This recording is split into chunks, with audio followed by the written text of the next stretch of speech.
Show with Jason Ross on Sactown Sports.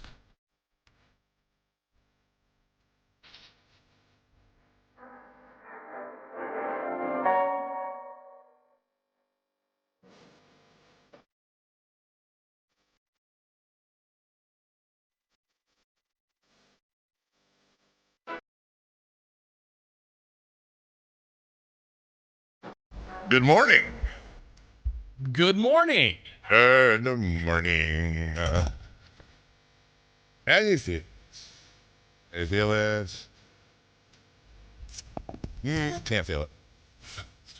Can't feel it. At all? I went on this rabbit hole last night, as I will do, of like coldest cities in the world.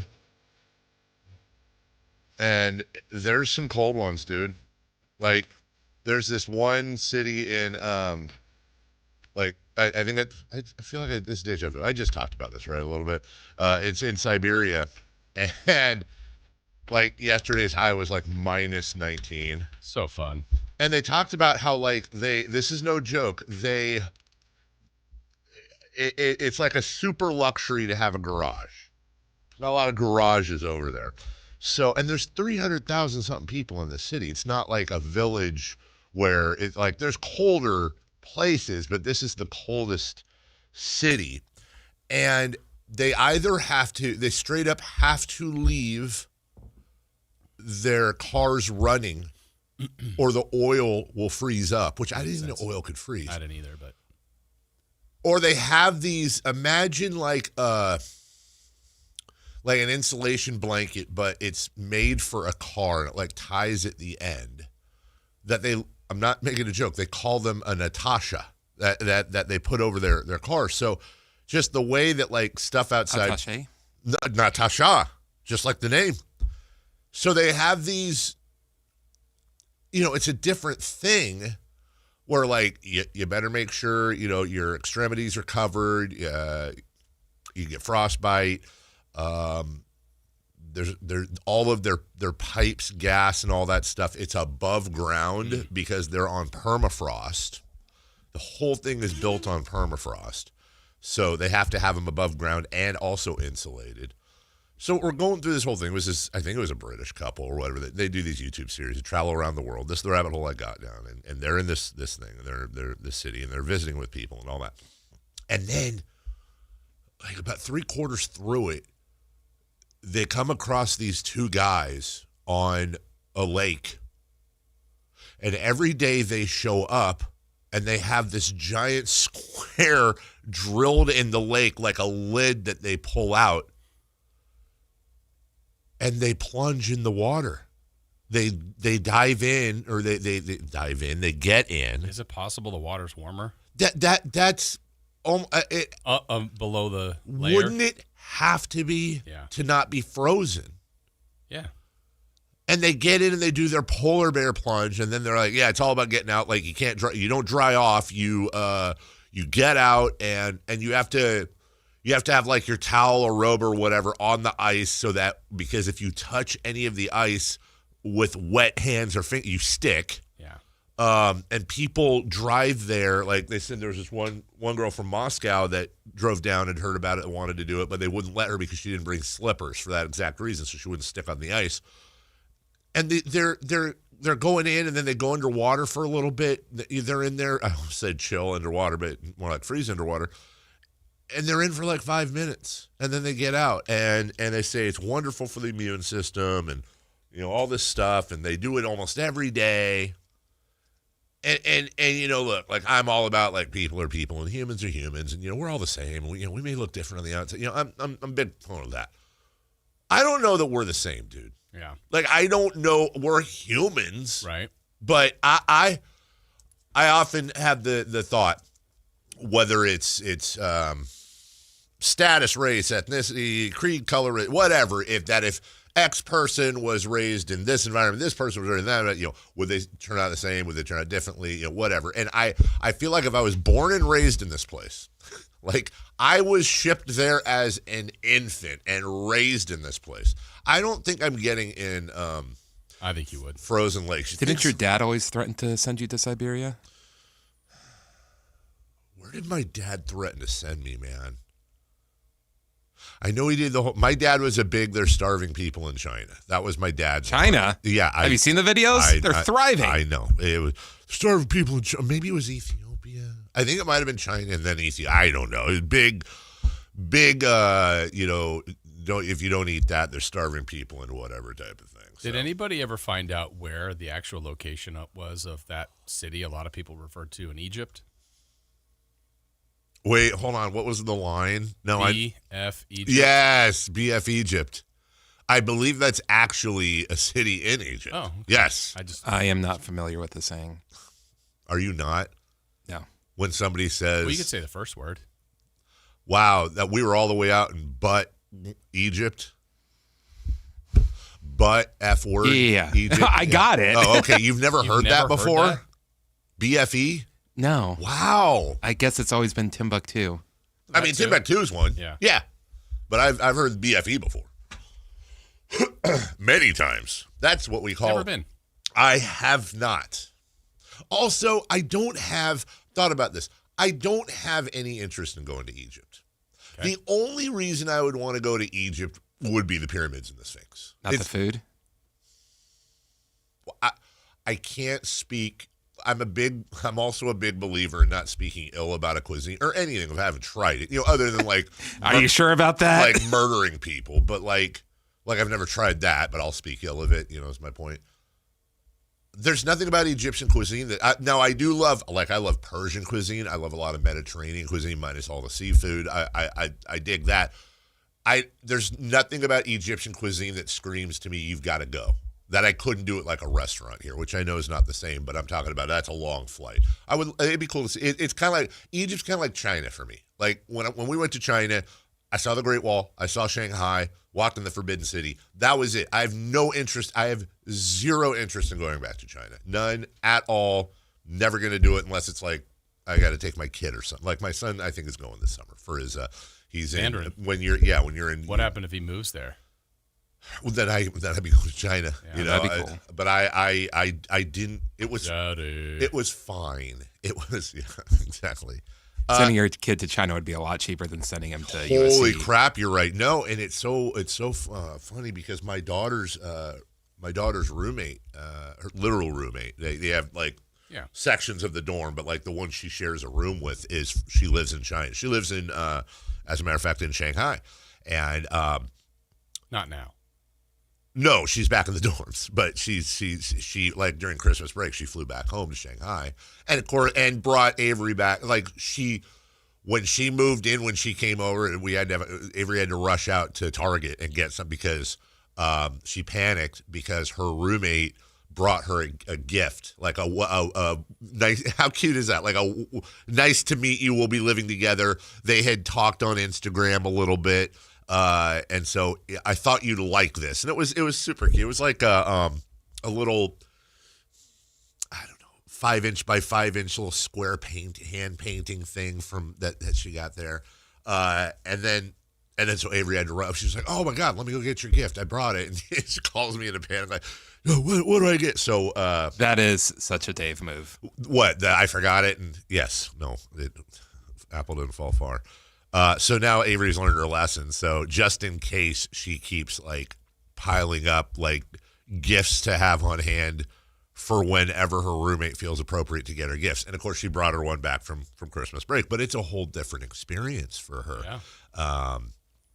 And it really helped Avery with being so nervous and scared being away from home for the first time at USC, this giant campus.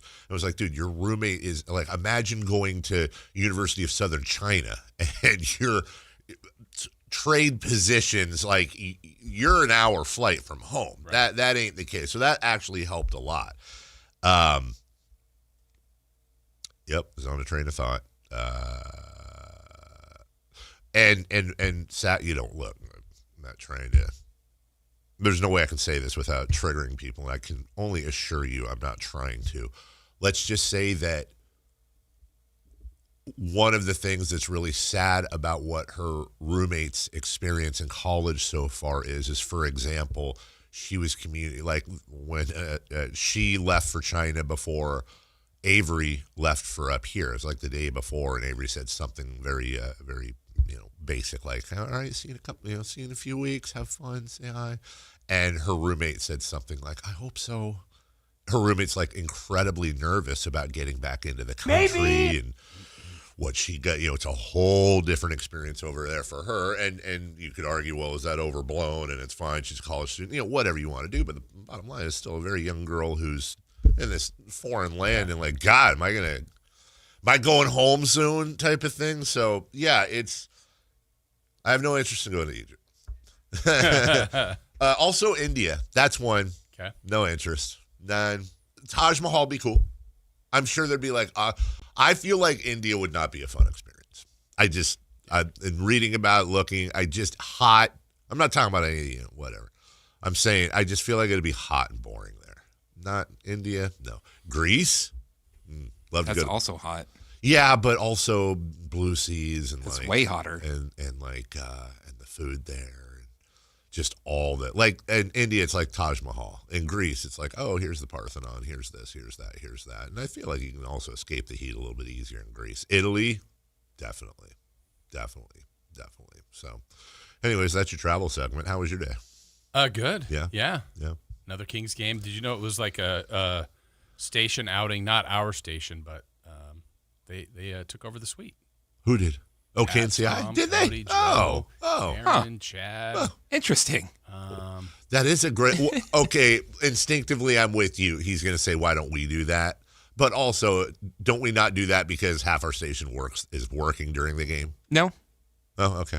Oh, they are. Half the station is working. Yeah, I mean, like, if the suite's pretty big, I mean, yeah. I don't see why you wouldn't offer it to the people that aren't working the game. So Would Dave have gone? No. Dave, would you have gone? Too far away for him.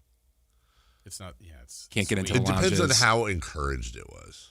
If it's one of those things where like Jose's putting it together, and the But you could have gotten me, Jose, Kyle, Kayla, Whitey. Alan. No, he was at the game working. I mean, But he probably would have went in the suite. What does he do? What is he working at the game? What does he do? watching. Oh, He doesn't go that much. Yeah, he went last night. Okay. You can get 6 of us for a 25-person suite. I don't know. That's not a lot.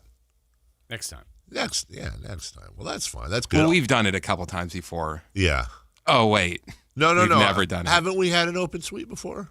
We've had an open suite. It's not been like, hey, guys, thanks for all your hard work. How about you Well, go enjoy the game? That's honestly, keep saying that because that sounds like exactly something that would materialize. Where it's like, oh, the suite's open for this game. Let's make it a staff bonding trip. Yeah. Is that watermelon? Yes. Yeah, boy. Were you fasting? We've earned it. You been fasting? Chris and I. We've talked about this. When? You didn't do it? What? You guys are dings. Yeah, we have been. Have you for real been? Yes. Why didn't you say anything? Why didn't you ask me if I wanted to fast? You're already killing it. I am. See? I am killing it, dude. I am 100%, bro. I am flipping. I was Bill Medley and Jennifer Warden's last night. I had the time of my life because I had I'm leaving for the UK tonight, so I had the parents over, and Don't spoil it over there. I know, right? Ooh, I might have a restaurant for you. Look at that. Look at that. The stocks are down. Way down. That is that I'm not gonna say I've beaten it because that would be I don't want to jinx it, but man, from Christmas Day when I took a reading that was 163 over 109 to last night where I think I had one that You was took it 6 times yesterday? I was so excited. I kept taking it to make sure I didn't get a thing like at the doctor where it was a false low. I kept taking it, just wanted to make sure.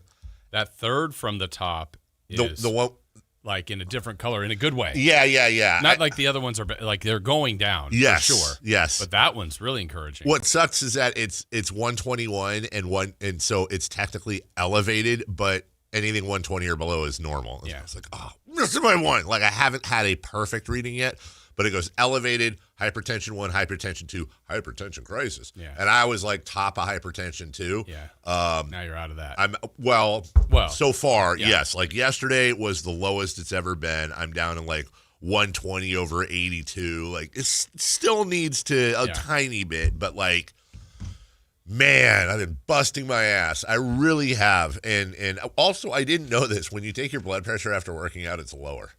Oh. Wouldn't you think it would be higher? Huh, yeah. Yeah, because you got the blood flowing.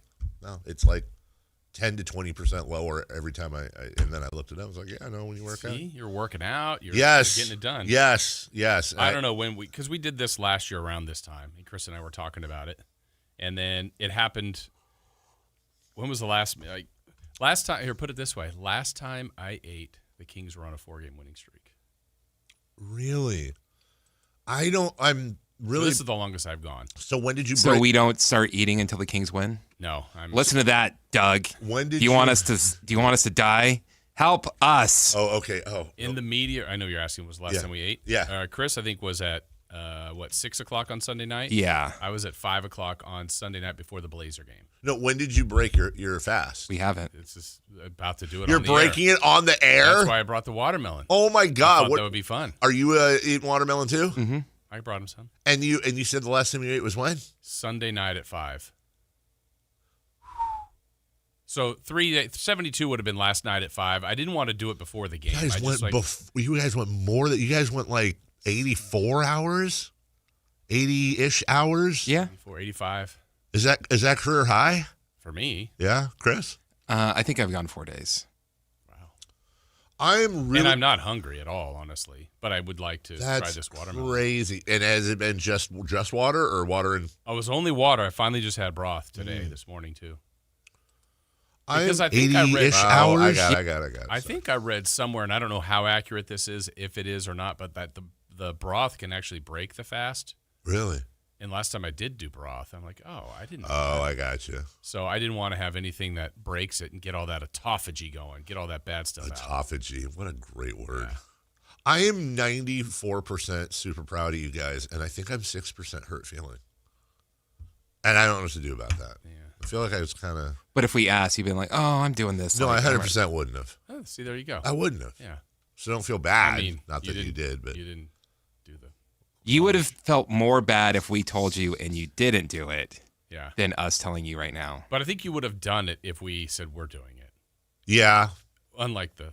No, you would have called your doctor and she would have said, I don't think that's such a good idea. That's like going in cold water. I don't think that's going to happen. I'm going to eat this piece of watermelon.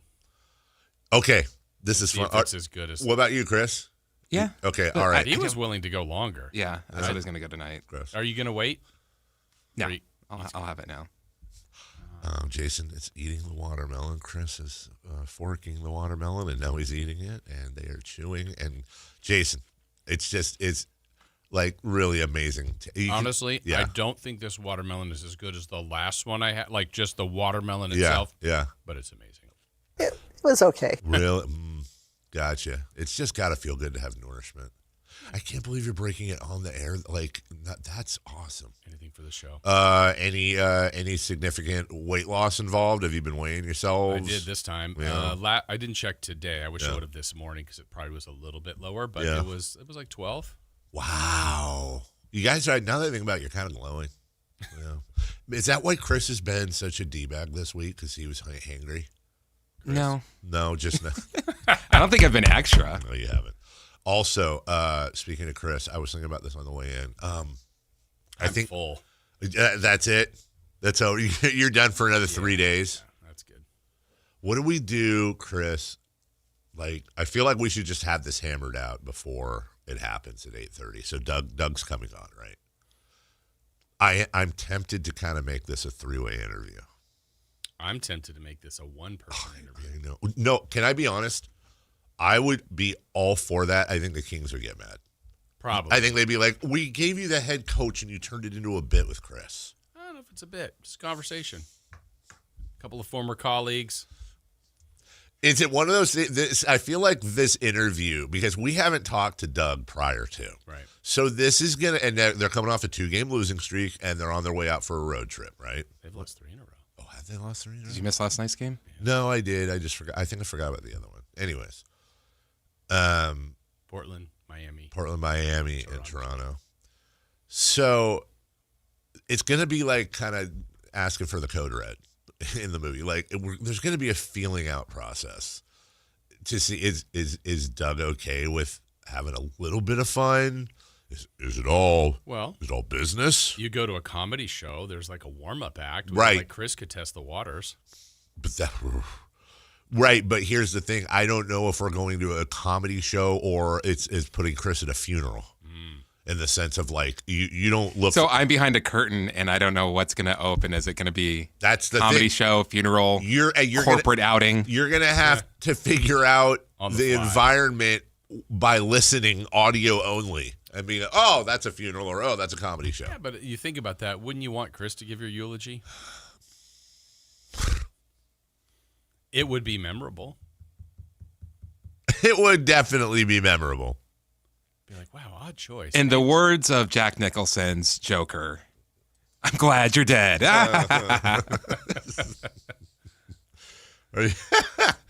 Yeah. All right. I would like it. I actually have thought a lot about this interview. It's interesting because we haven't talked to Doug. Yeah. I got a lot of since training camp, Not right? since I mean, training I camp. have a couple times, but Yeah. not. Yeah. Like, I got a lot of we got questions. yeah, We got questions that need answers. that's right. It's a big day, a big block there from sports business to Sam to Doug. It's a big show. That's a huge block. Yeah. And then we have an all-staff meeting today. Are you going to be able to make it? I don't think I have a choice. Well, you have a choice. my plan was to come here, do the show, go home, Right. finish packing, maybe fit in a tiny nap. Right. Yeah. And then my flight leaves at 5. Wake up panic thinking that you slept through it. That's 100% right. Or not be able to go to sleep because every time I get close to sleeping, I panic like I slept too much. Check my alarms 9 times. What was your target time to leave your house? Forget the staff. So 5:25 is when it takes off. 5 o'clock, I think, is boarding, something like that. I got to park at SFO. It's an international flight, so my target was probably around 3 being there, which would leave me. I'd leave around 1. Okay. Which Leaving your house, which here you're a little closer, Yeah. not much, but I have to leave. You know what? I'll give you permission. You don't have to come. yeah, Thanks. he's So that he is boss. management. Yeah, he's one of our bosses. So I have. So instead, I had my pre-planned dinner with my parents and sister and her husband last night. So they all come over. Melissa's at practice. Mason's sick upstairs. Set the screen. I know. By the way, Melissa asked if it was okay if Mason went to practice to observe yesterday. No. Miss That's school, exactly but went right. to That's practice. exactly right. I said the same thing. I was like, what? No. You if you're sick and you can't go to school, No, we're going to San Francisco. yeah, you're not going to practice. Like, relax. So I had to cook dinner, wanted to clean the house enough when they came over and do all my packing like simultaneously while they came over. So I brought a bag. So I'm going to leave straight from here, and then I brought a change of clothes. And you can shower there, change of clothes, and then board. Well, it's there's always a stream of it. You can go and stream it on your phone. Oh yeah, on your drive. Wait, Really? are you not going home? No, I can't. I don't have time. I didn't know if you could go there and be back here for noon. No, I'm going to shower and change at the airport. I Yeah. brought a on the plane Shower. outfit. They have. Are you sweating between now and then? No, it's kind of a I can't for long flights. Well, actually, for any flights, Wait, where you shower? they have a lounge that I'm part of the special lounge. No, where they have don't really, showers. honestly, How do you get that's in a my lounge? fault. I volunteer there in the summer, and they let me have access. You ladle soup. I do. I ladle soup for people at the airport, and they let me use Oh, it that makes sense. once a year. No, I like to be. I have a very specific outfit that I wear. Slip-on shoes, like kind of like this, but it's a different one. But like, what are these called? Where it's not Sweats. a jump, but it's meant like not a jumpsuit, but like I I don't know. It's like it's one of the traveling tracksuit, I guess would be. Yeah. I don't know. I think it's sweats. Is it sweats? Okay, so I wear sweats, slip-on shoes, but does anybody else like this? I always want to be I always shower right before I leave for the airport. I always want to be I feel like I get dirty 5 times as fast, or just I feel weird on a. Well, you feel you get stuff at the airport. Yeah. Is that because of your bathroom mishap? Are you talking about the Mexico flight? Good knowledge. That is really deep knowledge, dude. We'll take a break. Sam Amick at 8 a.m., Doug Christie at 8:28. We got Sports Business with Kelly Brothers. Good business. It's a very good 7:30 to, really 9 a.m. block, dang near. Kings Rewind as well. There was a Lynch and Shanahan presser to end up the year yesterday, and we've got some info from that.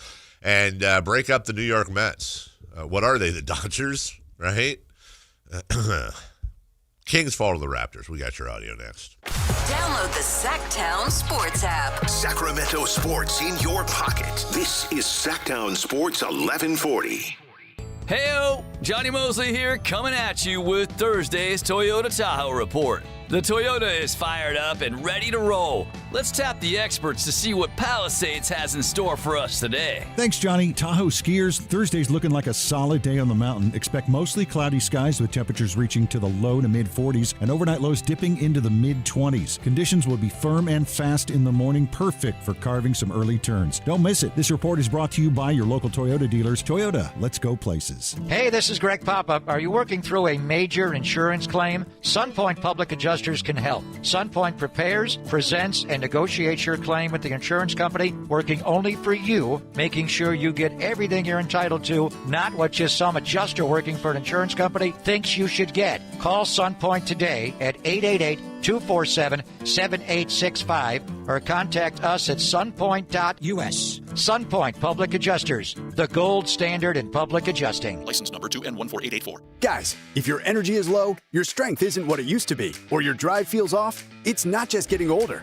For many men, it's low testosterone. At Revive Men's Health Sacramento, you can start with a free T-check, exam, and consultation so you get real answers about your testosterone levels and overall health. And this month only, qualified patients may receive 25% off testosterone replacement therapy. This isn't guesswork or one-size-fits-all treatment. Revive specializes in personalized, closely monitored testosterone care designed to help men feel stronger, sharper, and more like themselves again. With over 120,000 patients treated since 2011, Revive Men's Health is trusted for results, not hype. If you've been putting this off, now is the time to act. Claim your free T-check and consultation and see if you qualify for 25% off TRT. This month only.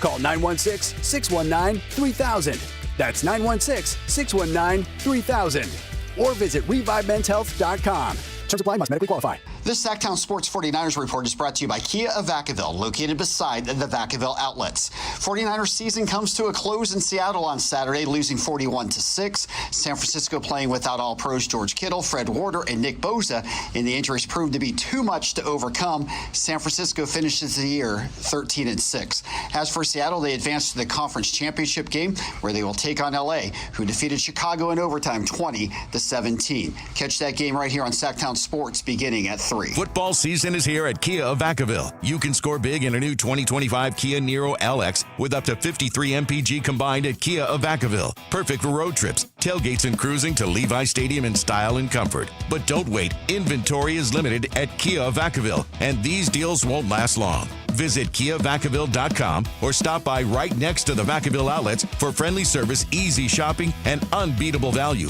All in one stop. Kia of Vacaville, where the adventure begins. Join Alan Stiles and Sactown Sports 1140 for a ribbon-cutting grand opening with the Chamber of Commerce at the new H&R Block office in Folsom. See you there.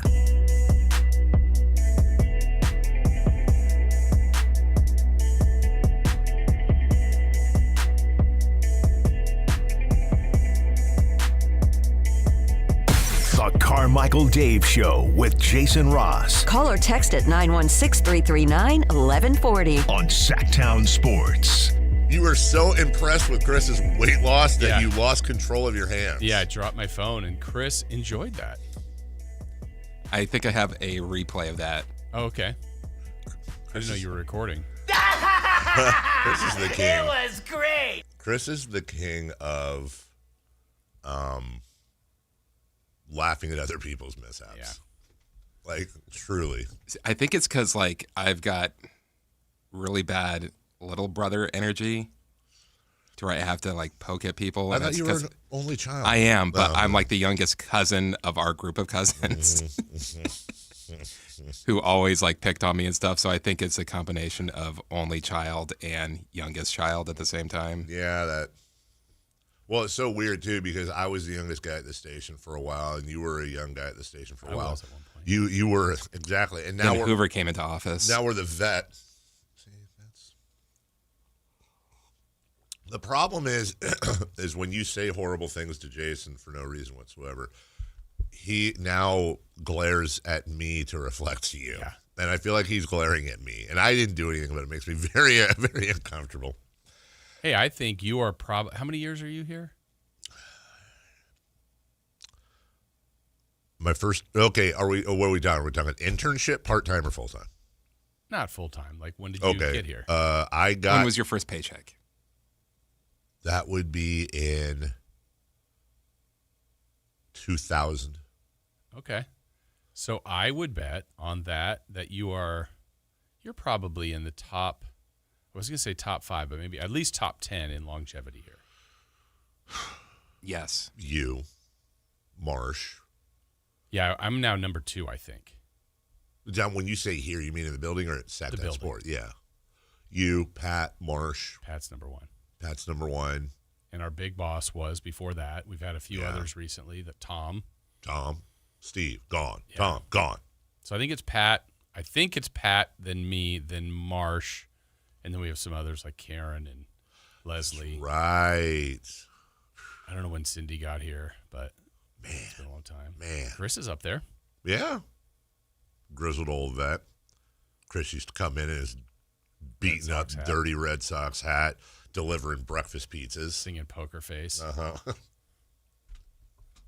was a nice show meeting yesterday with our boss where the final half of it ended up going down the memory Champlain, and then all the Sactown Sports, or should I say KHTK 1140 commercials that used to run during the Kings games. That were probably ahead of their time, because I think if those were Way on ahead of their YouTube, time. I mean, they are on YouTube. Yeah. But if they were now, they would be viral smash hits. I also found out what the all-time record videos were for this station. Yeah, you got a little obsessed I with got very obsessed. You want to break that record? By the way, the request is out that we talked about yesterday. The request has been yes. I want us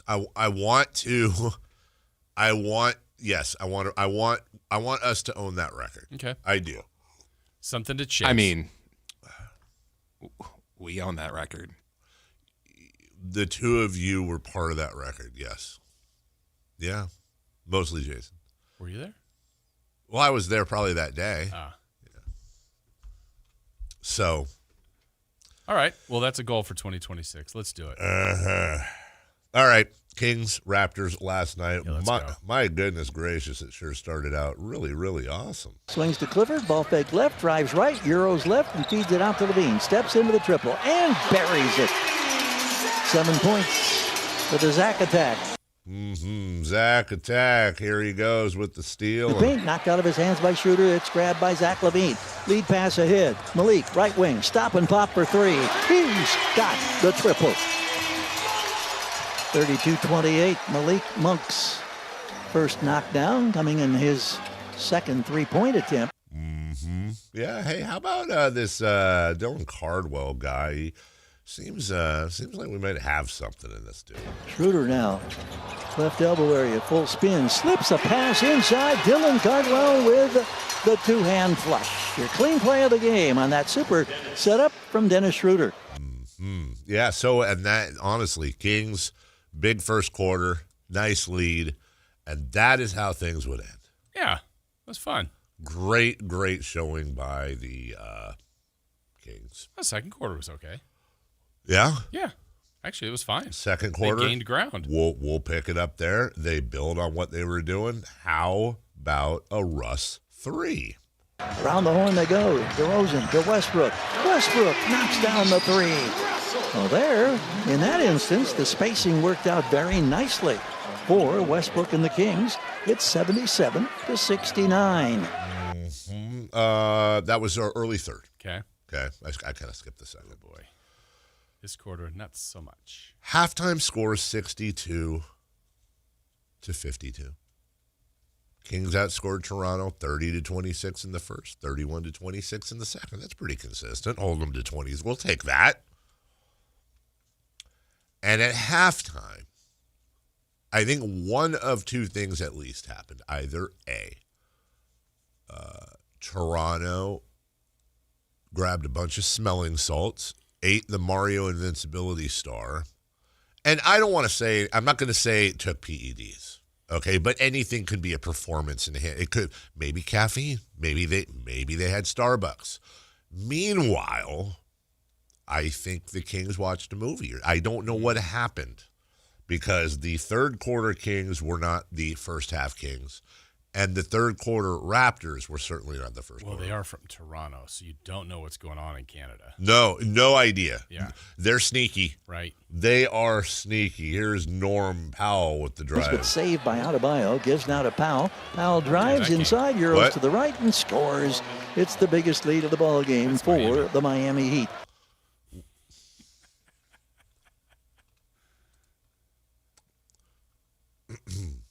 That is Miami. You know why I was playing Miami? Why? Because it's the last one in there? Mm-hmm. Nope. Hey, let's keep going, dude. I'm going to try to do the Toronto Kings highlights. Yeah. See if we can translate with Miami. Here comes, let's see, Fontecchio. Dylan? What's his name? Simon. Santo. I think. Got traded to the Raptors. Oh, and overnight. Back to back. Kick to the corner, three on the way. Another one is scored. It's Simone Fontecchio. It's 100-87. That is now 18 made threes. You could have given me 29 guesses, and we've obviously know the name. I would not have guessed Simone. What? Is that like Stephen A? Simone. I don't feel right saying that. Simone Fontecchio. Yeah. I honestly thought it was Simon. Really. Jason, your thoughts? What happened in that third quarter? One of the things that happened, Toronto was shooting less than 40% at the half, so there was a little bit of red flags going into half. The Kings had that lead, which was nice. But I was like, Toronto, I think, will do a little better in the second half. Now, I didn't anticipate them just to annihilate the Kings in the third because the Kings played even in the fourth, but that third quarter is basically where they lost the game. Well, here's a three ball from Toronto from the game quickly last night. Sealed off by DeRozan. Out on the wing, Mamu scores a triple. He's up to 16 points. His season high is 24, and he's on pace to be flirting with those kind of numbers in this one. You want to take on that name? Mamu. The full name, the real name? Let me see. I want to get this right here. Sandro? Yes. Mamu Kelishvili? I think that's acceptable. What is the... I think it's Mamu. I think you went Kel. I think it's Kelishvili. Mamu Kelishvili. I believe. The one that I always had the worst time with was Skeetishvili from Denver back in the day. And then for some reason, I have a real hard time saying Frank Nikitalina. Oh, yeah. Yeah, that's a tricky one. Yeah. It doesn't look right. Right. I think you're going to say Mason. Frank Mason. Frank Mason struggled. Kaminsky. Yeah. I don't, NK at the end of a word, no problem. Right.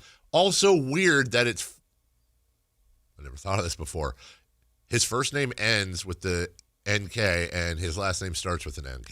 Yeah, very odd. You feel like it should be able to, like, Frankitalina would work. Right. But I think the N is pronounced, right? Like Nikitalina? I think so. Nikitalina? I don't know. Yeah, Catalina? Right. Wine mixer? Here is Brandon Ingram, former Pelican, current Raptor. Here's Brandon Ingram, rare time on the right side. Gives to Abaji, back to BI, launches the three, and scores the triple. Brandon Ingram. We mentioned early tonight that the last 6 games he played against Sacramento, he was wearing a Pelicans uniform, and he averaged 24 points in those outings.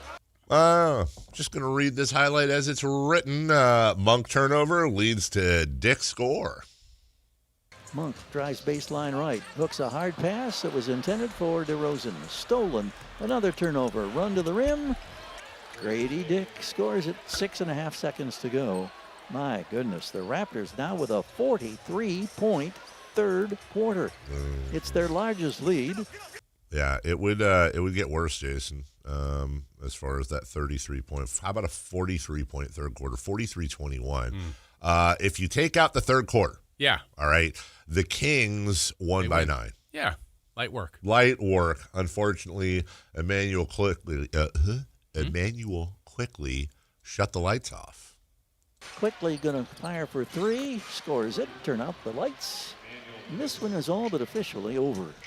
Emmanuel quickly from downtown makes it 122 to 109. That was it. We'll break this down now. Happened more later. Quickly. Yeah, that happened really quickly. And I'm not sure how much it had to do with their outside shooting or how much it did with the Kings' inability to drive to the hoop.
Sactown Sports app. Sacramento sports in your pocket. This is Sactown Sports 1140.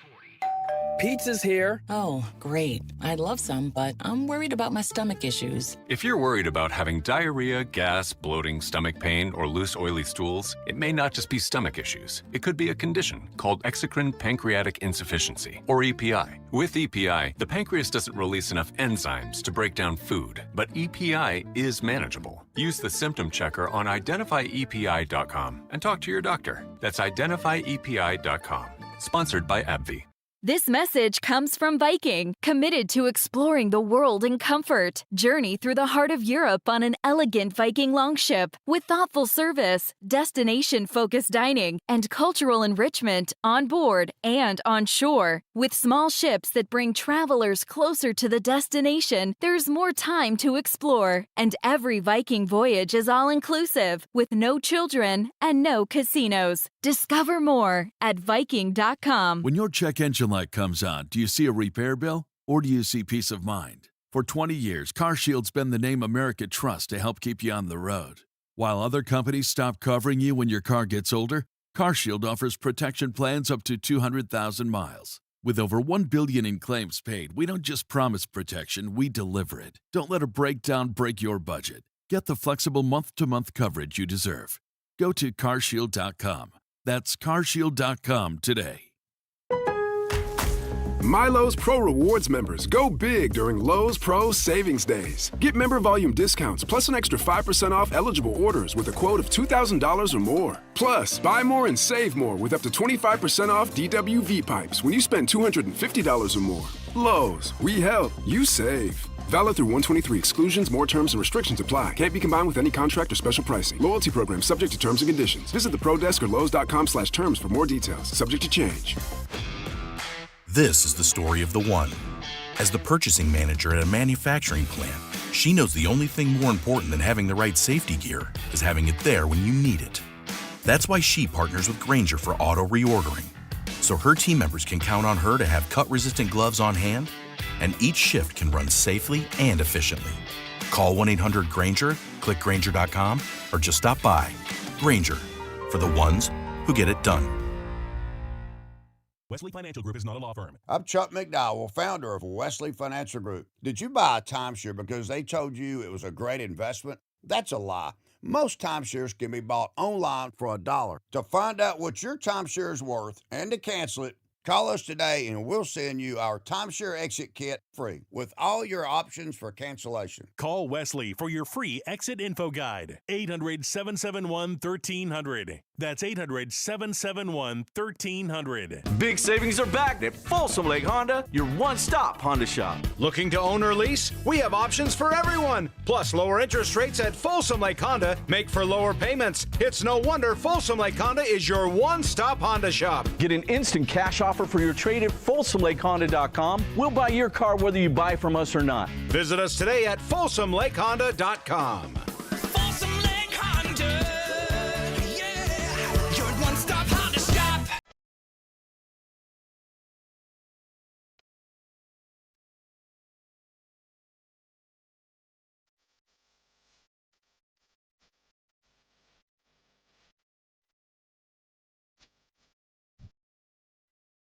To be honest, Chris, by the time I got to the point where I would have wondered if you were talking about yourself or me, I realized what you had written. Chris sent me a text this morning that said, finally done with leading off. But I, for a split second, misread it, and I thought he said he was finally done with something else. And boy, do they have different meanings. I got there. Before we get into the Lynch Shanahan presser, I just have a real quick question for the audience. I think I know the answer on this show.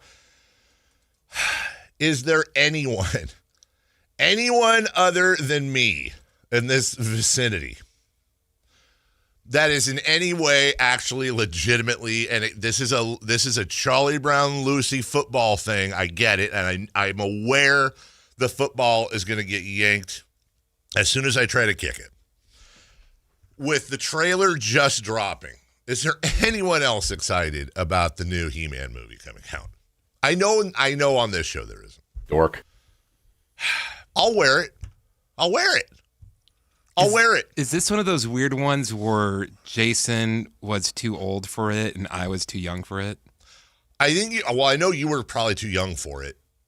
Did He-Man was in a little bit of your wheelhouse, wasn't it? What is the time for? I know it, obviously. 80s, mid 80s. I'm already Yeah, you're already into girls and stuff. Sports and girls, teenager maybe. I got your He-Man right here. When did He-Man start? I want to say 83, 84. And the whole point of He-Man. To the internet. There's a really cool documentary on it where basically, what was it, Mattel?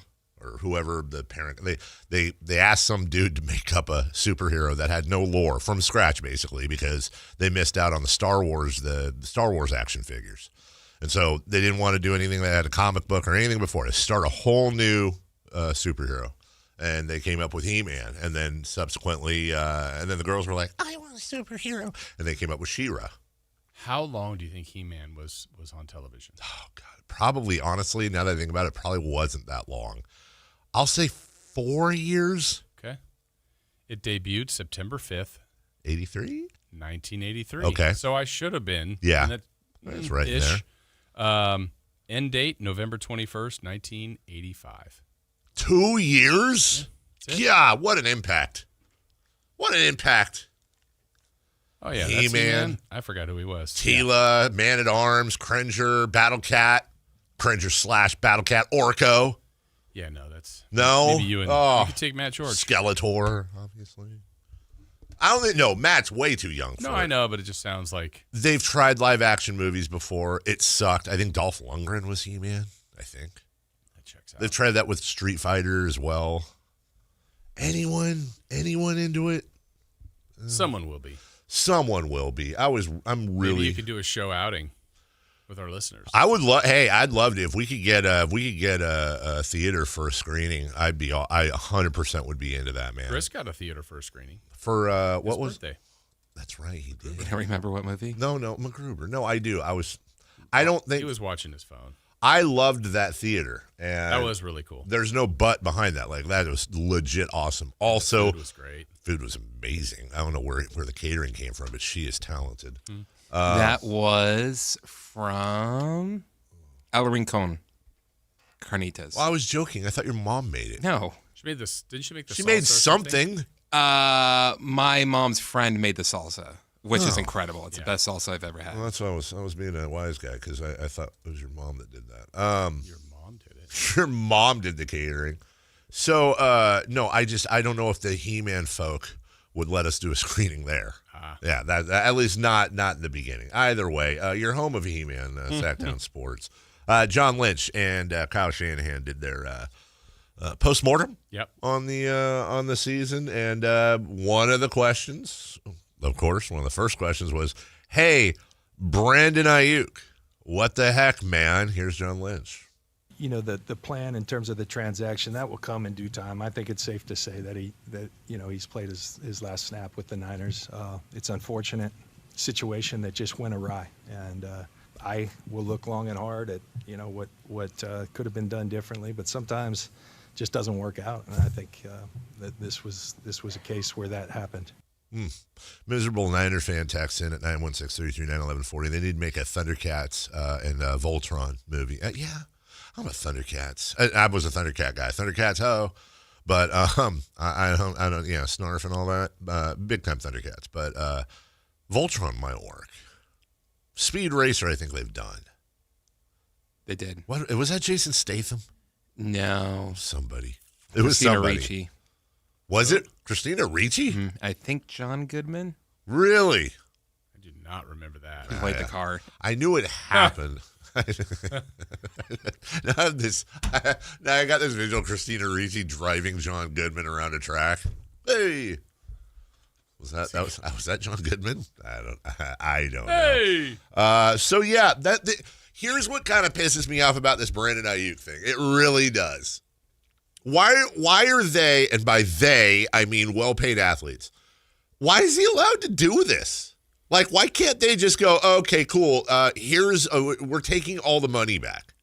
I understand that you have to protect players, and I'm almost always on the player side. But in this case, it's like, dude got the bag and was just like, yeah, I'm good. And by the way, let's not forget that it's not like he tore his ACL and then it was this devastating thing, and he wasn't great before he tore the ACL last year either. And you remember him reporting to camp late, and he was the guy in the wrong shorts, and Kyle had to yell at him. Like, bro, what is your problem? You have this gift. I don't like saying that because that implies he doesn't. You have a gift because, and the reason I say a gift is that no matter how hard you and I tried, no matter how hard you and I practiced, we would have never been a Brandon Aiyuk level wide receiver. So part of it is he has a gift. Also, obviously worked really, really hard to maximize that gift to get to where he got, and full credit to him. But why? And honestly, especially in football when stuff like this happens, I start really kind of getting worried. Like, the first thing I think is like, well, is there a CTE issue? Second thing I worry about is like, are we going to be hearing about Brandon Aiyuk in 2 years in ways we don't want to hear about Brandon Aiyuk? Like, bro, you get one shot at this. Like, and if you're fine, I'm a Niners fan, but if you're unhappy with the team, I respect that. Then you just basically ghost everyone after you get the bag, and they have to pay him everything. Yeah. That's stupid. Can't get away with that in any other job. No. And it's just That'd be weird great. that the Niners seemingly have this every year with someone, but then they resolve it. Yeah, Debo forever it was like that. And Trent Williams, they just yeah, have had yeah. Bosa. They've had it every year, but this one has just been the strangest one. And I just don't even know what his future is in the NFL. I mean, I know he's gifted. He's got the talent, but someone's going to be careful to get him. One more thing before we break here. This is great. The viral electrical substation. The substation near the practice facility that some people think is why the Niners get injured so much. John Lynch was asked about that too.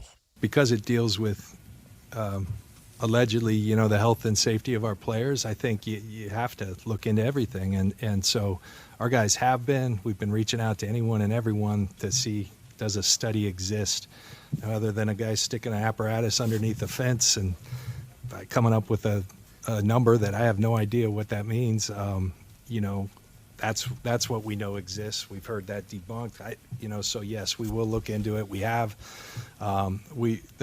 The health and safety of our players is of the utmost priority. We pour into it. Our ownership, Jed, tremendous in terms of resources, and we'll always be cognizant of things. I know that a lot of games have been won at this facility, since it opened, and but yeah, we aren't going to turn a blind eye. We'll look into everything. I hate that stupid stadium and the facility. I always have. I hate it. Just build another one. Move the candlestick. So yes. There's nothing going on there. Yeah. We'll take a break. A very important update from the text line. Thank you. They are remaking Street Fighter, and the trailer looks amazing. I'll be watching that at the break. On top of that, they're making a Voltron movie with Henry Cavill.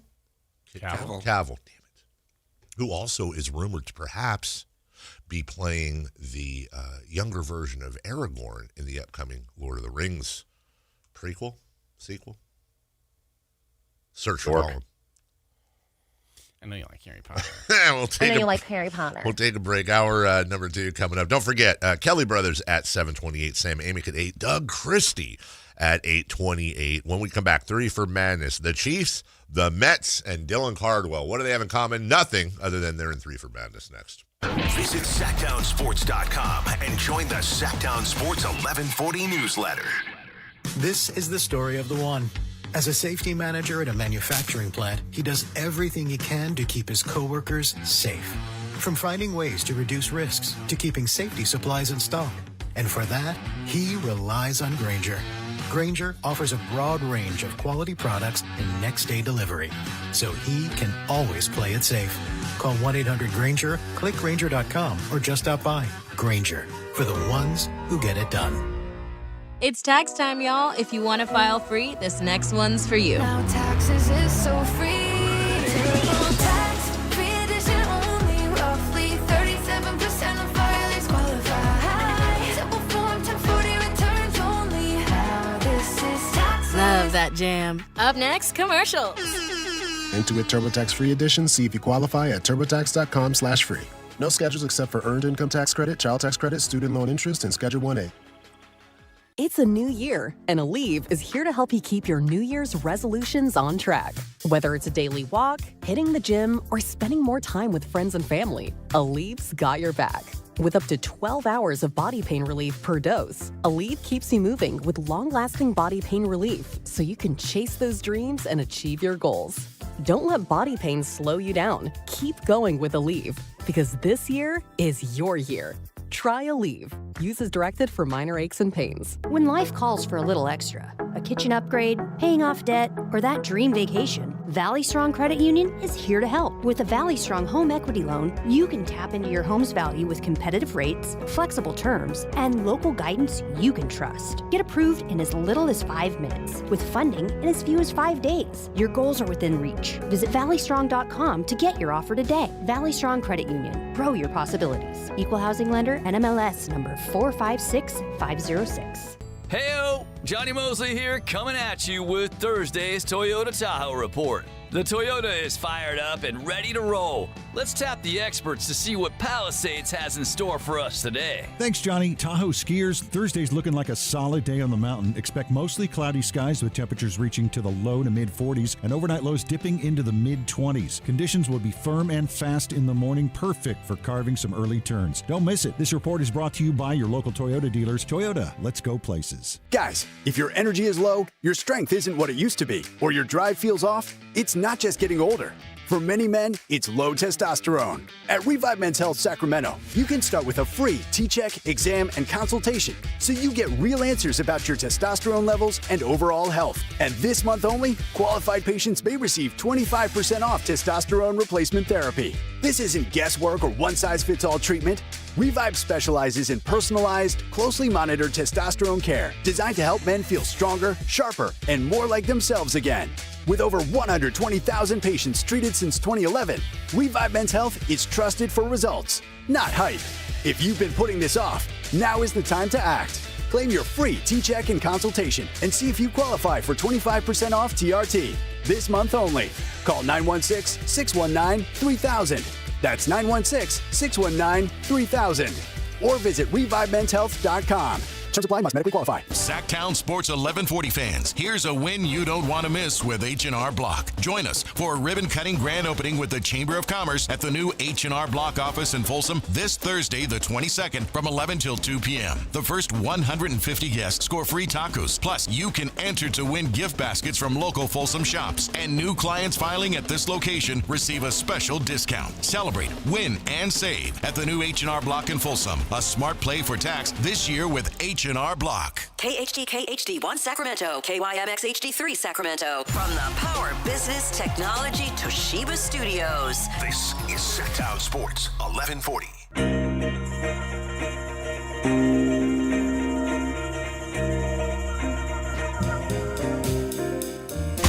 Three questions, three answers. It's Three for Madness on the Carmichael Dave Show with Jason Ross. Here's question one. All right, Three for Madness coming your way in just a moment. We want to remind you still to come in this show, 7:30 Sports Business with Kelly Brothers, 8 o'clock our weekly segment with Sam Amick from The Athletic, and then 8:30 the head coach of your Sacramento Kings, Doug Christie, will join us. Douglas Dale. Yeah. Coming on. 8:28. Yeah. Looking forward to it. Hey, Chris. You know what my salsa recipe is? It's tomatoes and onions and garlic and basically a tomato sauce. That's not. 2 cans of yellow can San Marzano tomatoes. It's important. It's got to be San Marzano. The yellow cans are more expensive, but it's worth it. Pour them in a bowl. Put in some garlic. Garlic's fine. It's fine. A ton of black pepper. Yeah, can I just, on the garlic? Yeah. Like people like, oh, just do regular garlic. It's not because of taste. It's just because it's way more expensive than just doing it yourself. Yeah. I get that garlic has a connotation with chefs and stuff. And fresh garlic's better. But it's fine. It's fine, especially in a salsa, dude. A whole thing of green onions, just chopped all the way down to the nub. And then you take a handful of black pepper, a lot of black pepper, toss it in there.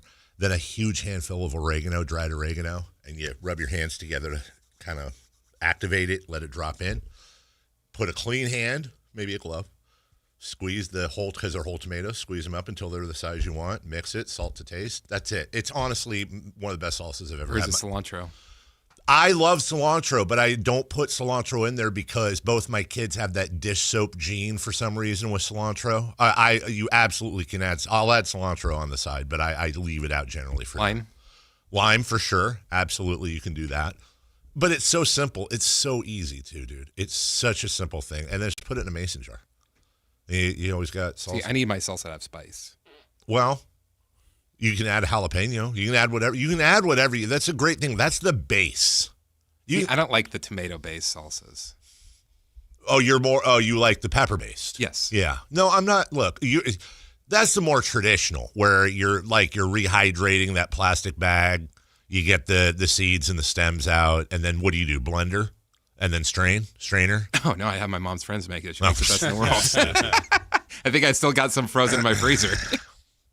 one of the things they stressed at our end of year meeting is that the top of the hour, 7 a.m. and 8 a.m., and I like always be right on it because this is what they're going to clip up. So apologies to all watching for 3 for Madness when we start out with a salsa recipe. But, hey, we're a full-service show. Maybe our Amick guy could get on that, too. That would be nice. Question 1. The Chiefs are bringing back Eric Bieniemy to be Andy Reid's offensive coordinator. Do you think this will make a difference? From the 916, I'm surprised Dave doesn't make his salsa with ketchup. I'd ask you to back that statement up. What would make you think I would? Back that. Is that just a random shot? I would say that you make cultural foods, but you try and stay towards those ingredients. You don't try to like mix in something that you like. No, you know what I mean? No, I try to be as true as I can. I think maybe that's a callback to the cheeseburger tacos. Yeah. Which I admit are bastards. Like, I admit that, but they're good. So is Eric Bieniemy. Now, here's... Wait. He's not a cheeseburger taco. Oh, he's bastard? good. Oh. No, he's good. He's good.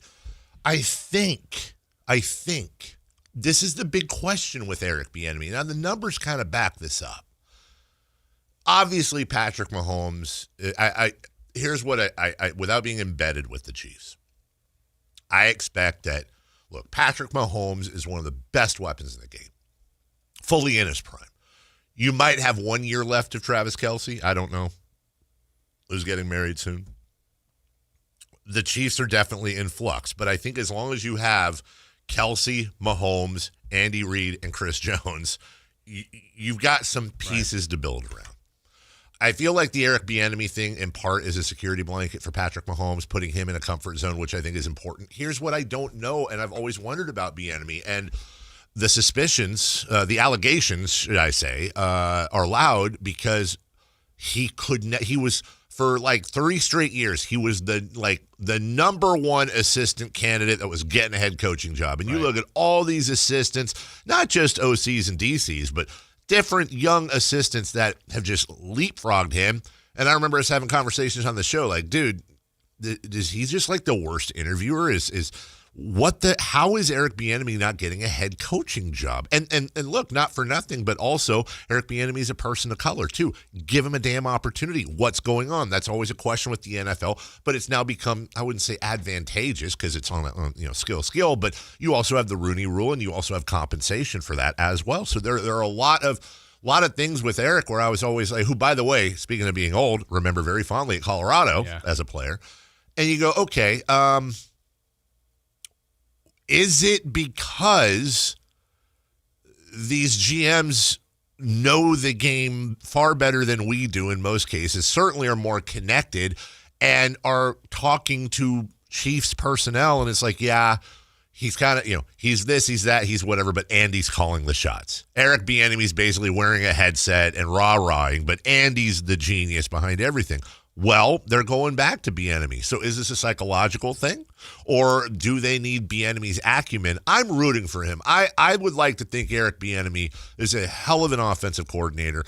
And look, Josh McDaniels has gotten shots. Norv Turner has gotten shots. A lot of coordinators in the past who just are coordinators have tried to be head coaches and fail. I would like Eric Bieniemy to get that chance, and this is a step back or step forward. Yeah, and I think for Andy Reid, he's probably looking at this like, look, some of our best success was when he was here. And Andy Reid's a successful coach. Patrick Mahomes is a successful quarterback. This was a rare sight for them to not make the postseason, but they're trying to rekindle something here. Matt Nagy actually did a nice job for them while he was in there in between. But it's interesting about Bieniemy. I think his peak powers were with the Chiefs. Part of it was him. I want to give him credit, but also Reid and Mahomes and the whole deal. But I'll know this. When he went to UCLA, I was so excited. I'm like, this is going to be great. He's an offensive coordinator for UCLA. It was not good.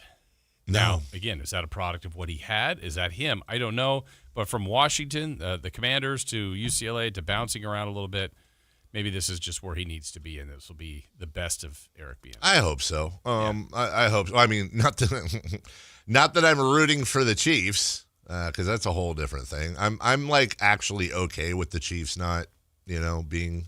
They've had a while. But also, I like great players, and Patrick Mahomes is a great player, and the NFL is better when he is involved. Speaking of UCLA, I'm sure you caught this, but random, I didn't share this yesterday. Here's Mick Cronin after UCLA beat number 4 Purdue. We're playing major minutes. And I want to thank the Big Ten for giving us 5 of our first 7 on the road, bringing Purdue here on Thursday night. We don't get back in LA till Saturday night, and giving us the team pick to win the league on a 2 days rest after 5 of our first 7 on the road. I want to thank the Big Ten for that. They beat Purdue. They did beat them. After a win. Yeah. That's Mick Cronin will let you know. He will, and back to the why are they in the Big Ten? Mm-hmm. Why are Cal and Stanford in the ACC? It's so stupid. Fix dude. it. It really just needs. It's so stupid. But whatever. Yeah. Number 2, please. Question 2. The Mets acquired Freddie Peralta from the Brewers yesterday. We talk about the Dodgers. Are the Mets just as bad? If the Dodgers didn't exist and this wasn't happening, we would be, I think, focusing big time on the Mets because their payroll is, I think, the second biggest. And, man, did they sign a lot of players this summer or trade for a lot of players this summer. And the Freddie Peralta thing is exactly a microcosm of why baseball is broken right now. The Brewers, and by the way, who got a couple of great prospects. I think the top 2 or 2 of the top 3 or 4 prospects in the whole Mets organization. Big time prospects. But the Brewers had decided with Peralta coming up at the end of next year, his contract, they just couldn't. They couldn't afford to sign him. There's no way they were going to be able to compete. So what do? They do what almost all small market teams do, and eventually what the Pirates will do, for example, with Paul Skeens. They try to find a nice haul of young players that they have control over, that they can, the whole lightning in a bottle. So when people say, well, the Twins did this or the Rays made the World Series. Yeah, small market teams can catch lightning in a bottle if they're smart and the organization's running their farm system right. They can catch lightning in a bottle for a couple of years while they have control, and then eventually these guys are all going to leave because they want to get paid. And so whether it's the Dodgers or your Yankees or the Mets or the Giants, to me, are almost grosser than those teams. And I'm a Giants guy. Behind. They are, and they have the. It's not. I don't think the Giants can keep up with the Dodgers and the Yankees and the Mets per se, but they sure as hell can keep up with the teams below that. And they're just sitting there like, nah, we're not. Like as a Giants fan. Campeo was in the chat yesterday saying, I can't wait for baseball season to start. I can. I 100% can. I'm going in there with 162 in front of me as a Giants fan going, well, this is like the thing where people say Jokic got picked in the second round. Yeah, the Giants can come out of nowhere and do something and none of us expect it, like when they won 105 or whatever the hell it was a few years ago. I don't like relying on that as a Giants fan, but even as a Giants fan, I have the energy and awareness to go, hey, I'm in a different boat than most of you because my club could spend more, and they just choose not to because they're lame and their owner sucks. That's that. Cincinnati, Milwaukee, Pittsburgh, Tampa Bay, and I'm not trying to defend all those owners, but they cannot spend more. They can't. They might be able to spend a little more. They can't spend more. And so you've got the Mets using teams like Milwaukee, the Yankees, the Dodgers, using these small market teams as effective intermediate farm systems. And then, once you develop and you formulate the plan here with the player and they get to their point, now we're going to go grab them for $250 million or whatever the hell it is, or trade for them. And we know we can re-sign them to a ton of money because Steve Cohen's our owner and he's worth 70,000 billion jillion. And we're good. Last thing I'll say on the subject, Jason, The Athletic had an article out a couple of days ago. I should have brought it up earlier this week. Talking to unnamed ownership sources around the league. It takes 8 owners. It takes 8 owners to say, yeah, we're not good with this labor situation. And the article, I'm paraphrasing, was basically like, yeah, they're just waiting. Like they know what's going on and they're rubbing their hands together because for the first time in forever, the general public, not necessarily is on the owner's side, nobody is, but their wants are in line with what most of the owners' wants are. Whereas you have Bryce Harper last year famously getting in Rob Manfred's face and telling him to get the hell out of the clubhouse for even breathing the idea of a salary cap, which baseball has. It got into the antitrust exemption. I'll tell you right now, I hadn't thought of this, but I promise you this is going to happen. And please, people, don't get triggered. I'm just telling you what's going to happen. Not only are we going to have a work stoppage next year, but I hadn't really thought of this. I can promise you the White House is going to get involved in this. This is an opportunity when you have the majority of baseball fans that want this thing to happen. And I can promise you at some point, there's going to be word down from D.C. about this antitrust exemption and what they're going to do to try to throw a wrench in this whole entire thing. It's not just going to be the owners now. It's going to be Congress. It's going to be the president. They've threatened this before, but I honest to God think now it's going to happen because it would be the popular decision. Baseball is headed for an absolute mess. People should look at this season as, well, this is the swan song for a while because the players are dead set. They're going to hold out. The owners are like, screw you, we're going to lock out, and now it's a whizzing contest. Does that mean we're only going to get 2 years of A's baseball in Sacramento? I think you're probably right. Actually, I hadn't thought about that. I think you're actually right. And you know what? I don't know that the A's care about that. No, they may not. No. I mean, as someone that has really enjoyed it last year and will enjoy it this year, I was ready for 3 or 4. Nope. I'll make a prediction right now. Honestly, I'll make a prediction right now, January 22nd. I think this is the last season of A's baseball in Sacramento. I think they're going to lock out the following year, and I think the A's will move to Las Vegas the year after that because they're already they put up the foul pole stanchions and all that a couple days ago in Vegas, and that stadium's going to happen. Chris? Couldn't you see something to where if there is a work stoppage that the A's quietly go away and Vegas gets an expansion team? Where would the A's go? There wouldn't be an A's team anymore. What would be the functionality of that for John Fisher, his team? Like John Fisher, if he can't afford it, and baseball's like, okay, we kind of have to take over the situation. If he comes out and says like, hey, you can't expect me to pay all this because we're in a work stoppage, so the money flow has stopped, so I can't do this anymore. And then baseball says, well, then we're going to have to do this. I mean, I'd be a huge fan of that. I'd be a massive. That's how he gets you to root for a work stoppage. Yeah. Honestly, owners aren't going to give in, dude. Right. They're not giving in. And Bryce, hey, you greedy players, it's time for you to take a lesser cut because we're too stupid and pay you too much. And that's the thing is that I know what you're saying, but also that's not what this is. Are you sure? Isn't a lockout to save the owners from themselves? They are the ones that have paid these guys too much money. They don't have to pay them this much money. So you want them to collude? What do you mean collude? That would be collusion. How is it collusion? How are you gonna not pay them this amount of money? You don't have to pay them. No one's worth $500 million. Well, I hate it when you say stuff like that because show your work. You're talking about worth and value. Well, they're worth it because they got signed to that. That's their value. People say that all the time. He's not worth that. No, actually he is. That's exactly because you're worth that doesn't mean that you're getting paid that. What? Just because you're worth an amount of money doesn't mean that you deserve that. Well, and now we get it. See, those are emotional terms like deserve. Now, I think the lady ladling soup should be paid $1 million at the soup kitchen. I truly believe that. I think teachers should be making $250,000. I think all these things, but I also like puppies and kittens. That's not reality. That's not the world we live in. If somebody is willing to pay a price for something, for example, you think... you think, look, if you really want to be honest, and you really want to blow this conversation up, blame the fans. Blame the fans.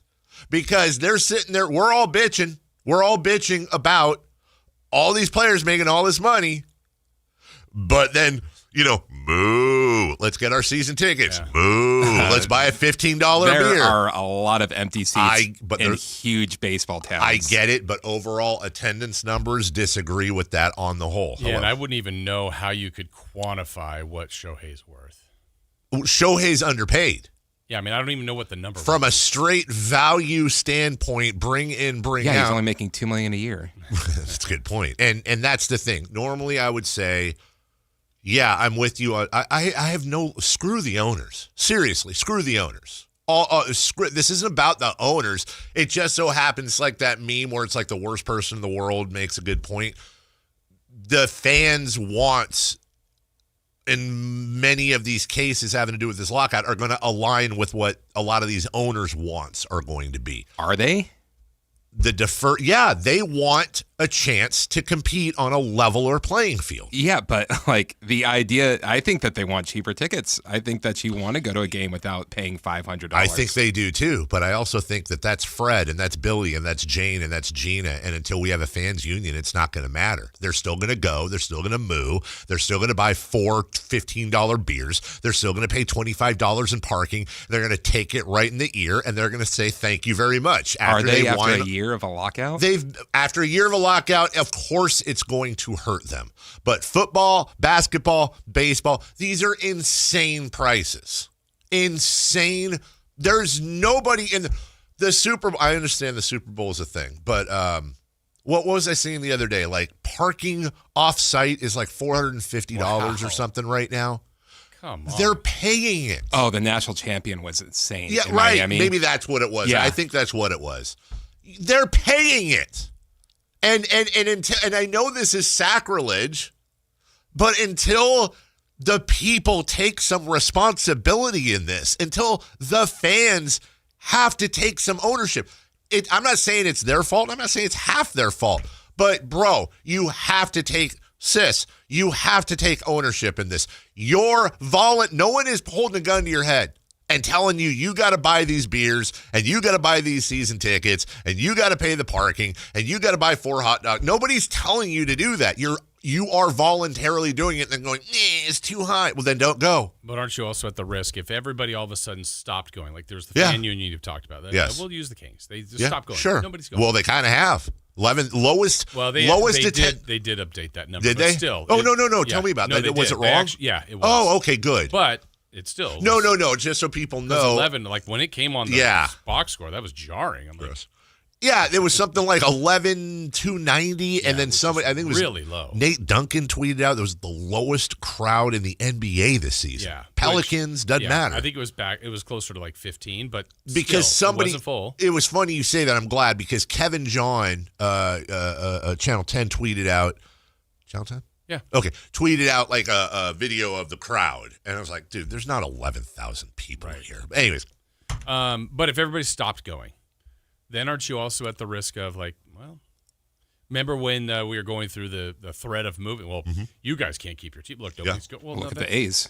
That's it, right? So I mean, then did you win? No, because that's not how it can work. It cannot work in an individual basis. At some point, and again, I'm just renewing this yearly conversation.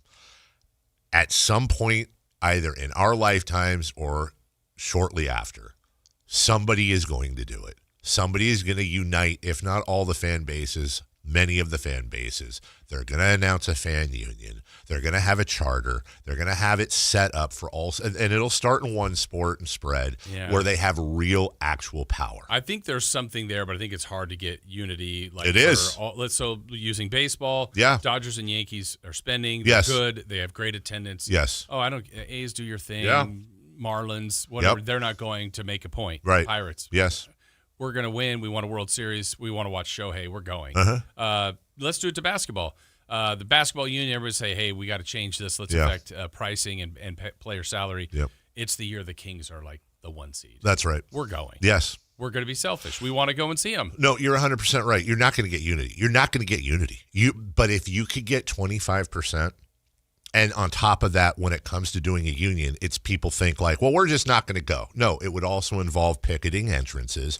And where it would really matter is you go to the TV and radio partners of the franchise and you picket their advertisers. And all it takes is 4 or 5 people out front. Right. This is in other cities. We wouldn't need this. All it takes is 4 or 5 people out front of a building, and getting on the news. It's going to take something like that back to the strike, back to the lockout. Where I think fans and owners are aligned is that I want Pittsburgh. I don't care about Pittsburgh or Tampa Bay. I don't live there. My kids don't root for those teams, but you have to care about the whole thing. It's always going to be the Mets and the Yankees and the Giants and the Cubs and the Dodgers and the Red Sox. I understand that.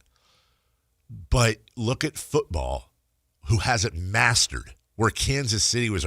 even the NBA has had San Antonio dynasties, and might be in the middle of an Oklahoma City dynasty.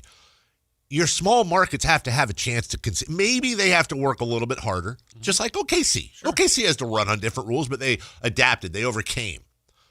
You can't adapt and overcome in baseball. You can only do it so much, and that's the lightning in the bottle. But until, if and when, we get rid of deferred salaries. Right. We have a salary floor. We have a salary cap. There has to be some connection between the cap as X percentage of the floor, and both are based on 51% of baseball-related income, including TV revenue, which needs to be shared, and not $200 million of it a year hidden by the Dodgers. Yeah. That's all I'm saying, man. It's coming. Enjoy this season, because you ain't getting baseball after this season for a minute. Man. You're not. Yeah. It's not happening. Right. We'll take a break, and it sucks. Yeah. When we get back, very short break here. Jason's going to talk to us about Gonzalez Law, give us the latest updates, and then Kelly Brothers. I don't know if you didn't see the text. Kelly has to change things this week. Oh. He just said it just a few seconds ago. Okay, well, then we will lead off. That's fine. You know what? We move on. We'll use what we didn't use in this segment, which was the third question of Three for Madness. We went on with a baseball conversation. Do the Kings have something here in Dylan Cardwell besides just a novelty? We'll talk about that next.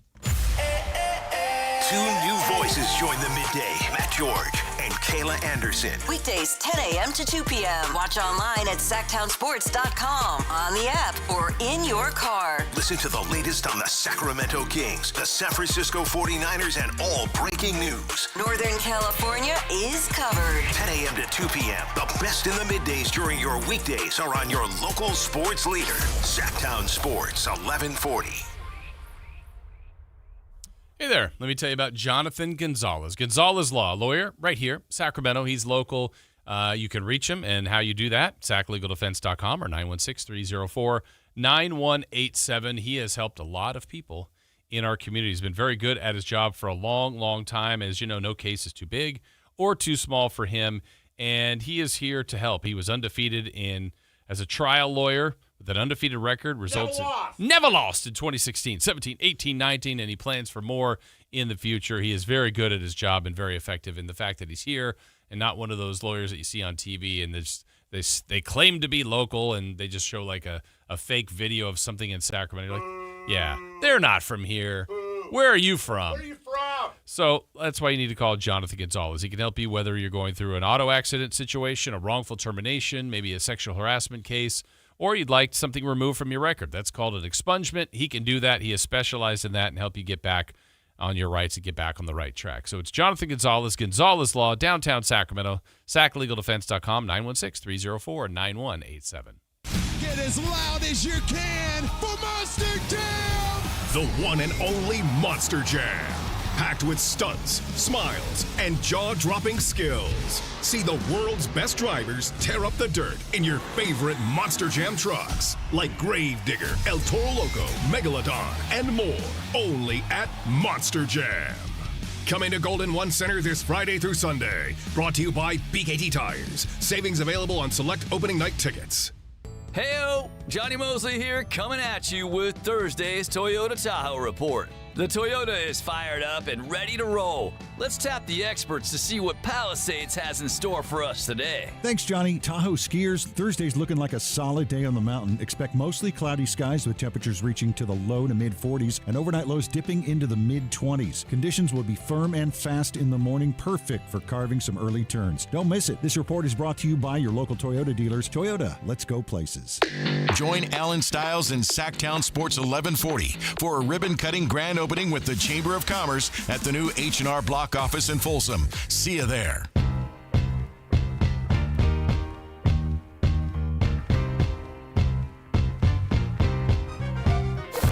Waking you up with the best in local sports. They just make it interesting, you know? They do. It's the Carmichael Dave Show with Jason Ross. On Sactown Sports.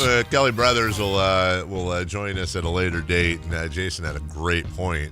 Good business. If we were going to do a Mount Kellymore, you would actually have Kellymore on the Mount Kellymore because Kellymore is a paint. And then, what would be your Mount More? Rush. We didn't even say that. You're right. Rush. Demi, Dudley? He was Arthur. Yeah, he was. Okay, but so far we have Rush, Demi. That's what I. That was his. But I think S'mores. It is. It's the front and back. S'mores. Yeah. On. So there's that. Or less. Or less. More. But if you were just going to go MOORE, it would be Demi. It would be Rush. You mentioned Roger. Oh, Roger Moore, James Bond. Wait, what's MOORE? Oh, Rushmore, I guess, wouldn't be that. Okay, so Roger, Demi, Dudley until you knock him off. I mean, R.I.P., but you know what I mean. And there's another. Herman Moore? No. Yeah, I mean, like you said, the Lions receiver. I mean, for right now, okay, let's knock him off. It's Herman Moore, Dudley Moore, Demi Moore. We're forgetting. And Roger Moore. Michael. Kelly Moore? Wait, Michael? Michael Moore? The director? Yeah. Oh, yeah.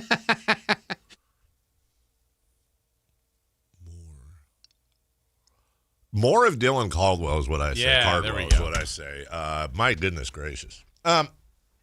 Okay, so as we get to know, guys, Seymour is not MOORE. Julianne. Julianne Moore. That's a really good one.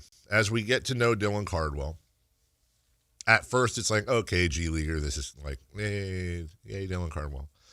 And then he gets a little more playing time. And it's like, he's fine. He's like Frank Mason was. Like, it's kind of, it's, when I say cute, I don't mean it in a derivative, a disrespectful way. He's starting to have some games. Mm-hmm. And watching him last night, he is a ball hawk, dude. He is a rim protector. I'm trying to remember the last time we actually had somebody that had a nose for the ball like him down low. Samuel Dallenberg. I think that's exactly who I was. A long time ago. It's a very long time ago.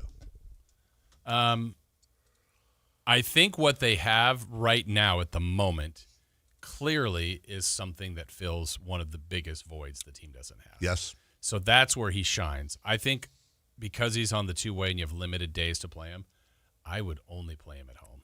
I mean, I would always play him at home. Sure. And then if you have to fill a few more dates to get the whatever it is, 50 games, I can't remember what it is, or 50 dates with the team. Mm-hmm. But first you brought him into with the idea of changing the game with his passion and play and that energy vibe that he brings, which he does. He does. Yeah. Well done. That kind of Absolutely. Great energy. But now it's turned into like, hey, that was cute. That's what he's here for. To wait, he's producing. Yeah. So he's a great rebounder. Three straight double-digit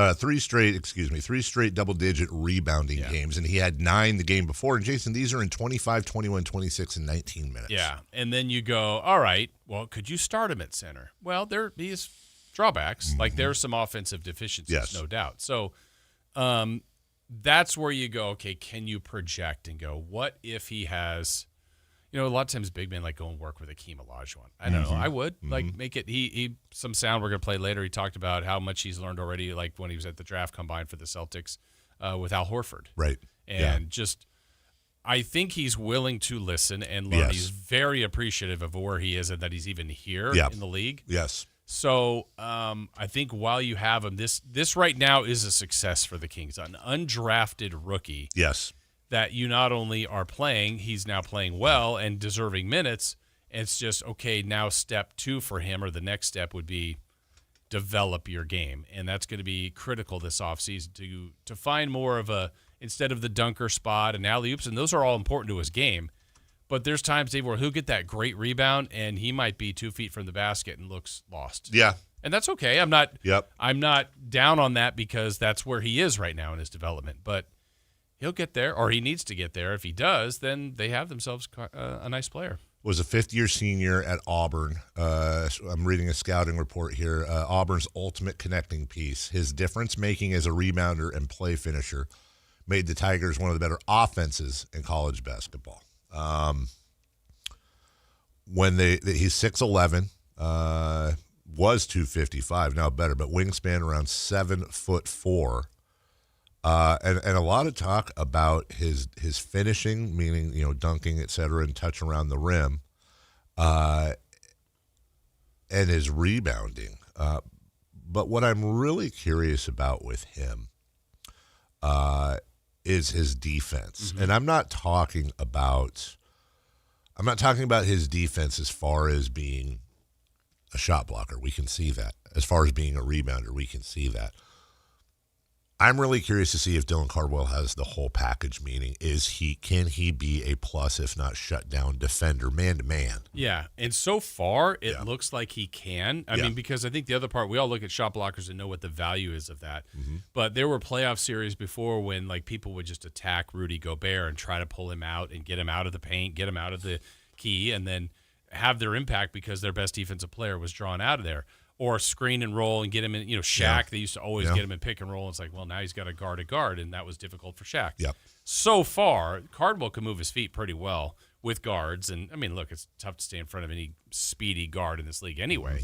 But I think he's done a pretty good job of that along with what he's done in the paint.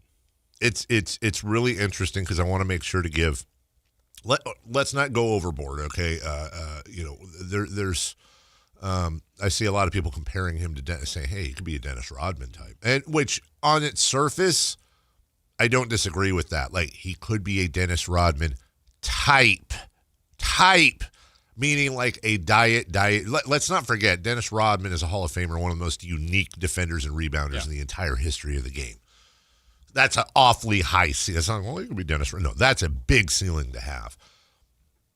But it does open some things up in the sense that look at Scott Perry coming in with Dylan Cardwell out of nowhere, Max Reynaud in the second round, and picking Precious Achiuwa up off the couch. And now all of a sudden you go, okay, well, big scheme of things, this team is still losing. They're not a great team. Right. But you have a little bit of the makings of a front court, which has been such a weak spot outside of Sabonis. And I want to ask Doug this, like, can Sabonis? This is where Sabonis really limits you, and I'm a Sabonis fan, but this is where the problem is. His 3-point shot this year, he's been working on it now. His 3-point shot looks horrible this year. He has not progressed. And the problem is that you can't have your 5 and your 4. If Sabonis could stretch, great. On defense, we've always wondered if there's a Miles Turner type that did play with Sabonis, somebody that is a ball hawk, that can protect the rim, that can work around Sabonis, and that's where I'm really interested to see if they can share time. What I'm worried about is the answer is, yeah, maybe, but also they're going to occupy a lot of the same space. They're going to duplicate each other in ways. Yeah, and I think, it's interesting about Sabonis. I have heard this internally that Sabonis used to work out one-on-one. Doug was his workout coach. Oh. And they had a lot of good, serious work, whether it was in Napa or in L.A., and Doug really helped him. Sabonis has claimed it, credited him for that. And now Doug's not. I mean, Doug's got much more obligations as the figurehead of the team and the head coach. And I think Sabonis is feeling that, personally. Yeah. Well, got figured out, dude. Yeah, absolutely. And Sabonis, of course, last night did not play. Right. Management. Which, by the way, and we'll ask Doug again this question, but I think the way I'd phrase it is, hey, Domas didn't play last night. We were all geared up yesterday to ask about why in 3 straight games did he come off the bench as opposed to the first one or maybe even the second one. Well, pulling him last night does kind of speak to that. Like, they're being really careful, and there is some sort of if not a minutes restriction, an eye test with him. But then it's like, geez, are you just being precautious or right? Or is he healthy enough to come back? I mean, I guess, every case is different. Even, Katie told us yesterday on the show, like, look at Victor Wembanyama, who's as good as it gets in the league, and I think took the first 6 games to come off the bench. Yeah. I mean, that's their franchise player. Yeah, exactly. So, I mean, you can do it this way, but it was just the minutes were also awfully low. And so last night, they elected to injury management for him. I know they've got another back-to-back or 2 on I think 1 on this road trip. So we'll see if that happens again there. Makes you wonder about a potential Jonathan Kuminga move. Because if you have Keegan now slated at the 3, which is his natural position, and this is where I do think there's a little bit of a bright side with the Kings. It's going to be very difficult for them this year, I predict, to go between, again, losing with purpose and securing a good draft spot, and the fact that with a couple of tweaks here, and if you got guys that can really step their game up as Cardwell has, okay, well, what if they don't move Sabonis? And you go out with a Sabonis, Achiuwa, Keegan Murray at the 3, Russ and Levine at the 1-2 with guys like Dylan Cardwell and Maxime Reynaud backing them up in the front court. And then you've got that whole, Keon Ellis, Malik Monk logjam in the backcourt. And DeRozan, for example, if that team and Schroeder already put DeRozan to the bench. If that team stays together, and I don't think DeRozan will be here, but if that team stays together, look, they're not winning any championships and they're not making any playoffs or play-ins, but I could see a situation, especially with their schedule after the 7-game trip, where there's a few more winning streaks in there, and it's like, what do you do?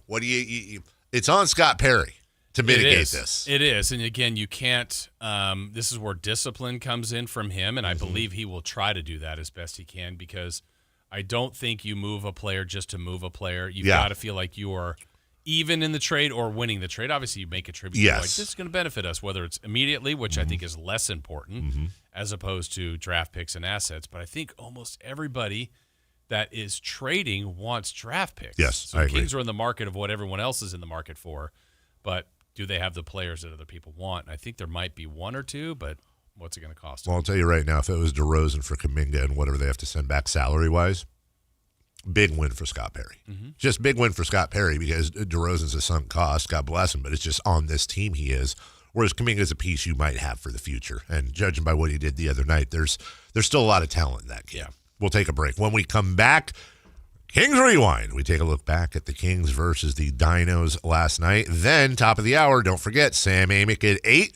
Doug Christie, head coach of your Sacramento Kings, at 8:28. By the way, if you have some questions for him, like real questions, please, not like boxers or briefs. You got questions for Doug, feel free. Text 916-339-1140 or in the chat. We're right back after this.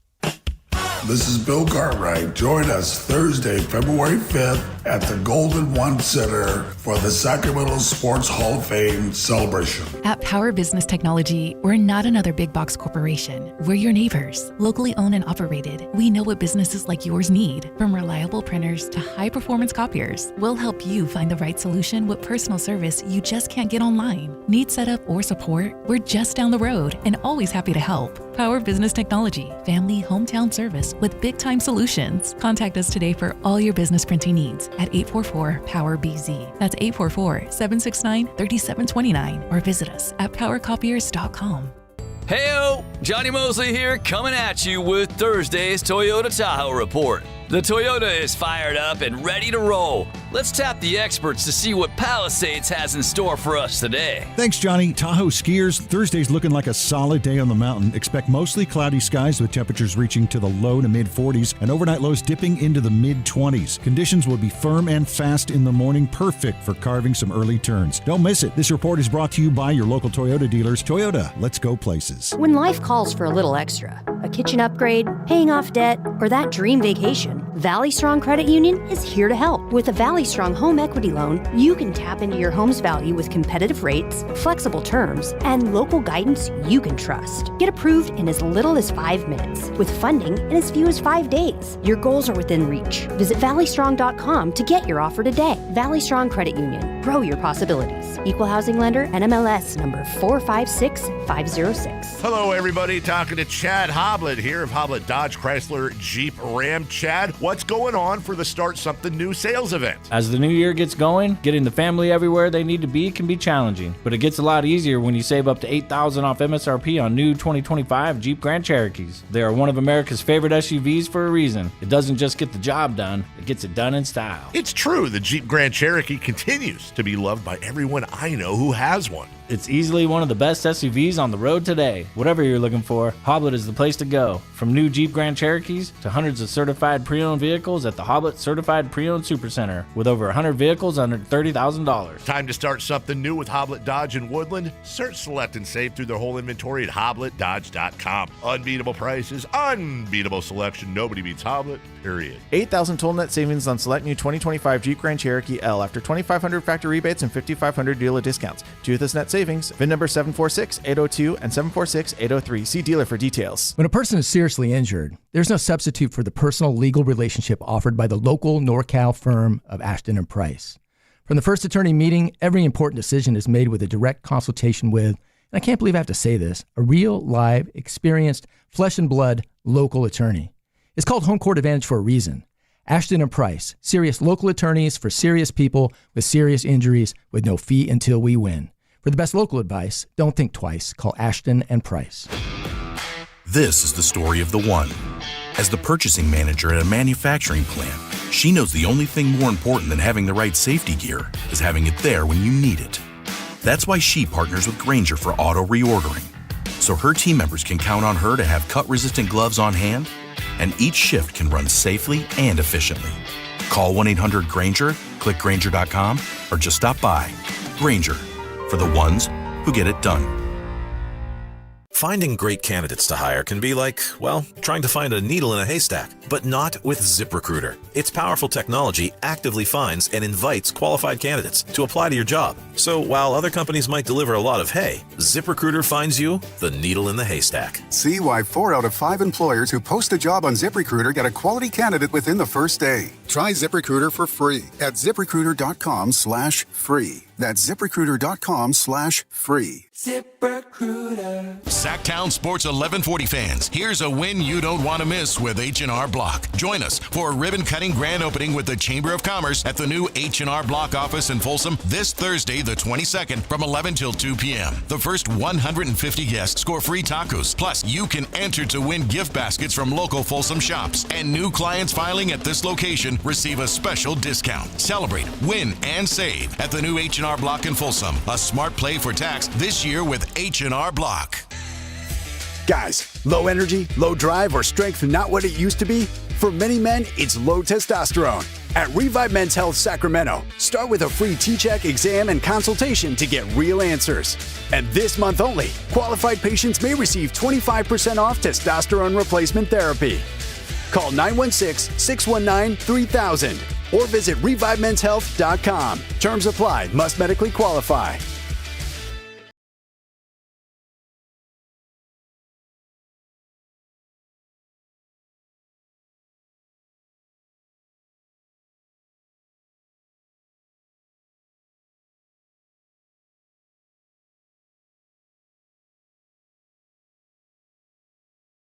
To get your sports fix. Live and local. The Carmichael Dave Show with Jason Ross.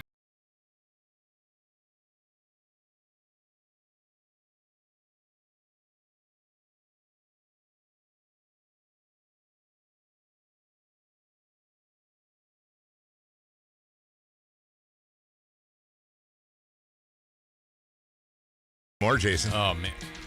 You know what I did? I just did a Bob Seger. Yeah? I turned the page. Oh. So we were on the same page. We were on the same page. But you're on the next page. I'm on the next page now. Kings Rewind in a second. I would like to make a personal request to the audience at 916-339-1140. Want to hit our 920-1140. I know our chatters and our texters are always... You think they're going to help? I don't even know what you're going to ask. I think that at some points... Is that a new kit there, Chris?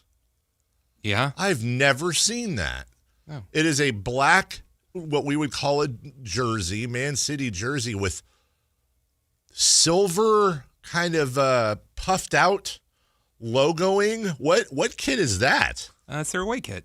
Is that their full-time away? That's not like their statement edition or something? Well, they've got like 3 different ones. Yeah. Interesting. It's almost, it's a little Raider-esque, if I'm being honest. Yeah, it's cool. Yeah. All right, Chris. Member of the Birth Nation. Yeah. There we go. So what are you asking about? So what I'm asking is, and my prediction will be like 10% will be helpful, but hey, that's 10% more than I had. Got a 12-hour flight coming up tonight. Series, new or old, not series or movies, new or old, that are comfortable and bingeable. I'm going to do the new the one episode of the new Game of Thrones, the Knights of the whatever realms. I've got the Percy. I know you like Harry Potter. Percy Jackson season 1, Star Wars, Clone Wars. So I have my normal type of stuff, very specific niche. Kind of thing that but I'm looking for I would not watch. And if you would please, whatever series or movie you suggest, please include the streaming service for me. The RIP Netflix. To download. I downloaded the RIP on your advice. I did download that. Only Murders in the Building Hulu? That's Hulu. Okay, that's the Martin Sheen or Martin Short one. I'm not even going to tell you to watch the whole series. just one episode of MacGruber on Peacock. Chris, what are the chances? You know what? I think he might. No. I'll tell you right now, I will put it in. Put in the queue? The queue. You're going to play, what is it, Sparkle? I'm going to play Sparkle and watch one of the Lord of the Rings or some old movie or a Harry times. Potter or something stupid that's Sleep? easy. And then Can't watch West Wing anymore. No, you can't. No, you can't. And I'm going to skip those episodes. And I'm going to try to, I'm going to, can you watch Field of Dreams? And I'm going to try to. Can't watch First Kid anymore? Well, no, I would. Okay, anyways. I'm very much take off at 5:25. So meal, and then I think.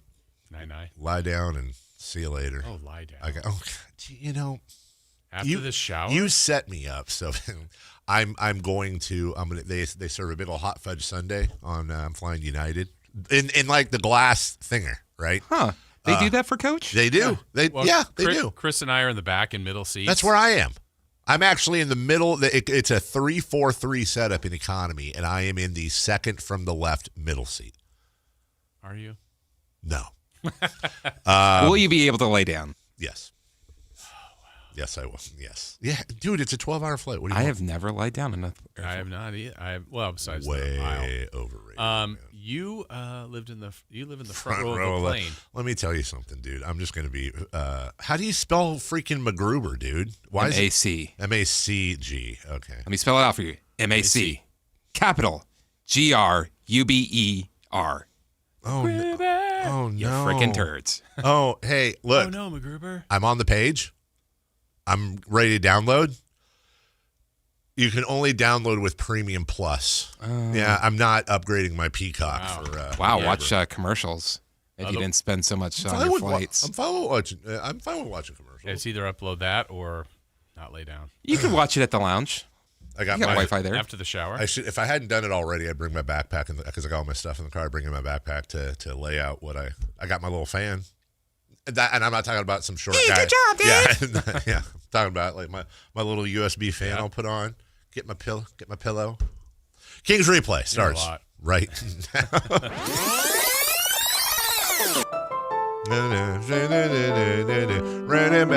Ooh, Landman. Good one. Yes, I'll do that. Go ahead. All right, the season-long 7-game homestand was coming to a close on Wednesday night as the Kings were hosting our friends from the north, the Toronto Raptors. Wow, aggressive. Yeah, take off, eh? Yeah, take off, you hoser. Before tip-off, the fans had the pleasure of hearing the Canadian national anthem, followed by the American national anthem, which was performed by Winston Churchill Middle School, where our very own Carmichael Dave Let's go, Bulldogs! O-U-C-H.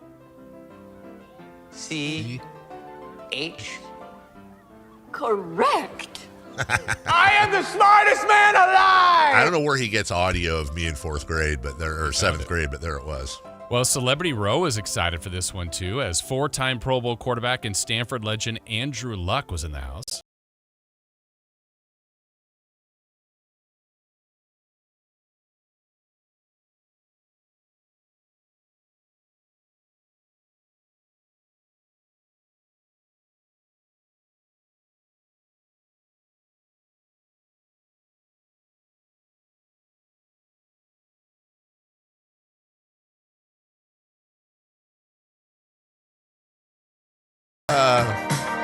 Why was a Civil War captain at the game last night? Great question. That is really weird. Also, 3-time gold medal winner in beach volleyball, Carrie Walsh Jennings was courtside.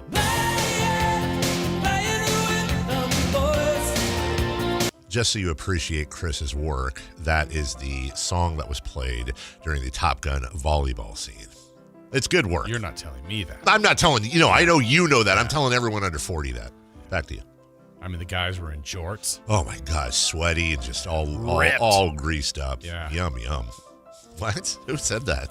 Hello. Well, not anything wrong with that. Andrew Luck. Go ahead. Being that it was back-to-back, the Kings elected to sit Domantas Sabonis for injury management. And the way I manage people is that I touch their hearts and souls with humor, with love, and maybe a dash of razzle-dazzle. Sometimes I try to guess what Chris's drop was going to be before he plays it. I honestly thought he was going to do the...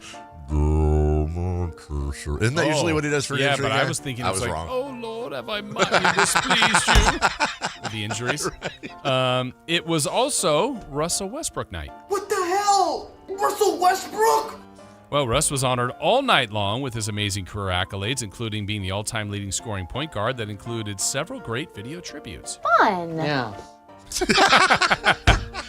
One last note before we cover the actual game action. This was also DeMar DeRozan facing his former team. DeMar, did you know, is still the all-time leading scorer in Raptors history. I'm glad D-Rose came home. Y'all didn't deserve him neither. They didn't. Now, the game started with a Zach LaVine 3 and then 12 straight points by the Raptors. And this was having some very eerie vibes to the night before when the Kings scored the first 2 points against the Heat and never led again. Why does this keep happening? I don't know. But this would be different as the Kings bounced back and took the lead going into the in the opening quarter.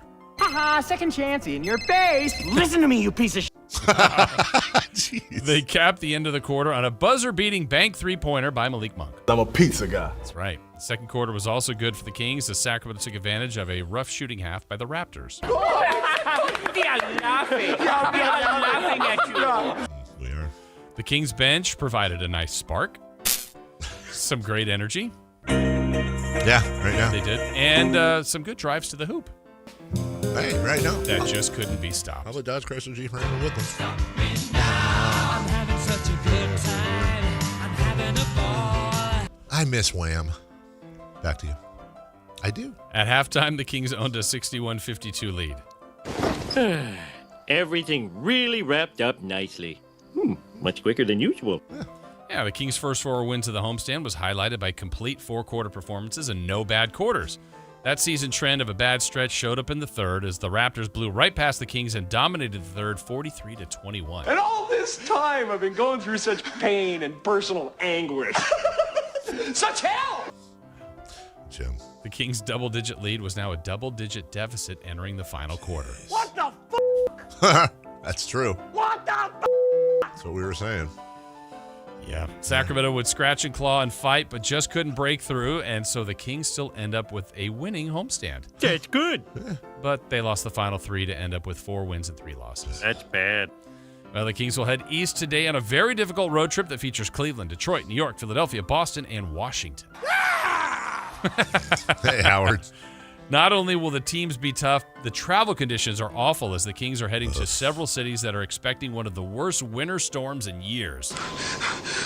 I can't feel my fingers anymore. They're numb. Ooh. Maybe you should wear these extra gloves.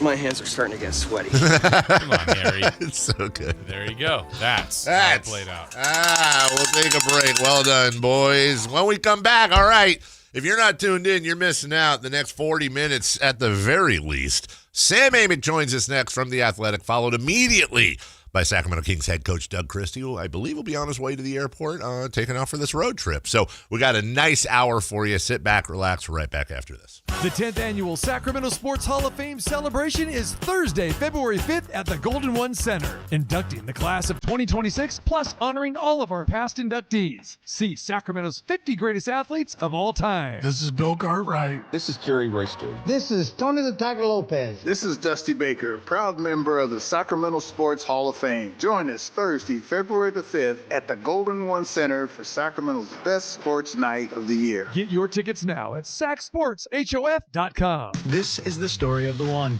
As a safety manager at a manufacturing plant, he does everything he can to keep his coworkers safe. From finding ways to reduce risks to keeping safety supplies in stock. And for that, he relies on Grainger. Grainger offers a broad range of quality products and next-day delivery, so he can always play it safe. Call 1-800-GRAINGER, click Grainger.com, or just stop by. Grainger, for the ones who get it done. Sacramento weather is brought to you by Elk Grove Honda. I'm Tamara Berg in the KCRA 3 Weather Center. It's Thursday, getting out the door to some areas of patchy fog as we get through the afternoon. We'll enjoy partly to mostly sunny skies today. Great day to be outdoors with light winds. Temperatures this afternoon in the upper 50s to low 60s. Get the latest forecast on the KCRA 3 News and the KCRA 3 app. At Elk Grove Honda, you can drive a 2025 Accord Hybrid Sport and enjoy a tradition begun with the first Accord in 1976. Ask about the least you can do. We're Elk Grove Honda in the Elk Grove Auto Mall, Highway 99 at Elk Grove Boulevard. I gotta get an Elk Grove Honda. You live for this. The wins, the losses, the slam dunks, and the buzzer beaters. The dream that this is your team's year. Hope, it's what keeps you coming back. So you represent with anticipation and with pride. Because when everything's on the line, your support means everything. That's why the NBA Store is here to support you. Check out the largest selection of official NBA gear at NBAstore.com. A Fanatics experience. At InShape, we have a place for every kind of mover. The Sometimer, the early riser, the after-work grinder, the yogi, lifter, bodybuilder, walker, runner, swimmer, spinner, stretcher, rower, climber, jumper, dancer, boxer, sauna seeker, recoverer. Basically, if you walk, lift, stretch, or sweat, you belong at InShape. So whether it's your first time or your first time in a while, start the year strong and join today at InShape.com. Find a location nearest to you. Progressive knows there are some surprisingly expensive things in life, like rugs. People say a rug would really bring the room together. And sure, you don't know what that means, but it sounds important. Suddenly you're using words like jute and sisal. Then you see the price and lose it, because how can the thing you walk and spill on cost so much? So you devote your life to taking down Big Rug. But then you remember that switching your home and auto to Progressive could save you hundreds. So, looks like Big Rug is safe. For now. Progressive Casualty Insurance Company, affiliates, and other insurers. Not available in all states. When your check engine light comes on, do you see a repair bill or do you see peace of mind? For 20 years, CarShield's been the name America trusts to help keep you on the road. While other companies stop covering you when your car gets older, CarShield offers protection plans up to 200,000 miles. With over $1 billion in claims paid, we don't just promise protection, we deliver it. Don't let a breakdown break your budget. Get the flexible month-to-month coverage you deserve. Go to carshield.com. That's carshield.com today. Sactown Sports 1140 fans, here's a win you don't want to miss with H&R Block. Join us for a ribbon-cutting grand opening with the Chamber of Commerce at the new H&R Block office in Folsom this Thursday, the 22nd, from 11 till 2 p.m. The first 150 guests score free tacos. Plus, you can enter to win gift baskets from local Folsom shops. And new clients filing at this location receive a special discount. Celebrate, win, and save at the new H&R Block in Folsom. A smart play for tax this year with H&R Block. Heyo, Johnny Mosley here, coming at you with Thursday's Toyota Tahoe report. The Toyota is fired up and ready to roll. Let's tap the experts to see what Palisades has in store for us today. Thanks, Johnny. Tahoe skiers, Thursday's looking like a solid day on the mountain. Expect mostly cloudy skies with temperatures reaching to the low to mid-40s and overnight lows dipping into the mid-20s. Conditions will be firm and fast in the morning, perfect for carving some early turns. Don't miss it. This report is brought to you by your local Toyota dealers. Toyota, let's go places. KHTK HD1 Sacramento, KYMX HD3 Sacramento. From the Power Business Technology Toshiba Studios. This is Sactown Sports 1140. The Carmichael Dave Show. He's on the microphone when he's not on the microphone. He's playing a song, and when he's not playing a song, he's on the microphone, and then boom! With Jason Ross. No, he didn't. Yes, he did. Call or text at 916-339-1140. It's the Carmichael Dave Show with Jason Ross on Sactown Sports.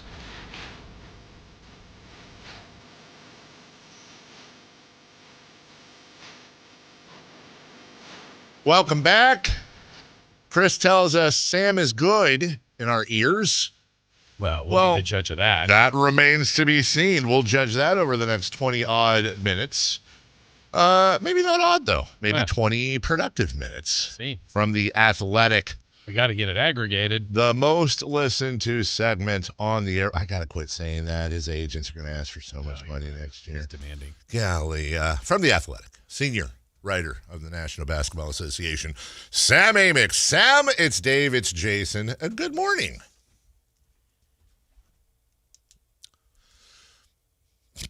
It's Sam Roulette. Yeah. We just lost him. Wow. You know, this doesn't happen on the Rich Eisen show. You know, that's a great point. I don't see this happening on FanDuel. You know, his agents were demanding more, but ours Thank said God. No. And by the way, hey, YouTube guy that always clips it to when basketball starts, if you're going to do that and you're going to make a cut, that's on Sam, not me. It's not my fault. This one, Sam, we're ready to go.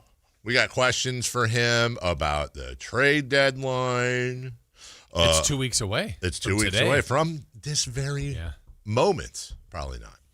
I want to ask him about that All-Star thing. By the way, we were talking about yesterday with the World versus the whoever.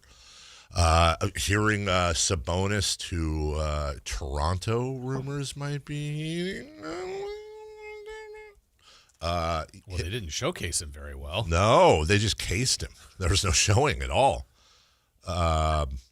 There's Giannis had some comments yesterday about whatever. Okay, well, it's working now, Chris. Hey, it is you're working now. Nope, it's on the air now. Sam, good morning, Sam.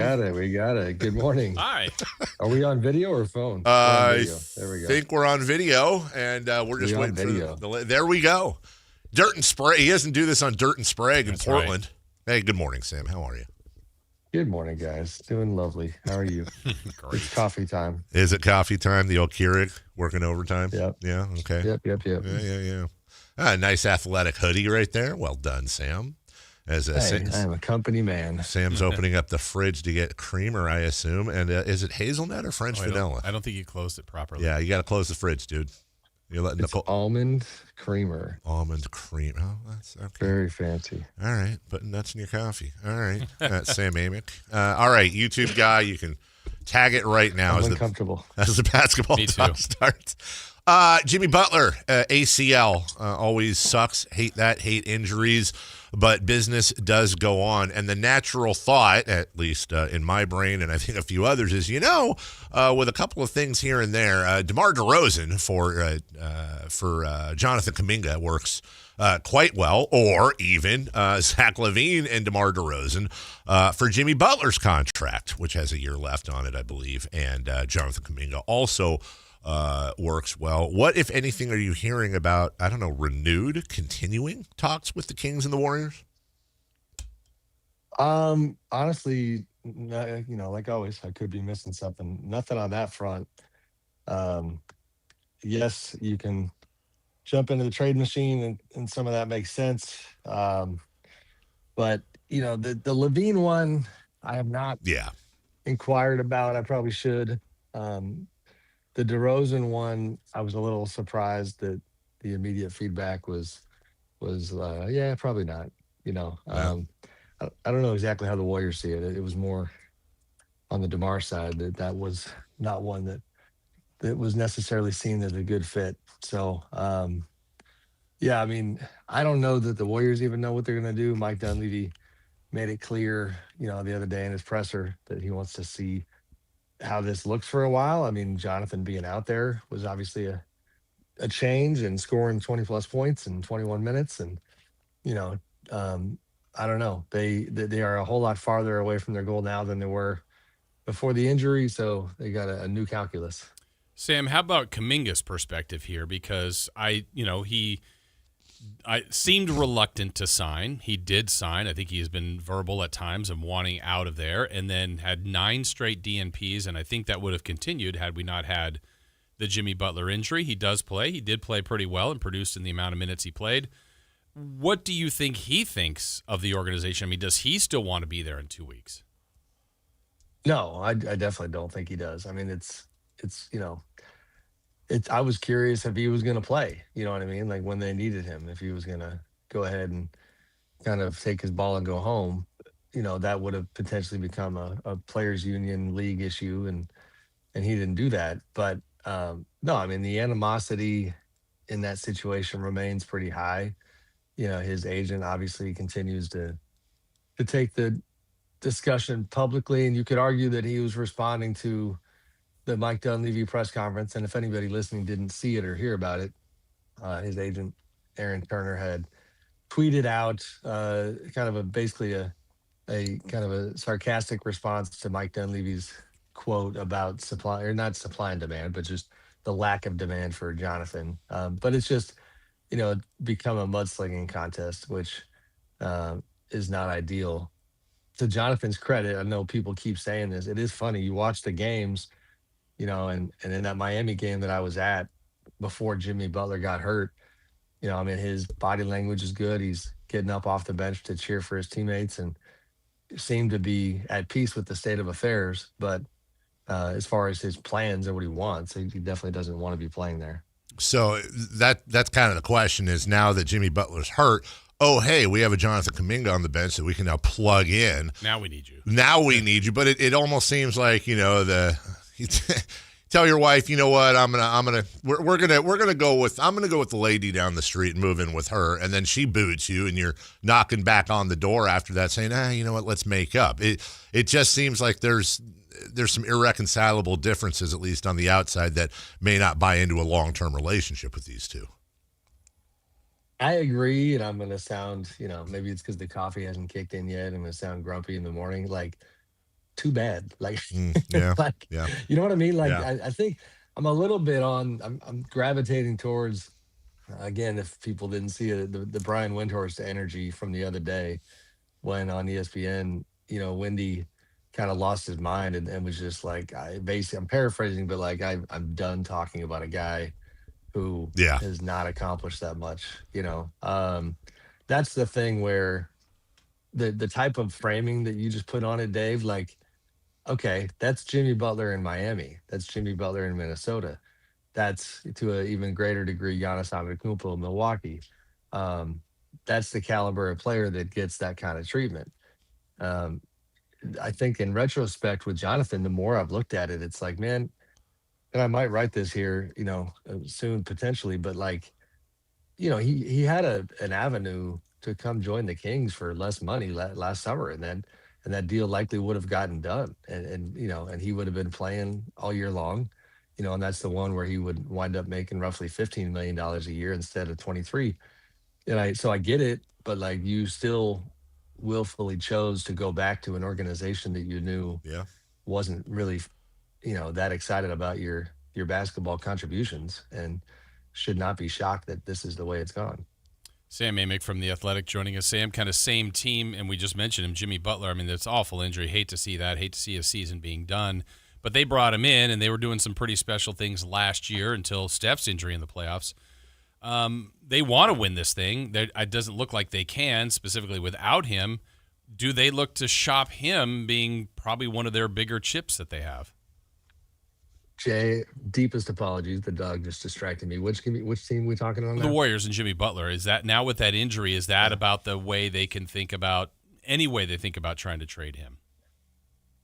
The extra year, just people don't want to take on money right now. So if he's expiring, then you have the advantage of, teams that want to clean their books. Maybe you take on, some of their money for an expiring deal. I just don't know, what the incentive is going to be for teams to do that. Because if you actually are interested in Jimmy the player, like, that's a huge gamble. You don't know, A, if it's going to cut into next season, B, what he's going to look like when he returns. If the example you guys brought up earlier, if the Warriors were head over heels for Zach LaVine, then, that makes sense. For the Kings, though, it's it's the same financial challenge. So I don't know. I don't really see it. I think they're going to look at everything. If you're Milwaukee, let's say, the Warriors want to go ahead and take that big swing on Giannis. What does that do for Milwaukee? It's the same contractual situation as Giannis's deal. Giannis can opt out 2 summers from now. So that's why they're in such a pinch. I mean, it's suddenly in the territory of the Bucks having Damian Lillard's dead money on their books. It's and I know that's not a very sensitive term, but like, that's what it's become. Sam, you mentioned that most teams don't want to take on salary. If we look and relate this to the Kings, I'm sure they'd like to move Sabonis. I'm sure they'd like to move LaVine and maybe even DeRozan, but all of them, to some extent, DeRozan the least, has money into next year. Well, how much of a challenge then will it be for the Kings? Do you think there's any possibility they can move any of those 3? Of course there's a possibility. I just continue to not hear a lot of noise. In fact, Dave, what were you alluding to before we hopped on as far as Sabonis and Raptors chatter? Something new today? Nah, you just heard just a renewal. You've heard, and I saw it again today. And I try not to pay attention to the aggregators, but there has been some chatter that there's been talk about Sabonis to Toronto, probably with RJ Barrett as a target for for Scott Perry. And it lends to the idea we were wondering with Sabonis coming off the bench for 3 straight games, sitting last night. And then now you have the emergence of Maxime Reynaud, Dylan Cardwell, and he's one of the big 3 contracts with Levine and DeRozan, and are maybe the most tradable out of the 3. I don't know. So it was nothing crazy. No, I mean, that's, and I've written about it a little bit. That's substantive in terms of, Toronto having interest. I don't know if they've inquired. I don't know if it's moved forward at all. I'm actually happy you shared that, though, because it's interesting, just as a little colorful side note.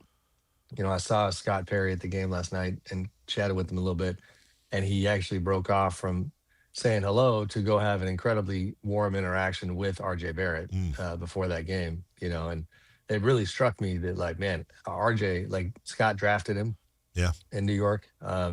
And, that's always a meaningful thing.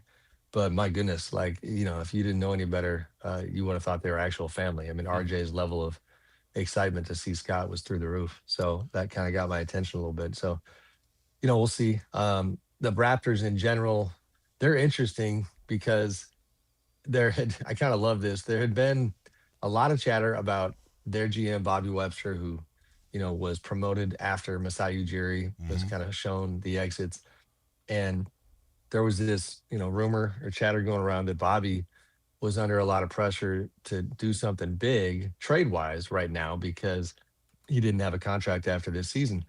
And admittedly, I was trying to make sure that was all accurate before I, thought about reporting it. Well, a local reporter who's very good, Michael Grange from Sportsnet, put out a story that just flat out said, okay, this is what people around the NBA are saying about Bobby's situation, but in reality, he's talking to the team about a multi-year extension. He's not under great pressure to do a big deal. So, I love that kind of reporting where he just clarified it. Point being, whether it's Sabonis or, before he got hurt, Anthony Davis, even heard they might have kicked the tires on Ja Morant, that, like, Toronto has everybody thinks they've been thinking big, and it's still a little bit unclear, as it relates to somebody like Sabonis. Like, are they going to really take a shot at something like that? But it feels like they're looking at higher profile guys. I wanted to ask you, going back to the Warriors situation with Kuminga, we've heard Monk and before in those talks, and that there's not a ton of interest from the Warriors side in that. And we've also heard these rumblings about Joe Lacob being a huge Jonathan Kuminga fan. I don't know how accurate that is, but I think with also some recent reporting that I know you've seen, is there a chance, too, that it seems like the Warriors, I wouldn't say gun shy, but just it's kind of been an interesting few months when it comes to transactions and non-transactions. Could this have anything to do with some questions about Steve Kerr returning next year? Man, Jay, he just took me for a ride there, didn't he? I did. Just Thank in you. And out of, little roller coaster. We did the loop-de-loop. Yeah. Well, I'm not going to lose the first punchline that I was going to throw your way, which is, Jason, since he likes to give me a hard time about having 2 athletic subscriptions, I can throw it back at him and say, maybe read the Kuminga story from last week where it detailed how Joe Lacob's, it's not that he's off Jonathan Kuminga, but his level of anger and frustration about this situation, it was in that story that it is on, it has been pretty high. So they have pushed, the Warriors have pushed back pretty hard, and I've got firsthand knowledge of this, that it's like, oh no, the love affair is over in that regard. Now, when he scored 20 plus the other night, Joe jumps out of his seat. He was excited. So everybody saw that. The Kerr dynamic, Logan Burdock from The Ringer, our buddy over there, had reported the other day that assistant coaches on the team were basically planning their next, spots, which at times can be a sign that that's what's coming. That is worth sharing and interesting. It's also fascinating because not that long ago, I was hearing the exact opposite, that assistant coaches were kind of more handicapping that Steve would sign an extension. So I've been told that it's like black and white. It's not going to get handled until the off season. They're not going to have clarity during the season. So, we'll keep reading the tea leaves, but I think your main question, as I don't answer it, is that Joe, does Joe handle the situation differently if the possibility exists that Steve's not part of the equation. Yeah. Maybe. Yeah. I mean, even independent of Steve, I don't know. Look at all the stuff we're talking about. Like I might just roll the dice with Kuminga and try to make it work, because what you're getting back at this point is pennies on the dollar. Yeah. And you need to see if you got to be able to win some games. You know what I mean? Like, okay, you scored 20, but they got run by the Raptors. That's the Jonathan Kuminga experience, and that has to change.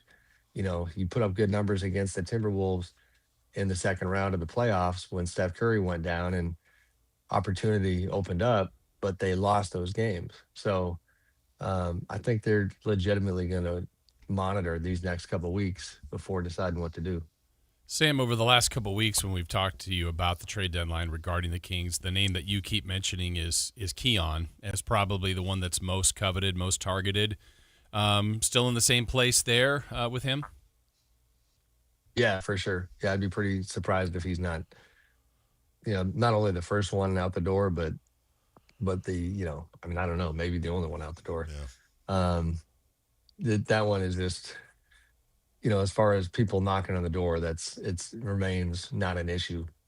It's just a matter of, the exact price point. I know the Kings have certainly been hoping and optimistic that you'd be, my sense is like looking at a late first type thing. Yeah. So, we'll see if they can get that done.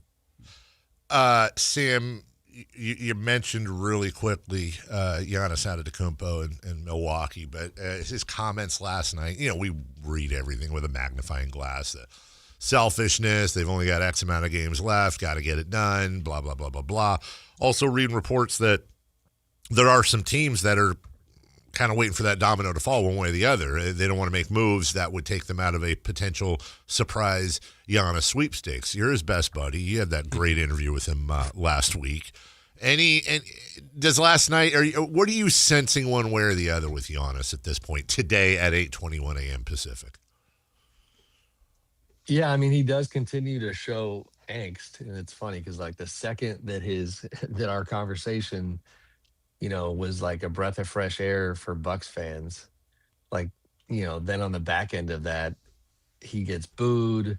He boos back. Yeah. He expresses his frustration with being booed. He talks openly about how I'm the villain, even to the home fans. And it's like, oh, okay. Well, this is exactly the type of stuff that people, that's like in the playbook for like before he pushed his way out. He says he won't do that. I take him at his word that that's still the case. But, his comments last night, they're just not a good team. So I think he's having to come to grips with the fact that, his hopes and aspirations are not going to happen this year. And really, there's not a lot of reason to think they're going to happen going forward. So you're correct about other teams. Miami came through town the other day, and I got a sense for things. John Morant would like to play there. It seems like that interest is not being reciprocated. And, teams like Miami and even honestly, Toronto is another good example. We just talked about, like, do you keep your powder dry?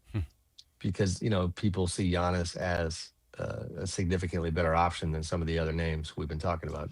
So looking at it from the inside out, then if let's just assume, Giannis isn't going anywhere.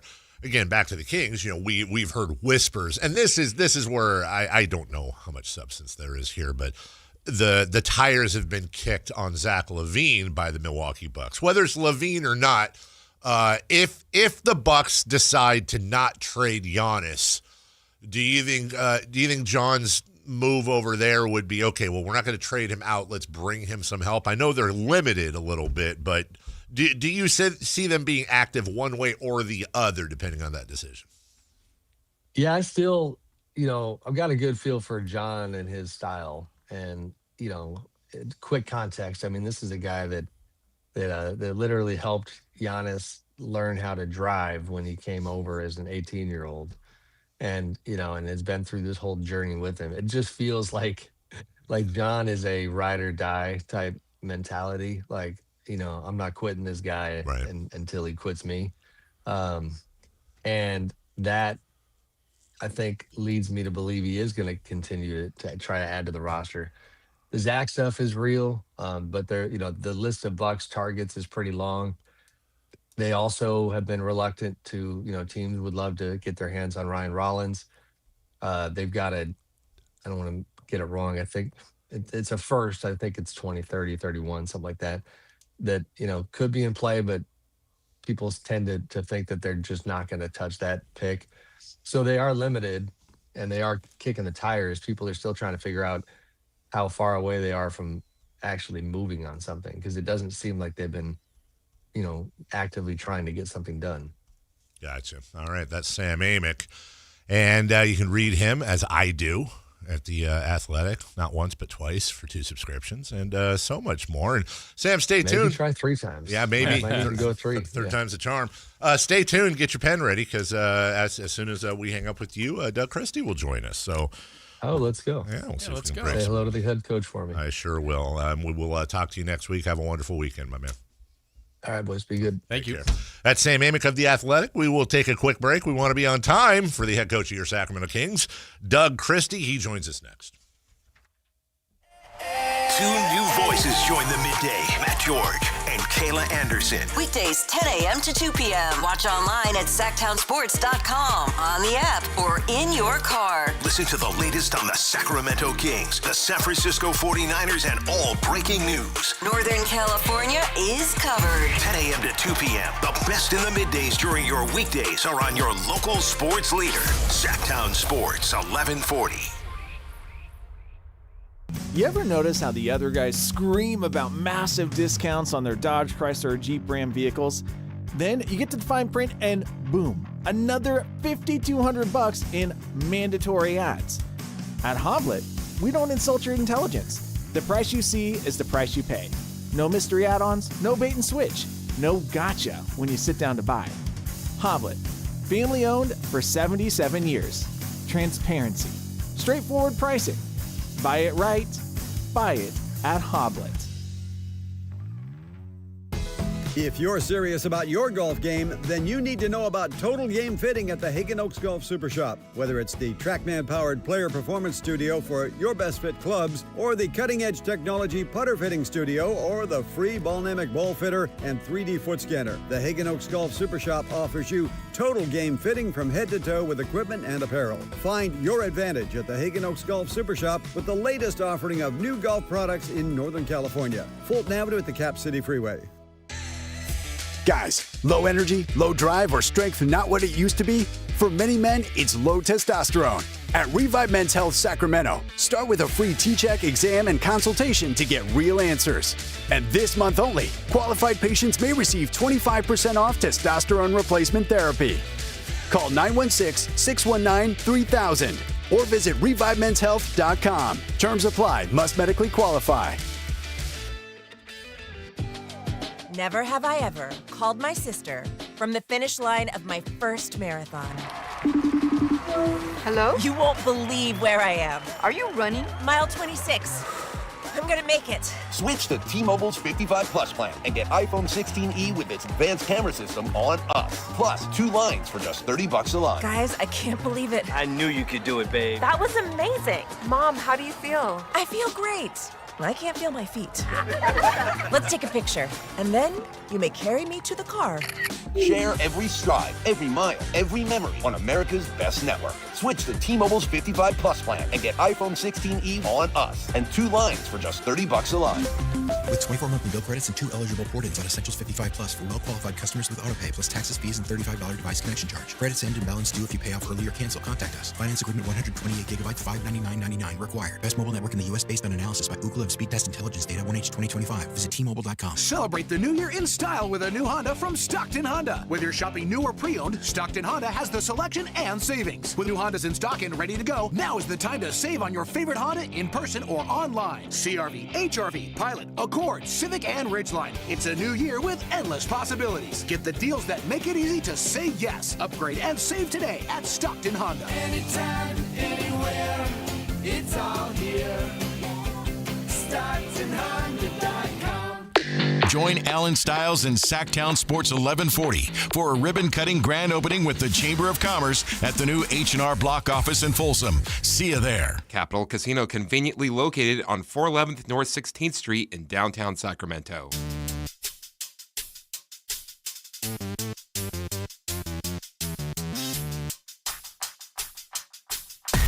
Carmichael Dave. He has very good sources, and he just kind of tells it as it is and gets to the point. Jason Ross. He has a lot of pretty smart things to say. He's good at what he does. On Sactown Sports. Welcome back. Our thanks to Sam Amick. As always, whether it's him or our upcoming guest, Doug Christie, you can hear all our interviews in their entirety on YouTube or on the Sactown Sports app.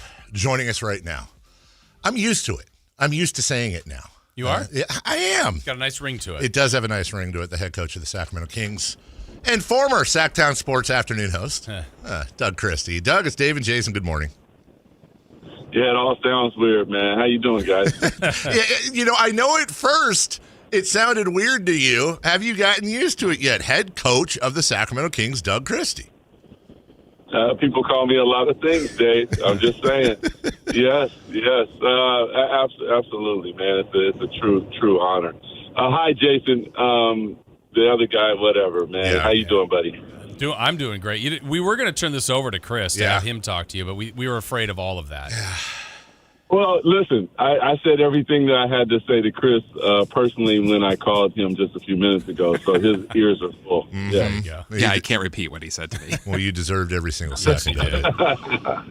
You're on your way, I believe, to leave on a jet plane where it'll be nice and balmy, all your road trip stops. So we'll get right to it, Doug. Listen, this first time we've talked to you since Media Day, and I'm not even going to try to hide from it. You know, you're our friend. We are not being journalists here, although we'll ask some journalistic questions. And after the first couple of weeks, we'd have some conversations internally. We're a little worried about our guy. Some of the, your press conferences, you could tell you're a slow burner. And and those first couple few, we were worried your head was going to explode. What have you learned, done? What have you changed since then to, I wouldn't say be more mellow or careless. That's not it. But to maintain so your head doesn't explode. First of all, with Scott P and BJ upstairs, just a really good support staff. More than anything, man, it's coaching to the standard, and that's what I'm really trying to do. Is when you're trying to change culture and you're trying to set something, those times can be difficult for everybody involved, but it's what we are doing here in Sacramento. It's what we are going to accomplish here in Sacramento, and that can get a little bumpy. But I'm here for it, and we're going to make it happen. Doug, I know you have said many times, and I know that from knowing you, this is what you want this team to be. You've said defense, rebounding, sharing the ball. Obviously, that hasn't been consistent this year with your squad, but can you do that? Can you achieve that with this current roster? Yeah, because that's the accountability piece, and you have to make hard decisions, and you got to coach them to that, and make sure that is what we are standing on as a coaching staff, as a team, and as an organization. And it gets tough from night to night, and you're not going to be perfect at it. But the point is that is the basis and the cornerstone at which we will be built as we build a sustainable winner. Doug, we've had Scott Perry on the show, and there have been questions about, well, who's controlling the rotations, and he's always been very clear that, look, he's judging everything, and obviously you as well. And how can you judge somebody if he's being told who to play and who not to play? So he's been very clear that although there are conversations, and he weighs in, that ultimately you're the head coach. You have full autonomy on who's playing and who's not, along with your team of coaches. Mm-hmm. So my question is, how do you look? You know the drill, and this team is 12-33. We wish they were 33-12, but they're not. How do you balance between, I want to win tonight, and also there's a large scale plan at place, and I also want to develop the youth? Yeah, it's a tough one, man. And the first thing I would say is cannot mistake on the youth. So we have to develop them. We're going to live with their mistakes. We're going to make sure that they're out there, and I think that you've seen that. The object, obviously, is to win the game. And ultimately, in my opinion, and I think that this is also, I shouldn't say I think, this is Scott's as well, is that the standard winning is the byproduct of playing to that. And I would agree. Any professional organization that has a winning culture and is sustained winning has pillars that allow them to say, this is who we are and this is what we do.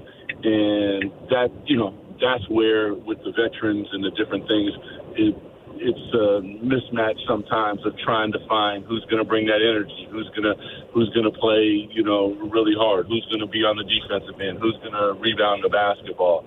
And that's where the rotations can sometimes get tricky. But with our young players, we're going to make sure that they get out there. There's no better way for them to develop than being thrown in the deep end of the water and telling them that they have to swim. Still supporting them, making sure that they're developed, player development-wise, going over things, showing them video, all of that. And it's a beautiful thing also to watch them develop in front of your eyes. They're going to have, ups and downs, and we understand that. But the whole point is to develop them and support them along their journey at the same time as trying to win ball games.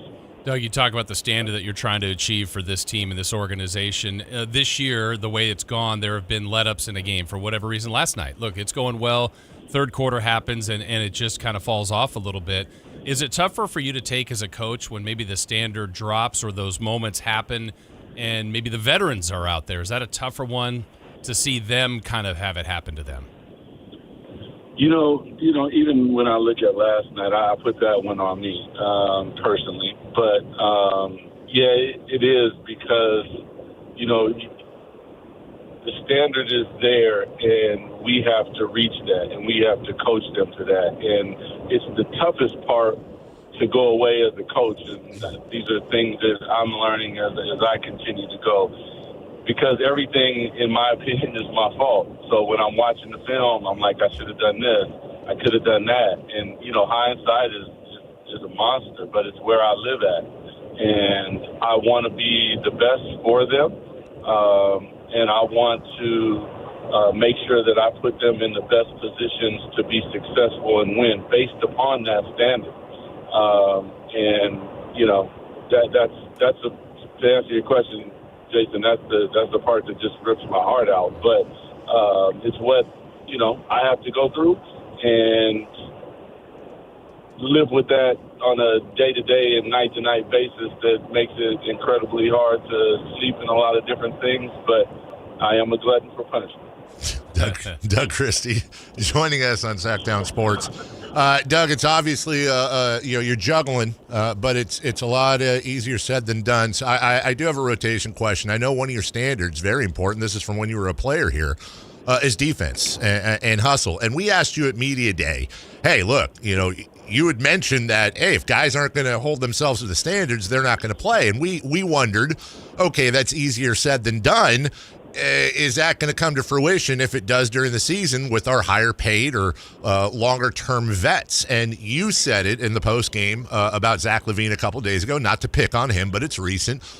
He was scoring, but you said we needed to stop somebody. And that's a very obvious allusion to, hey, we needed better defense. So for me, I find myself wondering, you're developing Cardwell, you're developing Nate Clifford, you're Max Reno, obviously.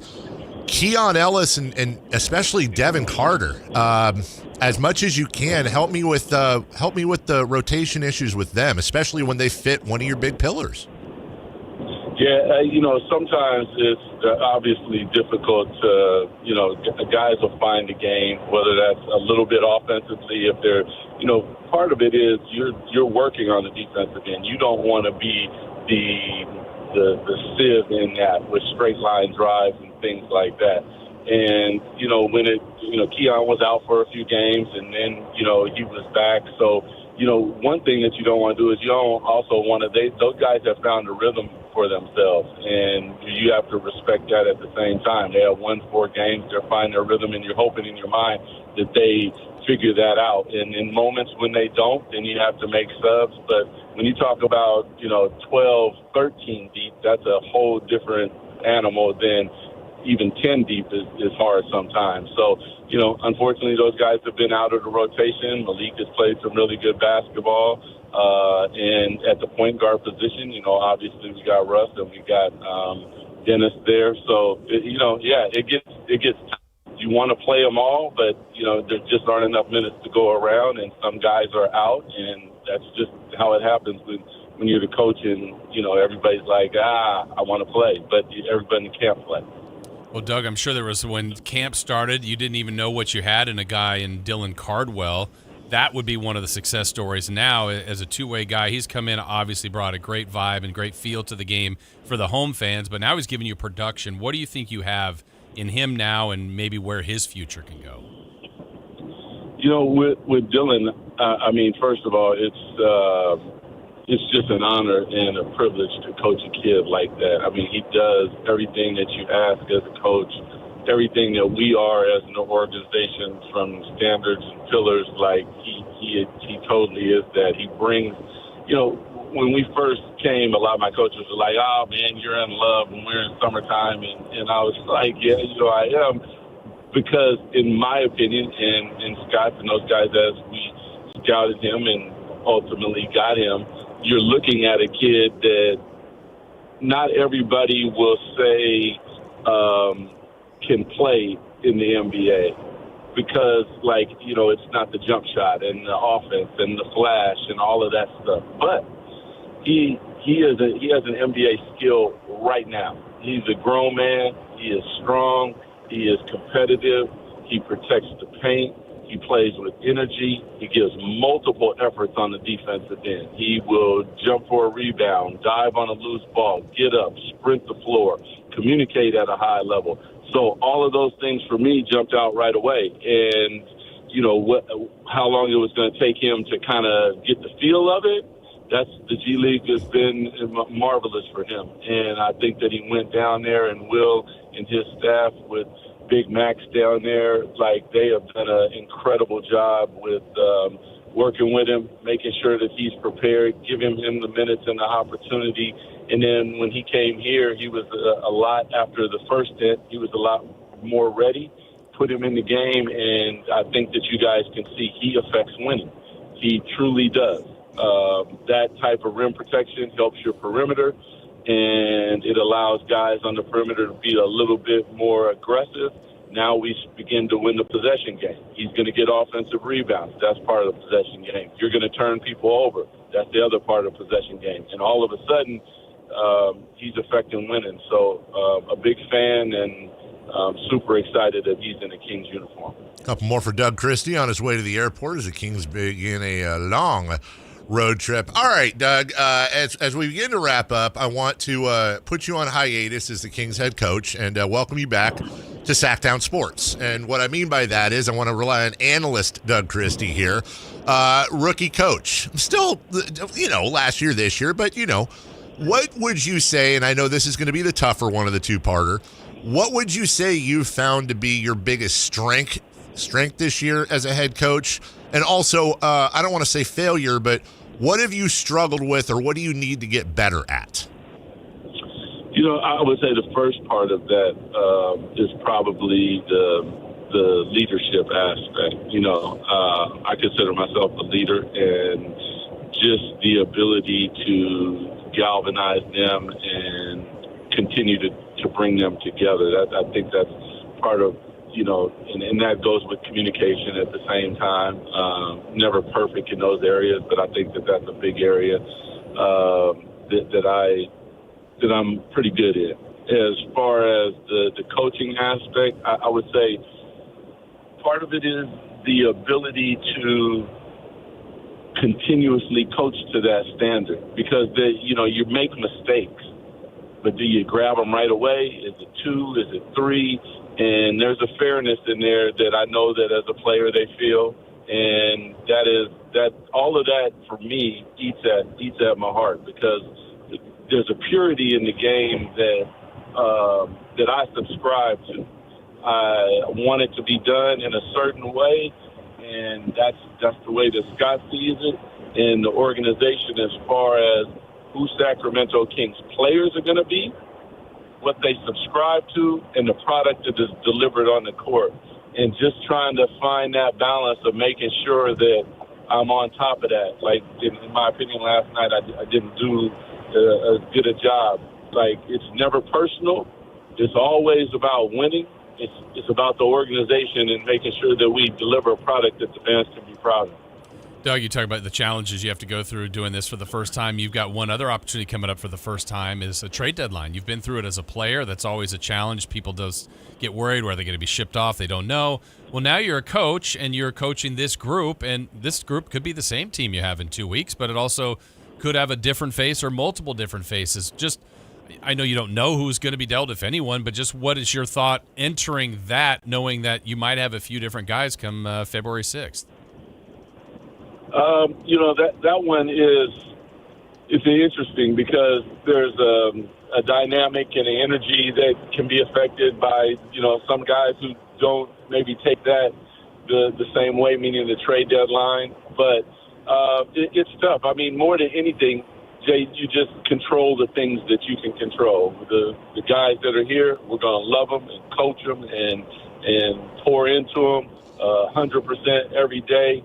And if a trade happens, then we adapt and we figure out what we got, and then we plug in. And that's where having a standard helps, because when you bring the guys in, it's like, this is what we do here, this is how we get down, and then they know what it is. As far as Dave, we'll probably trade him for the sports day. Why'd I get a shot at? Why not Chris? What'd I do? I've been nice. Jeez. No, Chris is as bad as he is, he's great.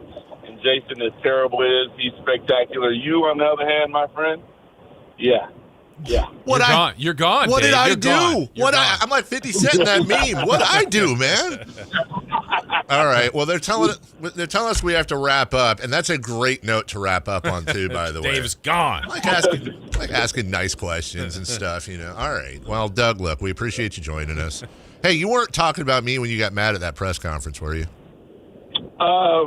Did it sound like I was talking about you? I had like 3 people say it was me, but then a bunch of other people said it was somebody else. I want to pretend it was Dave. I told him it was you. Who was somebody else? Well, I can't say, yeah. All right, we'll leave it there. Doug Christie joined us. You can check that out on YouTube. Hey, safe travels, my man. We appreciate your time, and have a good one. Say hi to the fam. Hey, man, love you guys. Go Kings. Go Kings. Thanks, Take Doug. care. It's Doug Christie. What'd I do? Well, last show, Dave. It is your last show. Chris got I know. What is that? I just take a shot at the end? Nothing? We'll take a break. Way to go, Doug. when we come back. What's hot, what's not, and 3 of the Key. Kings-Raptors next. You never know what you might hear when listening to a Sacramento Kings game. Out of Keegan, going for another triple. Man, is he feeling it. Keegan, can he do it? Yes, there's number 11, Keegan Murray. Keegan steps back. He just knocked down his 12th three-pointer, a Kings franchise record. He's got 45 points. Never miss a moment of Sacramento Kings basketball with Sactown Sports and the Sactown Sports app. Heyo, Johnny Mosley here, coming at you with Thursday's Toyota Tahoe report. The Toyota is fired up and ready to roll. Let's tap the experts to see what Palisades has in store for us today. Thanks, Johnny. Tahoe skiers, Thursday's looking like a solid day on the mountain. Expect mostly cloudy skies with temperatures reaching to the low to mid-40s and overnight lows dipping into the mid-20s. Conditions will be firm and fast in the morning, perfect for carving some early turns. Don't miss it. This report is brought to you by your local Toyota dealers. Toyota, let's go places. Come check out Capital Casino, Sacramento's #1 poker room with the most variety of table games in the region in a safe and friendly environment. Plenty of well-lit parking available, conveniently located in downtown Sacramento. And remember, Capital Casino has the best food, the best service, and the best action. 411 North 16th Street in downtown Sacramento. For more information, log on to capital-casino.com and please gamble responsibly. 1-800-GAMBLER. Sactown sports fans, when the final buzzer sounds, the real action is just getting started. If you live for big moments, big crowds, and unforgettable nights, you'll find them all right here on the Sactown Sports Live Events calendar. Get ready to laugh until it hurts with Daniel Tosh, live January 24th at the venue at Thunder Valley Casino Resort. Then turn the volume all the way up with Ernest, bringing high-energy country to Ace of Spades January 31st. Slow it down and vibe out when Jodeci delivers the classics live February 15th at Hard Rock Live Sacramento. Experience iconic sounds and the smooth style of Chris Isaak February 28th at Hard Rock Live Sacramento. And rock legends Jefferson Starship take the stage March 15th at Hard Rock Live Sacramento. Comedy, concerts, legendary performances. Find every show, every date, and plan your next big night out with the Sactown Sports Live Events calendar. Play hard, rock harder, only on Sactown Sports. This Sactown Sports 49ers report is brought to you by Kia of Vacaville, located beside the Vacaville outlets. 49ers season comes to a close in Seattle on Saturday, losing 41-6. San Francisco playing without all pros George Kittle, Fred Warner, and Nick Bosa, and the injuries proved to be too much to overcome. San Francisco finishes the year 13-6. As for Seattle, they advanced to the conference championship game, where they will take on LA, who defeated Chicago in overtime 20-17. Catch that game right here on Sactown Sports beginning at 3. Football season is here at Kia of Vacaville. You can score big in a new 2025 Kia Niro LX with up to 53 MPG combined at Kia of Vacaville. Perfect for road trips, tailgates, and cruising to Levi Stadium in style and comfort. But don't wait. Inventory is limited at Kia of Vacaville, and these deals won't last long. Visit KiaVacaville.com or stop by right next to the Vacaville outlets for friendly service, easy shopping, and unbeatable value. All in one stop. Kia of Vacaville, where the adventure begins. Jane Dawson did something smart. She saved hundreds on auto insurance switching to Progressive. With the money she saved, she got herself a pricey bird feeder with an ultra-high-def camera. Should Jane have just bought a regular bird feeder? Yes. Is it hard for her to admire nature when the camera doubles as the bird's potty? Also, yes. But it's Jane's savings, and if she wants to spend her time watching the digestive habits of the white-breasted nuthatch, we say you go, girl. Switch and see if you could save with Progressive and treat yourself. Progressive Casualty Insurance Company and Affiliates. Taxes was waiting on the refund you needed yesterday. All right, your car repair is going to run about $3,000. Ugh. Now Taxes is getting back on the road with TurboTax and Credit Karma, where you can get your refund up to 5 days faster and get personalized guidance to take every dollar further. Now this is Taxes. Intuit Credit Karma with TurboTax. Deposit a federal refund into Credit Karma Money account and early submission of refund data by IRS required. Terms apply. Banking services provided by MVB Bank, Inc. Member FDIC. Credit Karma is not a bank. What's hot? Yeah, hot. Real hot. And what's not? It's not good. Brought to you by American Energy Heating and Air, Sacramento's complete heating and cooling company, and second opinion partner. All right, I know we're short here. Before we get to that, just thank you, everybody, for tuning in. You can get that interview on YouTube and, of course, our app. And anytime there's like when we had Monty on last year, anytime there's an interview, a big interview like that or whatever, there's always going to be like 3 people. They're like, anyway, it's just softball questions. It's just softball. It's Kings PR. It's like, bro, let me know what exactly did we miss? Just because we're having a conversational tone, we asked about rotations. We asked about developing the youth. We asked about his biggest failures and successes and asked him to grade himself. Like, I think there's about Carter and Ellis not playing. Thank you. And it's like, can this roster do the things that you want to get to? Right. And it's interesting to watch the armchairs who would be pissing themselves if they were in here trying to do the same thing, going, I think they just want war. Like, did you want us to have Doug on and be like, hey, Doug Christie joining us? Doug, why do things suck so bad? What's wrong with you? Are you over your head? Why are you 12 and whatever they are? Yeah, why are you 12 and whatever? Why is Devin Carter not playing? Like, are you pulling a joke on us? Like, what? Look, understand what's going on. Well, you did ask, but just not in that way. Right. And I don't have a problem. Most, the consultants all say, just roll over it, ignore it. But I don't mind pulling the curtain back because we're all the same. Dude, you have to also understand the big picture. Like, oh, the coach is coming on. We're going to ask the questions, but we're not here to throttle him. So you try to ask the questions and let him answer them. And if he wants to give a deep crazy answer that gets aggregated, awesome. If he wants to give a whatever answer, also, he's not going to throw players under the bus publicly. He's not going to talk about players on other teams. He's not going to talk about potential moves other than to, as he said, be ready for them. There's certain rules and regulations. So it's like, am I sensitive about it? A tiny bit. It does. It ticks me off a little bit because it's like, guys, we know what we're doing. We know what we're doing. Known a long time, and hopefully we'll have him on again and continue to ask him and Scott questions. Yep. Either that, start a podcast, get a credential, ask him yourself. See how that goes. Oh, there you go. See how that goes. Yeah, good luck. Who's hot? Christian McCaffrey.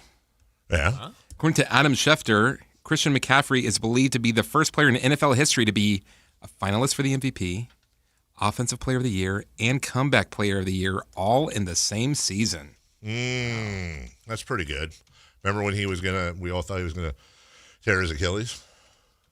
Didn't happen. Too many reps. Yeah, exactly. That went the opposite. Remember when he was questionable his first game with the calf injury? Yeah. Well, that worked out. McCaffrey with an L. Who's not? The Brooklyn Nets. They lost the Knicks last night 120-66. Crazy thing about that game, the Knicks are on a 4-game losing streak. Sounds like bad coaching. But they beat the Nets by 54. That is the largest victory. How do I want to say this? How do you want to say it? That is the largest. Wow. Largest margin of victory in Knicks history? Largest margin of victory to end a 4 or more game losing streak. We got there. Kind of. We got there. Final hour of the program coming up. Here's what we're going to do, guys. We're going to come back. We're going to recap a little bit of that conversation with Doug. We'll also recap last night's game with the Raptors. Dylan Cardwell had some media last night I thought was quite interesting. I see you flagged that as well. What's on deck coming up after that? We'll get into our crosstalk, and then a couple hours later, an all-station meeting, which will not be broadcast live, but we'll be there. And Jason, will there be food?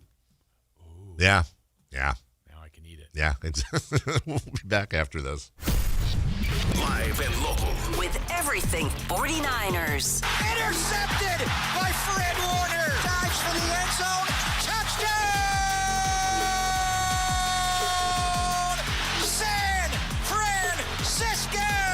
Bob Paul George went up and caught the ball. Touchdown! The 49ers play on Sactown Sports 1140. This is the story of the one. As a safety manager at a manufacturing plant, he does everything he can to keep his coworkers safe. From finding ways to reduce risks to keeping safety supplies in stock. And for that, he relies on Grainger. Grainger offers a broad range of quality products and next-day delivery, so he can always play it safe. Call 1-800-GRAINGER, click Grainger.com, or just stop by. Grainger, for the ones who get it done.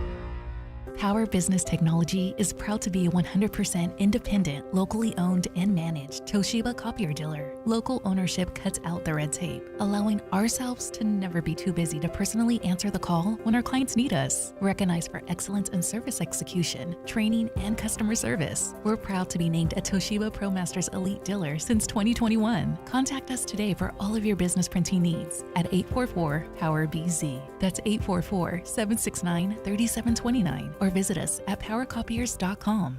Heyo! Johnny Mosley here, coming at you with Thursday's Toyota Tahoe Report. The Toyota is fired up and ready to roll. Let's tap the experts to see what Palisades has in store for us today. Thanks, Johnny. Tahoe skiers, Thursday's looking like a solid day on the mountain. Expect mostly cloudy skies with temperatures reaching to the low to mid-40s and overnight lows dipping into the mid-20s. Conditions will be firm and fast in the morning, perfect for carving some early turns. Don't miss it. This report is brought to you by your local Toyota dealers. Toyota, let's go places. Injured and you're considering an LA law firm looking to charge you 45% to 50% in attorney's fees?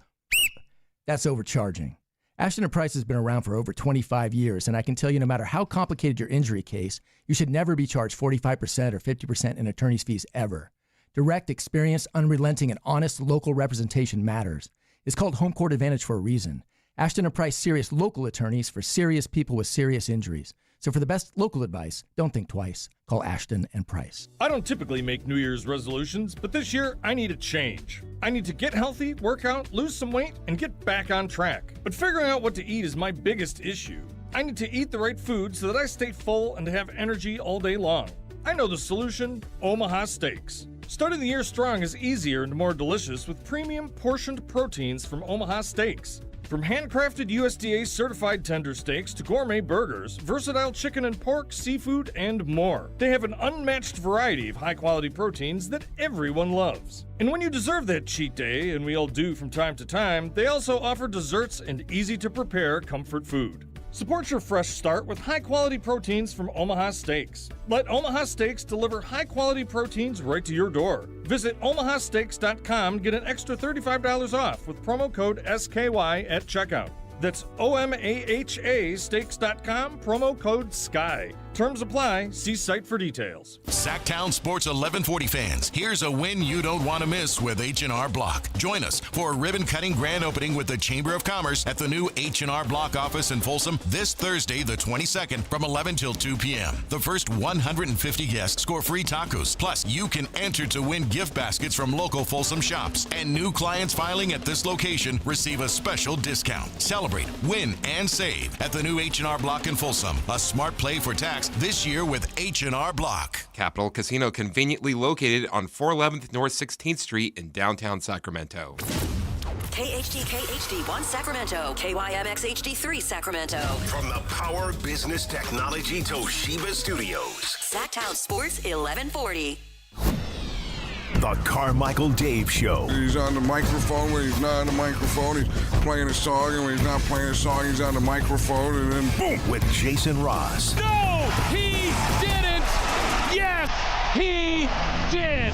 Call or text at 916-339-1140. It's the Carmichael Dave Show with Jason Ross on Sactown Sports.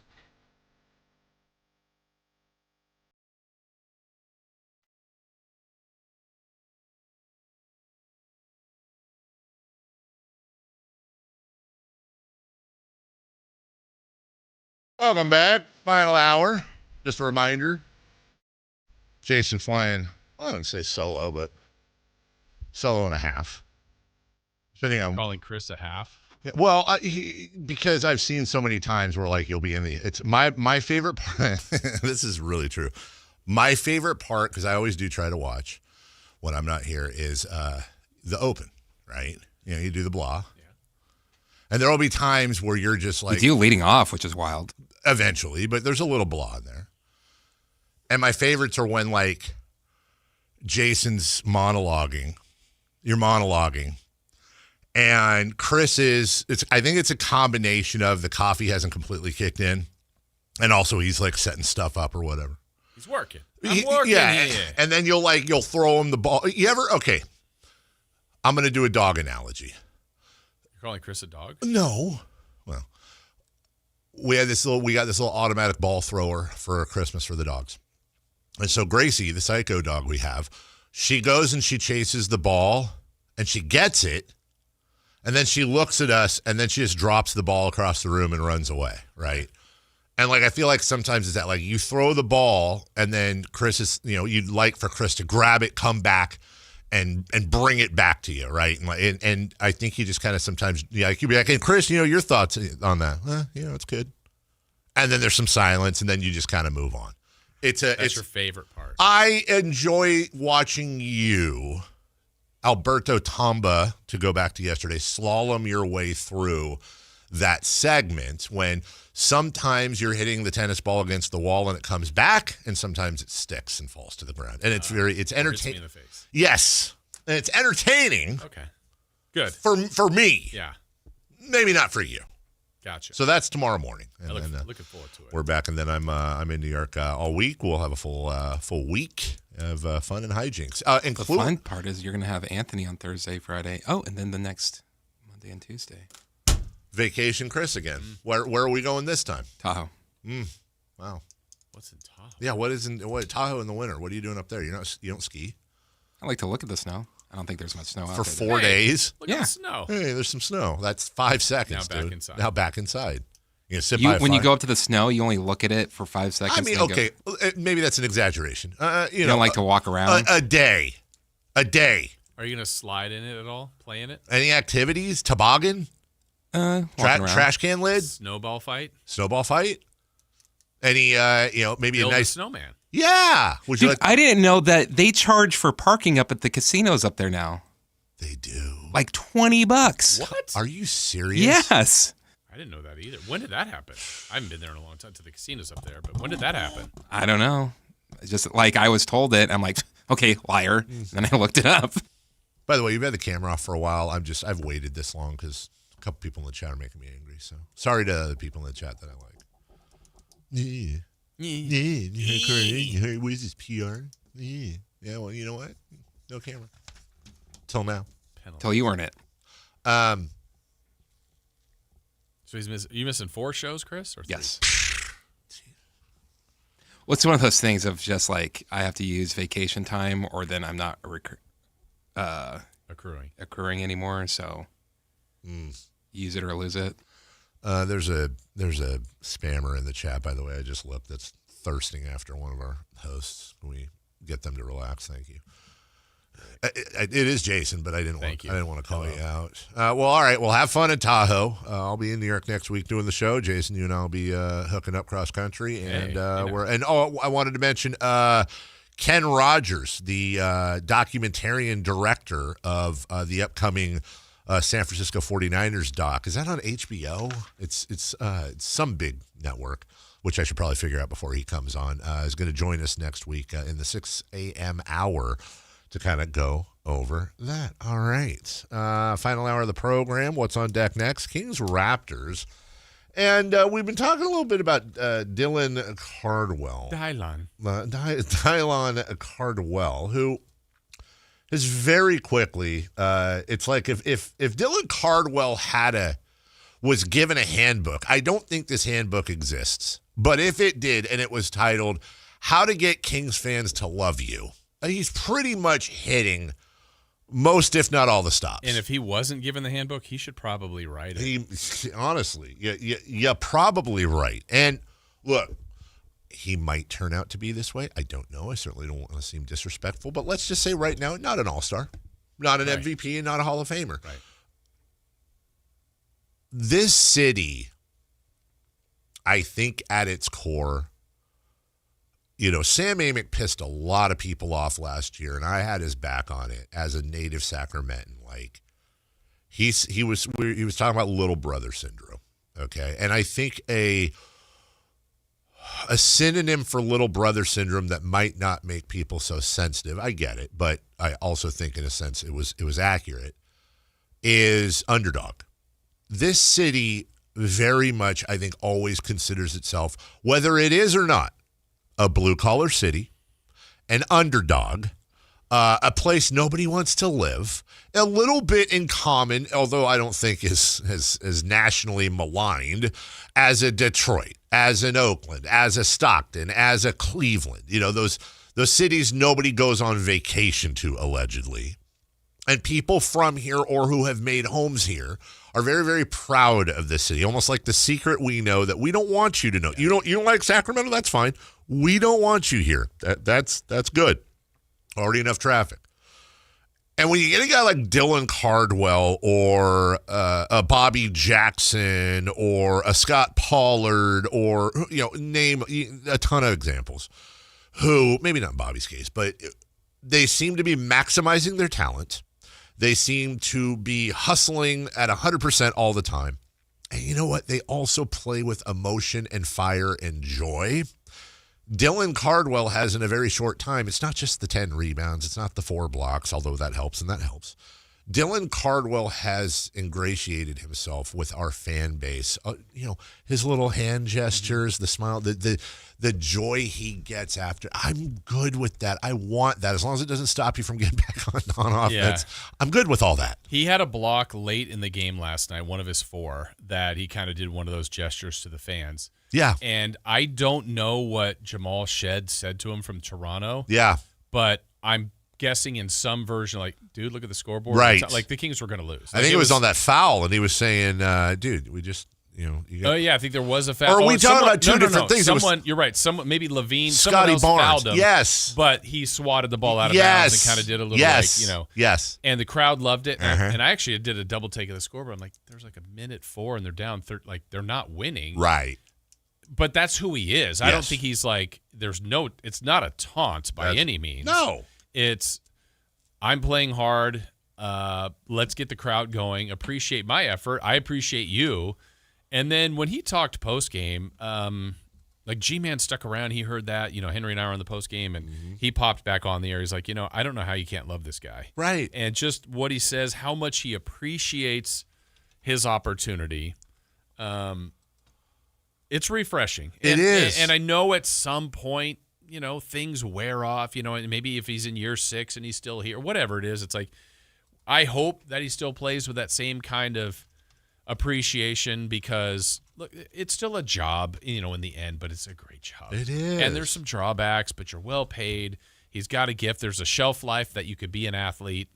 And, and he's one that he wasn't picked first. He wasn't in the first round. He wasn't in the second round. He's a free agent, doesn't even know if he's going to get an opportunity. He talked about praying about it, dreaming about it for so long, and now here he is. And it's not just, one time I played 4 minutes in an NBA game, which would be amazing. Yeah. I'd brag about that if I ever did that. He's playing, and he's making an impact. He's playing real minutes. Yeah. And I want to you brought up the look that Shed Barnes, maybe both. Yeah.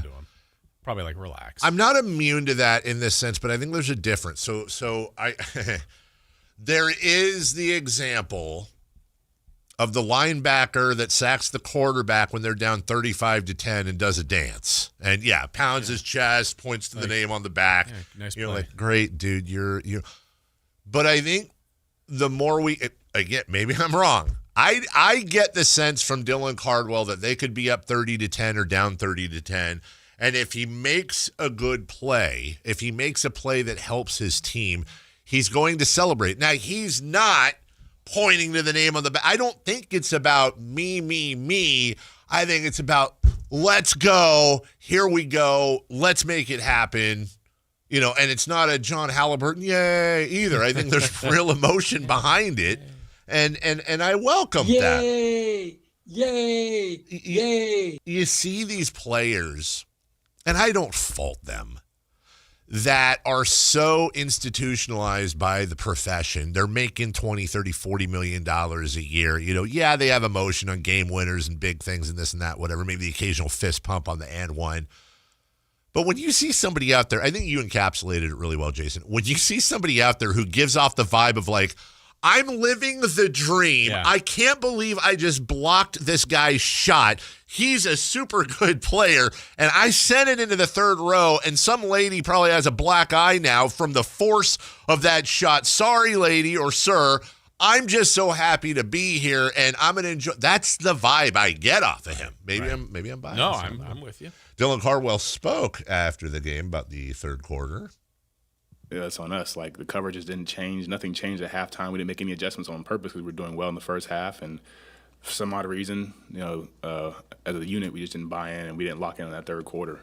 There's a couple of plays where we didn't know if we were in zone or if we were in man. And, again, that's on us. Is it? Yeah. Okay. Well, and then Doug took a lot of the blame. I think so. Those are the things that bother me, and I'm sure those are the things that bother Doug. If you're in a zone, if you're in man, and you get beat, that's fine. Yeah. If you don't know if you're in a zone or you're in man, not good.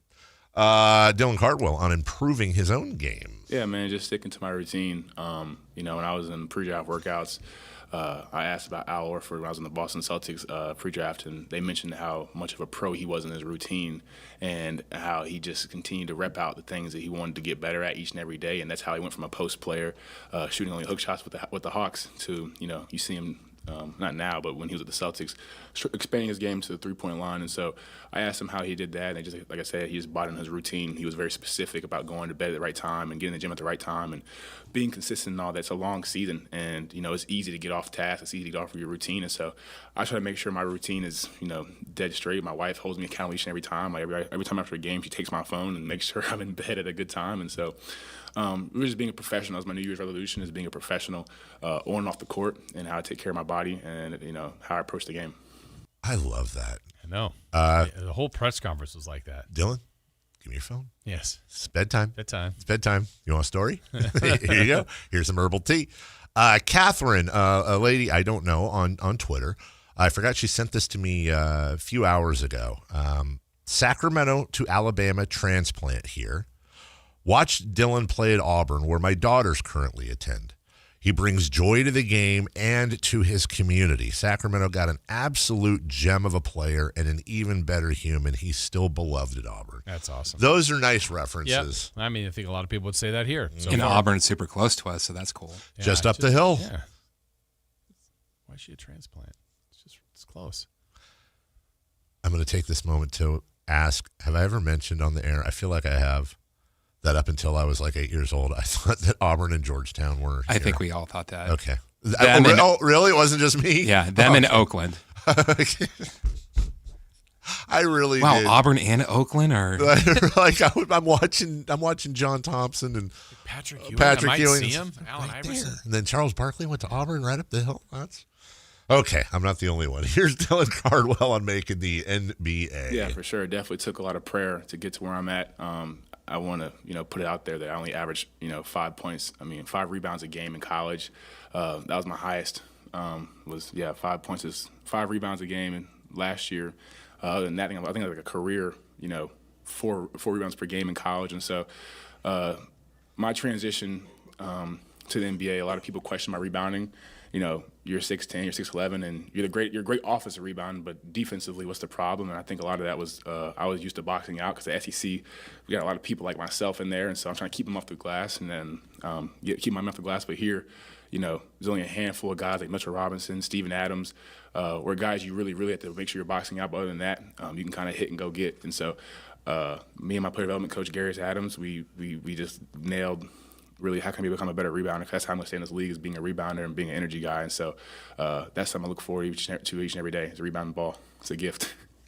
We got to get him on the show. He's phenomenal. We got to request him on the show. That's fantastic. And really, honestly, I love hearing him talk basketball because he's, I wouldn't say refreshingly honest, but just name dropping those guys, really kind of describing, like, Mitchell Robinson and Steven Adams, like those guys are. Yeah, those guys you have to box out. Right. The other guys just kind of get them off their spot and go get the rebound. This is that everyman persona that he naturally puts off so well. Ted from El Dorado Hills checking in on the text line. Here's what Dylan Cardwell brings for me. As a lifelong fan of the Kings, I don't feel super connected to this team, but Cardwell brings a connection that the fans love to see. Dylan's actually a reason why I want to go to the games, to see a glimpse of hope and fun in a season that is otherwise a complete failure. Ted's words, but I see that. Really well taken. Yeah. He is the Christopher Lott of the Sacramento Kings. You agree? Your thoughts? Like sometimes you ever cut yourself and it takes you a few seconds to react because you're just so you're looking at the blood on your finger. That one caught you off guard. It really did. I didn't like that. I didn't. Why? Well, because why are you insulting Dylan Cardwell? We're right in the middle of praising him. How are you the Dylan Cardwell? I'm glad you asked, Jason. Oh boy. When I was playing high school basketball. I wasn't the biggest guy, but he's big. He's 6'11". He is big, but what he said right there. Yeah. There was this game. I can't remember. I think it was either against Valley or it might have been against Victory, like against Toronto or Miami. Yeah. But they had the best rebounder. Yeah, and he said, "Chris, your job is to just box him out on the rebounds." Yeah, I think I got 1 or 2 that night, but he got 4 or 5, and that was me doing my job of just boxing out. I don't need to get mine, because I know that my teammates will get theirs. Let's give it up for Chris. Dylan Cardwell. That's who he is. That's good. Well, you know what? You're sold me. You're going to allow it? They're the I same. bet he also has an incredible triple threat you know what? I agree. Positioning. They are the same. The exact same. There's going to be a time in a dark alley where Doug Christie and I run into Chris a lot. Maybe we've had a couple. And, man, I'm telling you. Who makes it out? Well, I know Doug will. Yeah. Doug will be fine. After that, I don't know, man. Doug was like, I'm leaving. Doug's guys sort this out. Doug's just eating his grapes. Finally, is Dylan Cardwell taking this for granted? I don't think he is, ladies and gentlemen. Outside of the will of God, I would not be here in the NBA. Like I say, you look on a stat sheet. I didn't wow people, in college. I averaged 5 points per game. I rebounded the ball 5 times per game. I averaged like 1.6 blocks per game. Can I just say I'm now this is my favorite mentally comparing Dylan Cardwell to Christopher Lod? Same. I didn't wow a lot of people at first. Neither did Chris. Find the lie. No one thought I was an NBA player, and I'm not supposed to be here, but God. And so every time I get on that court, it's just an opportunity to showcase, my God-given abilities and have fun with it and continue to be a joy. Because at the end of the day, like, I'm living my childhood dream. This is something I prayed about since I was, 5 or 6 years old. I remember watching, LeBron James and the Miami Heat and the my fault, Russ, but the 2012 and the 2012 and 2011 NBA Finals, and just telling my mom, like, I want to be there. I want to be not like LeBron, but I want to be in the NBA, and just to pray about that every single day, and to get that. It's just a dream come true, and I don't think I'll ever take the game for granted, because at the end of the day, like I said, I'm not supposed to be here. And yeah, I put this jersey on every single day, and I have a blast doing it because this is something I've dreamed about since I was a kid. And so you'll see that childlike joy every time I step on that court, because, like I said, this is a dream come true for me. And at any moment it can be taken away. But I just love playing basketball. I love accomplishing and living the dream and having fun. And having Max and Neek and Precious out there with me, being the Bean Boys, like, you couldn't ask for a better group of guys. Coming into this process, you hear a lot about how the NBA is just, business is cutthroat. It's, your teammates are more individualized and they're worried about themselves. But, we might not be having a great season, but this is the best locker room I've really been a part of outside of my last year at Auburn. Everybody from Russell Westbrook to Drew Eubanks wants to see you succeed. Drew got not benched, but Drew stopped playing as much, and he's the happiest guy on the bench. He still takes time to out of his day to come tell me, hey, you could have done this better, you could have done that better. And so everybody is a part of this team, whether we're successful or not, and no one is spiteful, no one is unprofessional, and I really appreciate being on this team, being in this locker room. I mean, possibly answer of the year. I honestly, we ran that whole thing in the postgame, like, they just lost, but I feel like the Kings won. Like, listening to it, I felt like he inspired me listening to it. Yeah. It's just, I don't know where it's all going to go, but it's just he's really likable. I mean, I don't know any other way to say it. Easy to root for. Incredibly easy to root for, and it makes it a lot easier when you have the foundation of comments like that, where you're able to understand his mindset and understand what his roots are in his mindset. Now even more you can understand the celebrations. Right. Even more you can understand the joy he plays with, because he believes that he was not supposed to make the NBA. He's been an underdog. He is an underdog, and every second in this league could be his last, and he's going to enjoy every second. I would say there's one thing I disagree with that he said. You do belong here, Dylan. You worked your ass off. You deserve it. Well, and that's really the next stage, not only for him, but let's try to put ourselves in Scott Perry's shoes, because you brought him here as an extra big body, right, as a free agent draft night signing. So you didn't draft him, excuse me. Yes. And then you bring him in, and Doug said he liked him early on, but told us that earlier. But then you watch and like, all right, is he just going to be in the G League? And again, he gets more time.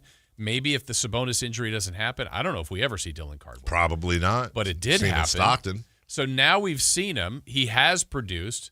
But now, David, to me, like, okay, now we pretend we're Scott Perry. Like, what's the projection? Now you got to think, the deadline is coming up. Does that entice you more or in the future to move on from Sabonis? Can he really be your starting center or every night be a contributing bench center to a winning team? That's what they're trying to get to. He's showing moments, but they're not winning, and it's nowhere near on him.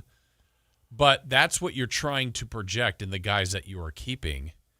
Can they get you to be that winning team? Yeah. And can he be a part of that? Seems like it, but I don't know. I mean, how do you project that out? That's kind of like what we were talking about earlier, which is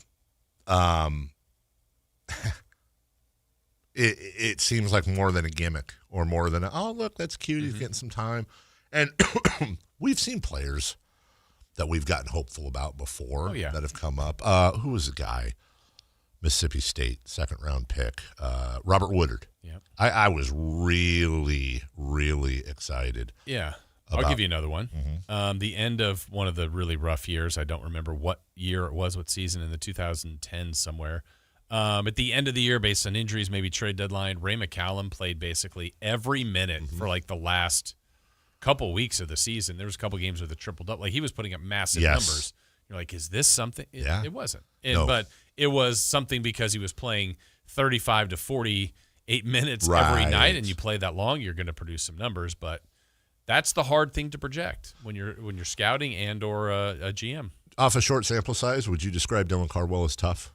Yes. Would you say he is team-oriented? For sure. Okay. Would you say he's professional? Yep. Accountable? I would think so. I don't know that one, but I would think so. Disciplined? Yep. Competitive? Yeah. There's your 6 pillars. Right. I mean, that's what Scott's looking for, and I think Dylan Cardwell is. They might have to. I know Scott Perry's wife did a painting that hangs in his office with the pillars and a hoop and all that. She might have to do another one of Dylan Cardwell with those around him. And combine Doug's pillars, which are what? Rebounding, defense, and not in any order, and then sharing the ball. I mean, he does the rebounding and defense. Sharing the ball, I mean, I think he's just part of the offense, but yeah, he's a willing passer. The Cardwell painting should be me and him doing the Predator handshake. What's the Predator handshake? When him and Schwarzenegger go. Yeah, that's the meme where they grasp each other's shoulders, biceps, forearms, hands. How would you feel about that, Dave? We were over at the Kings office one day, and Scott's like, yeah, come into my office. And we don't know about this, but we see a Cardwell, Chris Verlaud Predator handshake painting when you walk in the office. Can I ask how we would know that was Verlaud's forearm? That's no, Chris. like you say our face. You see it. You see Chris. It's clearly Chris. We know. There's no mistaking. It's like, hey, that's Dylan oh, my gosh, that's Chris Verlaud. How would you feel? Would you walk out? I would have no feeling at all because I'd be dead from a self-inflicted thing. Oh, that's where it ends? That's that. At that point, if I walk into the Sacramento Kings GM's office and I see a painting of Dylan Cardwell and Chris Verlaud showcasing pillars, I've had enough. And then the irony? Yeah. He speaks at your eulogy. It's all full circle. Who, Dylan Cardwell? We'll take a break when we come back. What's on deck? Brought to you by Trex Decking and Railing. And then we'll get into Crosstalk with Matt and Kayla next. Stay up to date on Sacramento sports. Join the Sactown Sports 1140 newsletter. Visit SactownSports.com.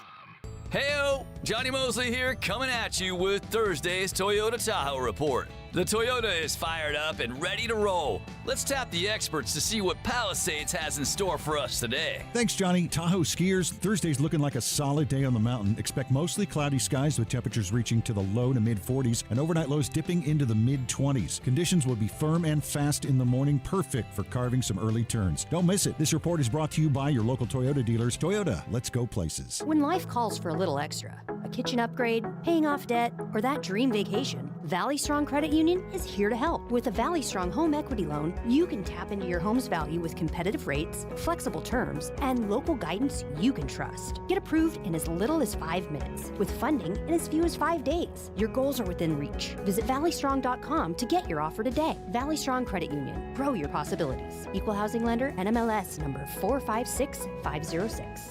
Are you 50 or older? This news is for you. The CDC recommends you get vaccinated against pneumococcal pneumonia.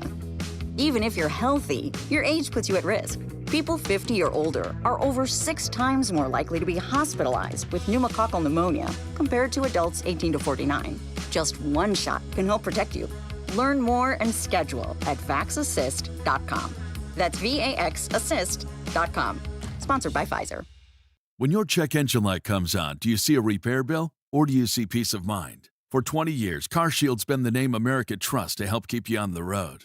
While other companies stop covering you when your car gets older, CarShield offers protection plans up to 200,000 miles. With over $1 billion in claims paid, we don't just promise protection, we deliver it. Don't let a breakdown break your budget. Get the flexible month-to-month coverage you deserve. Go to CarShield.com. That's carshield.com today. What's up? We're talking to Chad Hoblet of Hoblet Dodge Chrysler Jeep Ram. Chad, what's happening for the Start Something New sales event? If you're struggling to find the heavy-duty Ram you need, you'll find it at Hoblet. Plus, right now you can save up to $12,500 off MSRP on new 2026 Ram 2500 and 3500s, starting as low as $46,995. Well, what makes Hoblet the best place to get a new Ram truck? It's simple. We are truck people and have the truck you want at the best prices. We have over 400 new Rams available, one of the best selections of new Rams in all of California. Unlike the other guys that only have a handful of heavy-duty Rams, we have hundreds. If you need a heavy-duty Ram, Hoblet has it. Search, select, and save through their whole inventory at HobletDodge.com. Unbeatable prices, unbeatable selection. Nobody beats Hoblet, period. $12,500 total net savings on select new 2026 Ram 2500 Laramie after $3,500 factory rebates and $9,000 Hoblet discounts. Rebates include $2,000 select inventory cash on select inventory, $500 on the job upfit, must show eligible upfit. 5 of the net savings, $46,995 for 2026 Ram 2500 tradesman. VIN number 190143. See dealer for details. At InShape, we have a place for every kind of mover. The Sometimer, the early riser, the after-work grinder, the yogi, lifter, bodybuilder, walker, runner, swimmer, spinner, stretcher, rower, climber, jumper, dancer, boxer, sauna seeker, recoverer. Basically, if you walk, lift, stretch, or sweat, you belong at InShape. So whether it's your first time or your first time in a while, start the year strong and join today at InShape.com. Find a location nearest to you. Join Alan Stiles and Sactown Sports 1140 for a ribbon-cutting grand opening with the Chamber of Commerce at the new H&R Block office in Folsom. See you there. Capital Casino, conveniently located on 411th North 16th Street in downtown Sacramento. Ladies and gentlemen, this is going to be fun. It's time for What's on Deck. Brought to you by Trex Decking and Railing. All right, we're going to get you to What's on Deck here in a moment. Do want to remind you, if you missed any of the show, it's been a big show today. Had Sam Amick on at 8. That entirety of its interview can be seen and watched and heard on SactownSports.com. Go to our YouTube page to watch it or hear it, however you want to take that in. Also, we talked to the head coach of the Kings, Doug Christie. He joined us around 8:30. Had a good conversation with him as well. So if you want to hear any of those interviews, or you know what, like we say, it pays to listen to the entire show. So go back and listen to all of it from the beginning. All right, I was distracted because I was, and still am, trying to use AI to recreate the poster of Dylan Cardwell and Christopher Ladd. And let's just, and then, well, I uploaded a picture of Chris, a picture of Dylan, and the Predator handshake. Okay. And I said, take the men pictured in photos 1 and 2 and have them in a handshake in the style of photo 3. Well, I don't think that worked. Wait, that's the one they gave That's the one they gave me. Who is who? I don't know. Neither of those is Dylan There's two Cardwell. guys in a suit. And you did not send him Dylan Cardwell in a suit or Chris in a suit. I did not. And a few bugs in AI. That was Grok. And then ChatGPT. We're going to see if ChatGPT can do any better to create this photo that I 100% do not want to ever exist. Rockets at Sixers, Nuggets at Wizards, Warriors at Mavericks, Bulls at Timberwolves. Oh, wow. That's great, actually. That's a great picture. Can I see? Yeah, please. Camera yet? You should find a way to hold that up to the camera somehow. Chris, you can tell us live if it's working or not. If for those on YouTube can see what ChatGPT has done to create this image. I don't know if our cameras are even on. It looks like I'm a crooked promoter.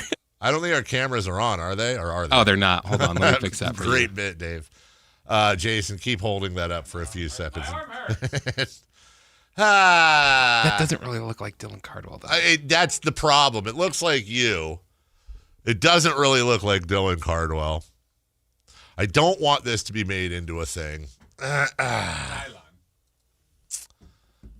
work. That was ChatGPT. That was ChatGPT. Very much beat Grok. Doesn't know how to spell strawberries, though. In this situation. Doesn't know. Which one? ChatGPT doesn't know how to spell strawberries? Did you see that video? Anyway. Bulls at Timberwolves, Spurs at Jazz, Lakers at Clippers, Heat at Trail Blazers. That is what's on deck for this evening. Kings off they're going right in the middle of this big winter storm. Yeah, this is like supposed to be historically bad. Let's hope everything's okay for everyone back there. Historically bad, yeah. I will say this with all love and affection for those going through this. I'm really glad we live here. I'm with you on that. I cannot imagine tornadoes and blizzards, and people might say, well, fires and earthquakes, and you're right. Although I've never felt an earthquake, and I'm fine with going my whole life without that. A lot of people are loving this, and as somebody, every single thing that every fan does at home or at the stadium makes a direct impact in the game. Jinx it. Oh, I gotcha. I hope not. I gotta fly today. Although I guess you wouldn't feel. That's exactly where you want to be. You wouldn't want to feel it. Yeah, exactly. A lot of people, and as the probably don't want to go over that bridge though. As a father of a member of one of the most historic and celebrated historic college bands in the history of the world. Interesting. There a lot of picking up on one of the reasons Indiana won the national championship, and Matt George would echo this, I'm sure, is that they were playing themes from Lord of the Rings during the game.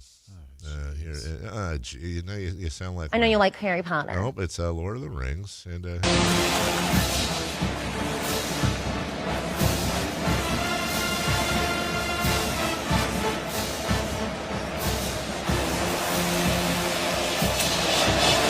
that's not Lord of the Rings. Oh yeah, that Lord of the Rings song from number 2, the second part, when they're in the swamp. I mean, actually, I think that's you actually right? Might be there. It's either I'm that's either the Mordor theme or I think it is the Mordor theme. And they had to go through a swamp to get to Mordor. Yeah, the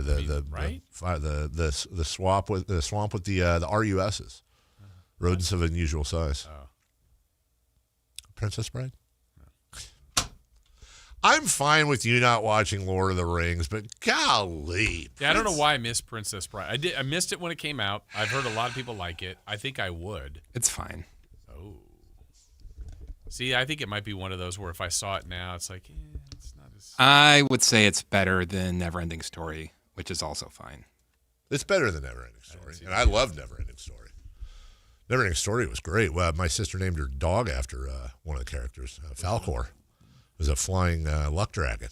Sure. Dork. Big long white dragon that Atreyu that looks like a dog. He had to ride. It does. Well, the face is a little doggish.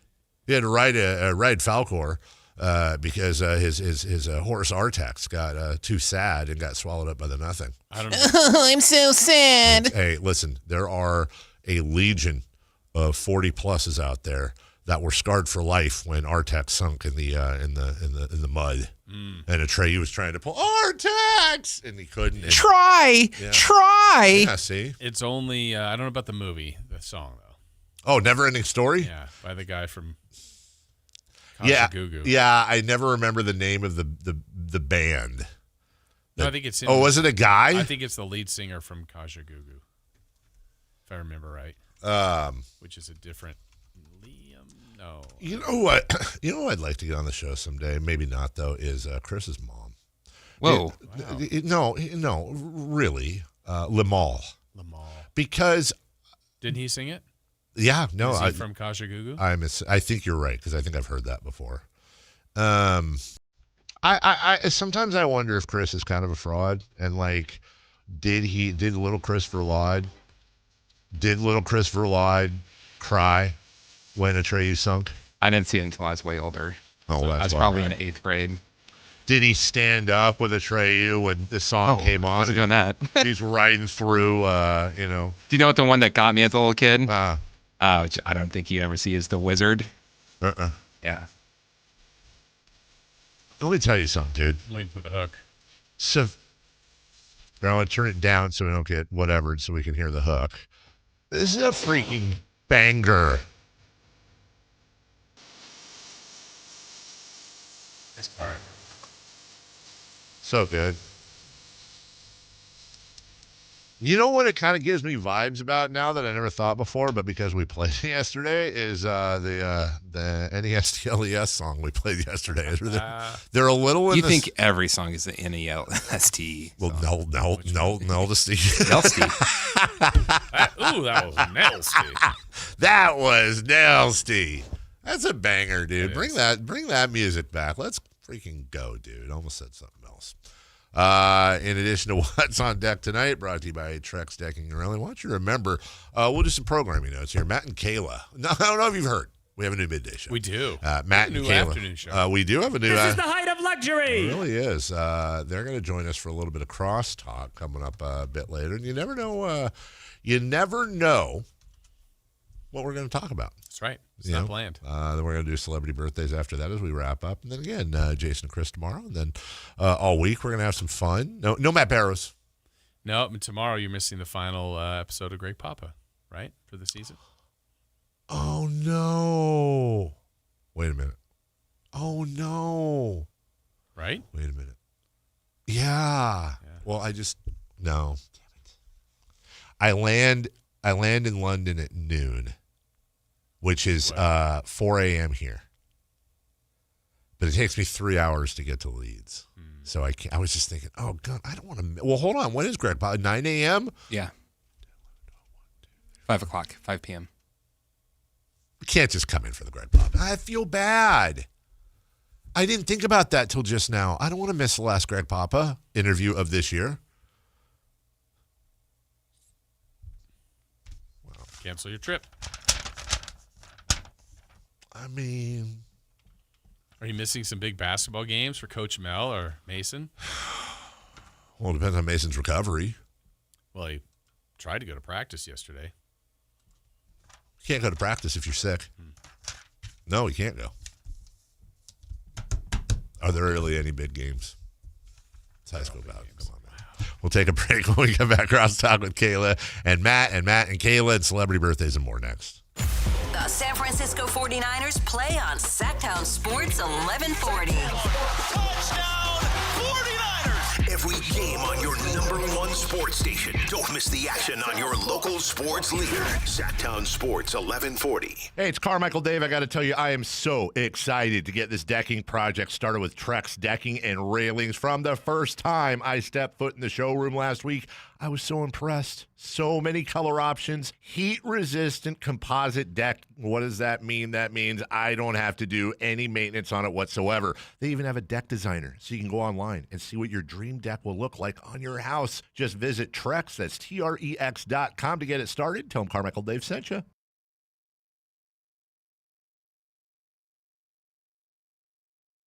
And savings. With new Hondas in stock and ready to go, now is the time to save on your favorite Honda in person or online. CR-V, HR-V, Pilot, Accord, Civic, and Ridgeline. It's a new year with endless possibilities. Get the deals that make it easy to say yes. Upgrade and save today at Stockton Honda. Anytime, anywhere, it's all here.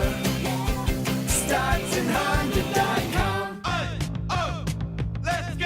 You're still grooving, still connecting, still loving, still turning up, still thriving. You still got it, but your immune system, it weakens as you age. That's where vaccines come in. They help train and strengthen your immune response to fight off respiratory illnesses like flu, pneumococcal pneumonia, RSV, or COVID-19. Ask your doctor or pharmacist which vaccines you need. Book in minutes at vaxassist.com. Sponsored by Pfizer. When your check engine light comes on, do you see a repair bill? Or do you see peace of mind? For 20 years, CarShield's been the name America trusts to help keep you on the road. While other companies stop covering you when your car gets older, CarShield offers protection plans up to 200,000 miles. With over $1 billion in claims paid, we don't just promise protection, we deliver it. Don't let a breakdown break your budget. Get the flexible month-to-month coverage you deserve. Go to CarShield.com.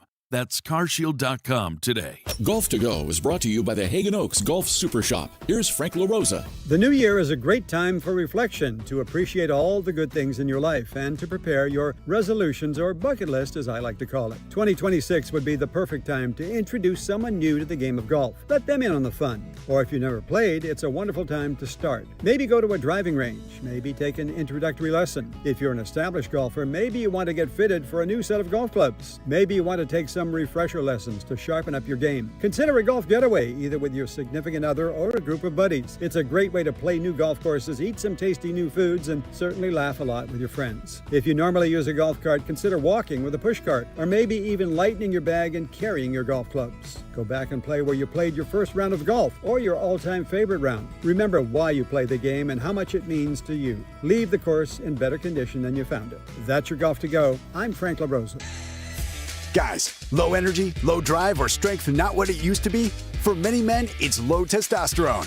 At Revive Men's Health Sacramento, start with a free T-check, exam, and consultation to get real answers. And this month only, qualified patients may receive 25% off testosterone replacement therapy. Call 916-619-3000 or visit ReviveMen'sHealth.com. Terms apply. Must medically qualify.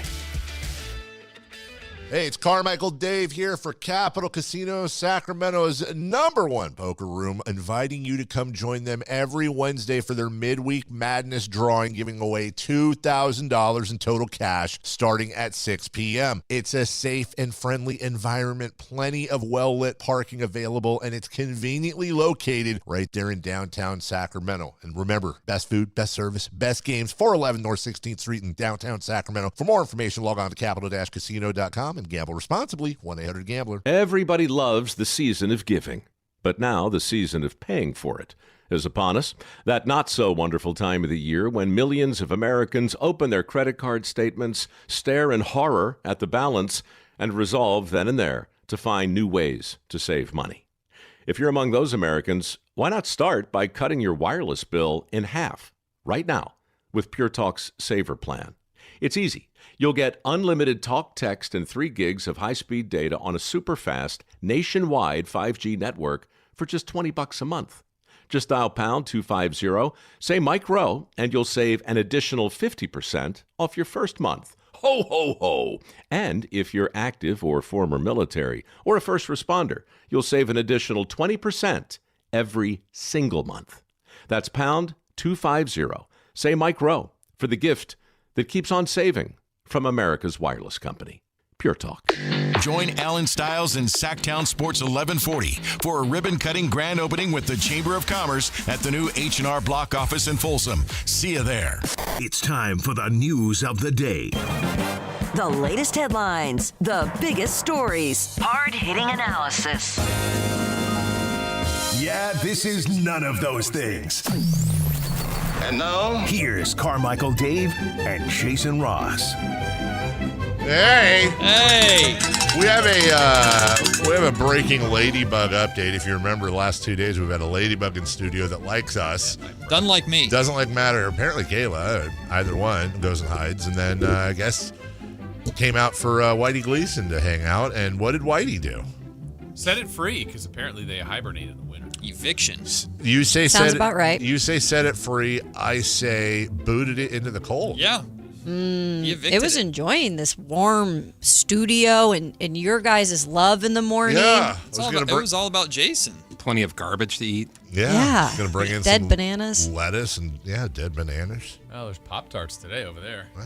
I know, Matt, I feel like you've been on a Pop-Tart kick. It's the grab-and-go breakfast. Yeah, I love Pop-Tarts. Hold on. Matt brought in Pop-Tarts and 2 pieces of pepperoni pizza. Hold on. Yep. I hate you so much, Matt. I want to see where it's from. It's just a snacky snack, man. I feel like that's Papa Murphy's. That's me too. That's what I was thinking. I think it's Let me see. Hold it up. Yeah, Hold it's it up either Papa Murphy's. Well, hold on. First off, did you get it from a place or is this like a homemade? I don't know. My wife made it. Oh, okay. I wasn't home. I was at the basketball game. Papa Murphy's. I love Papa Murphy's. She is a big take and bake fan. So absolutely. I would guess their Chicago style pizza is. I like the spinach delight. Spinach delight. Sponsor us. You do. Sponsor us. What's the flavor of Pop-Tart? Cherry. Ooh, interesting. Are you a Pop-Tart with beverage person, or will you raw dog a Pop-Tart? Oh no, it's always with beverage. What? Always with without beverage. with dry. You know. No, I'm beverage with almost anything. I have to Yeah, have a like drink. I think a hot beverage and a Pop-Tart is or milk. Eating anything with a hot beverage sucks. Have like you ever toasted a Pop-Tart? What? Yes. You actually have? What did he say? Wait, what did I miss? Eating anything with a hot beverage. Like if you go to your local coffee establishment and get a sandwich and a hot coffee. A sandwich. But you're not getting a sandwich. Right, no, but like donuts and hot coffee That's or hot good. chocolate is Or a fantastic. muffin. A muffin, No. pastry of any kind is, I think, better hot. A scone. Oh, or like at petite night scone. when someone says that we've got pie for dessert. Would you like some coffee too? Oh yeah. I can do that. Coffee and pie. Drinking pie or drinking. It's a family show, dude. Drinking coffee for dessert is wild. Unless Really? It's like, yes. You know what? Okay, look, he's I don't like his endorsement. He's I take it dropped the back. ball in most of this argument, but What does that mean? I will say to him, I think that's an old person thing. Like my parents did this when like my grandparents come over, everybody eats dinner, and then my dad would be like, "I'm putting a pot of coffee on anyone," and he had one of those old school like percolator ones. It's 7 p.m. Right, like you shouldn't be drinking coffee at 7 p.m. I do agree with They that. want it with their pie though. That's Right. that's like the whole purpose. Make it some decaf tea or something. Why are we talking like pie is a regular occurrence for dessert? I know. Pie is like Thanksgiving. maybe Well, like coffee twice isn't every irregular. time. It's Depends on the time of the year. It's a treat. Yeah, coffee's a treat. We don't all have diets like you, Matt. Do you have pie more than 2 times a year? Yes. Yeah. Yes. I would say Mm-hmm. over under pie 4.5. I'll buy like a slice sometimes at the store if it looks good. You just buy like a slice Like a in like one of slice. the plastic bubbles. For sure. Go-to pie. I don't know if I've ever done that. Yeah, what is your go-to pie? Anything with chocolate. So chocolate. Like See, chocolate mousse. I wish that yeah. they would call a pie. I think here's my thing, even though I know this isn't accurate, but like they'll call there's a pie and a tart. Like okay.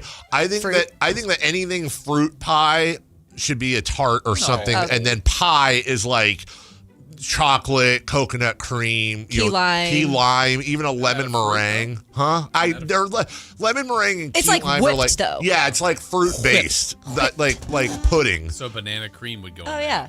Yes, but like cherry, apple, blueberry. My dad likes rhubarb pie. Ooh, my grandpa likes It's that. disgusting. It looks like raisins.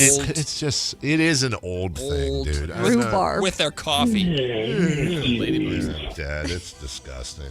You feel so lonely without Ladybug. Milady. I call her my ladybug. My ladybug. Celebrity birthdays. Ladybug. By Crumble Cookies.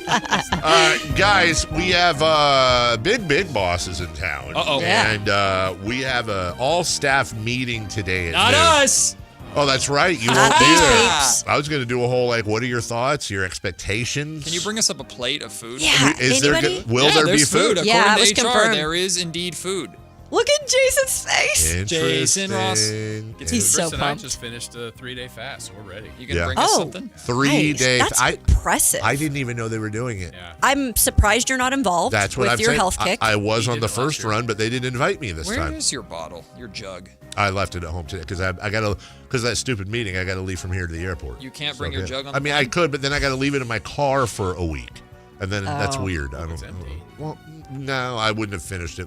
I could. Plus, I got a 2.5 hour flight, and I can't pee out the window. You have your own private bathroom in the plane. Must be nice. I know. not- He's like, oh, that's just normal it's that behavior. kind of I'm flight. not, Yes. No, I'm not flying yes. private. Wait, I'm not. Wait, what's your favorite part of the trip? Yeah. when Of I the flight? land? No. What's your favorite part of the flight that you were just talking about earlier today? Sleeping? Nope.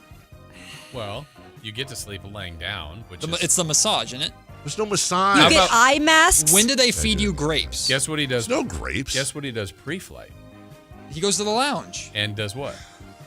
Drinks. Showers. Takes a don't- shower. Huh? I don't drink. You shower. Then- They have showers. After he's feeling good and up in the air, he says, "Oh, can you bring me the sundae Hot that fudge you sundae. bring to That's this a section of lie. the plane?" That's a lie. You're lying right now. Wait. I don't get to request it. It comes after dinner. You feel comfortable showering at the airport. It's like not a truck stop. It's not a public shower, But it do- dude. it I'm not doesn't- saying, hey, Milt. It doesn't matter. No, it's your own little room that you reserve, and you go in and you take a Do shower. they clean it after every time Yeah, someone goes they in do. there? No, Wow. they do. No, they really Do you do. go So you got barefoot? the really special one. Yes, Dang. but they have little United. Brave. They have little slippers. Of course. What it would be like They to do be have little Dave. slippers. I'm not paying for it. I don't have that. There was We talk know. about going to the That suite, coin. and he said that he wouldn't want to because he's usually sitting closer. That's to a the court. lie. That's not that. See why you've already got me on the other stuff.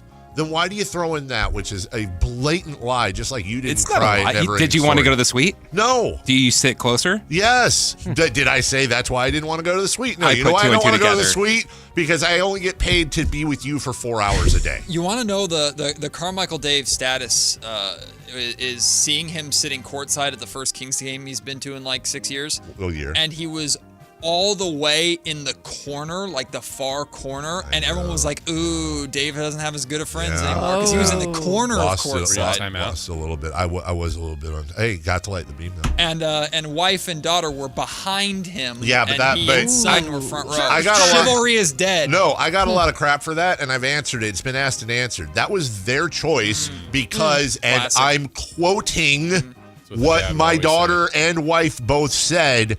They are petrified of balls hitting their face. Or bodies hitting their face. Exactly, but I'm saying that's what they said, and so they don't like sitting there.